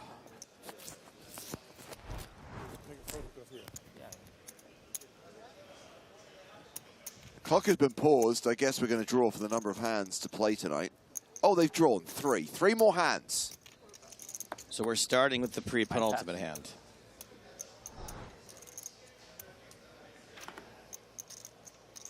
Only 1 blind, so that's you got that going for you right now. I win my money back. Yeah, I don't think Del Grosso's going to open this. You got it, buddy. You got it. The bluff. You got it, buddy. Oh, you had it. Wow. Oh. Wow. You had the best hand. Everybody knew. Everybody knew. Joris Royce. Strong aura. That's the white on white. Do you know I went over to ask the Dutch how to pronounce Royce, and none of them could tell me. They were all like, There's like 1, 2, 3, 4, there's 6 of them. Yeah. And not one of them knew? Well, they went, it's where they go, it's pronounced Hoch. And then someone in chat was like, it's like Rolls Royce with the second part. I was like, oh, that makes sense.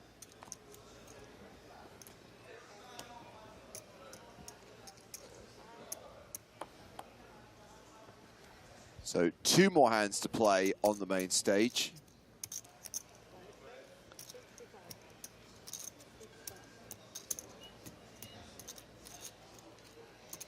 Corneth can certainly spot the opportunities when you get towards the end of the night and the number of hands have been announced. Usually people shut it down, lock it up, unwilling to battle and play hands unnecessarily. So you're saying there's a chance? So I'm saying that it's a good spot to open light.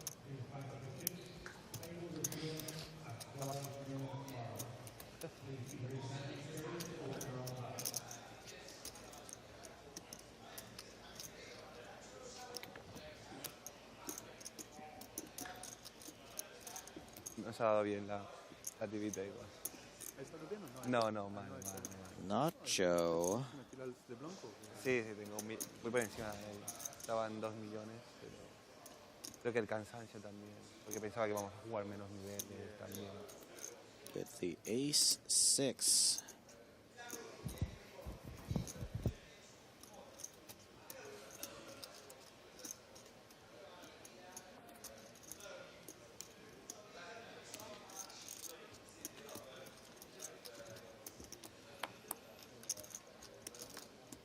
He wants to see a flop.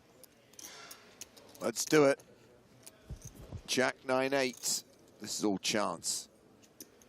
It's a skill game.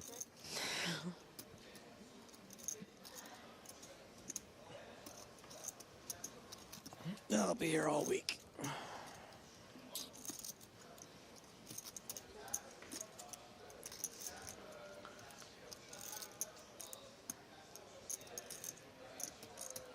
Eight, 9, Jack 10, Queen, straight. And Nacho drawing dead to a chop.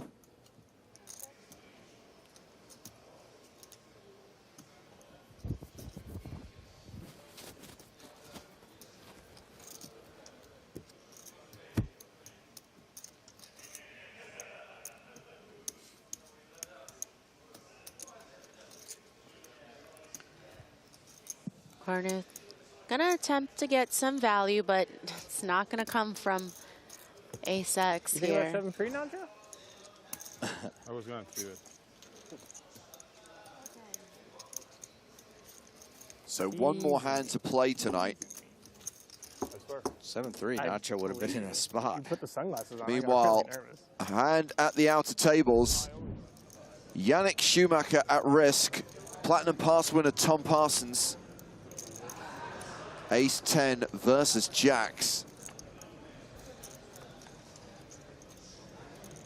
Looking good for the Jacks.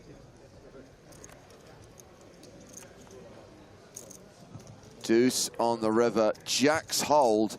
So Yannick Schumacher eliminated, $70,700. And Tom Parsons, the Platinum Pass winner, up to $2.1 million. Looks like the Schumachers on the other foot. So 52 players remaining.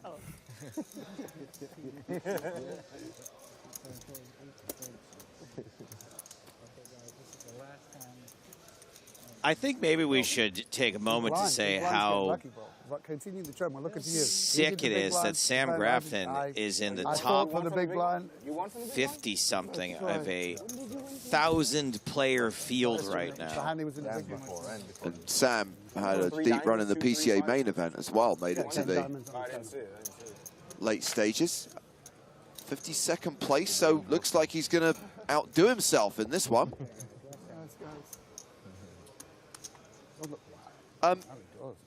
Looks like we're going to be coming back tomorrow with a sub-30 big blind average, and I hope I'm just not being falsely optimistic, Maria, but I do think something has to give at some stage. We're going to have to see some consolidation. I do too. It's like this rubber band is being stretched and stretched, and it's just going to snap, and maybe we will have a flurry of bust outs early tomorrow.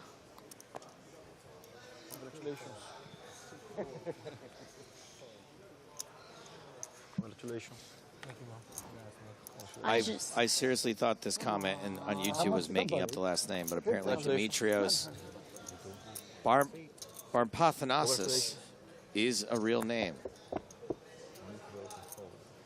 So this is going to be the last hand of the day at the secondary feature table. It's been folded to the squid in the small blind, Queen 3.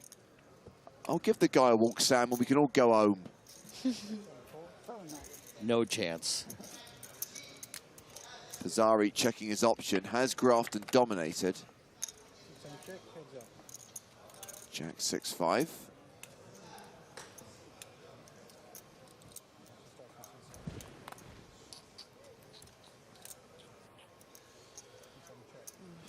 Okay.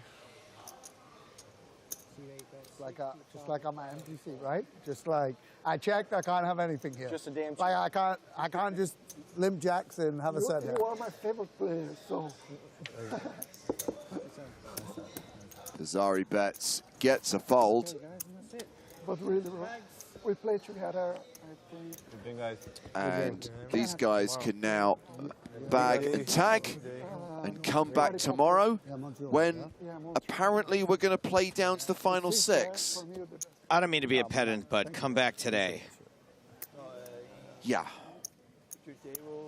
Remind me your name again. What? Remind me your name. Yesterday, Remind me your name again. Philip. They're coming back today. Sometimes you just know, and it's best not to dwell on it. I'll take it. Plays concluded on the main stage as well.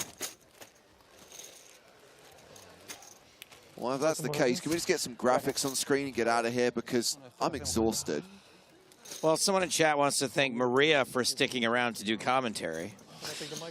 Yeah, well done, Maria. Thanks for sticking around, Maria. Without Maria, we wouldn't have made it. It's like we're a soup kitchen. So you're volunteering. Good luck tomorrow.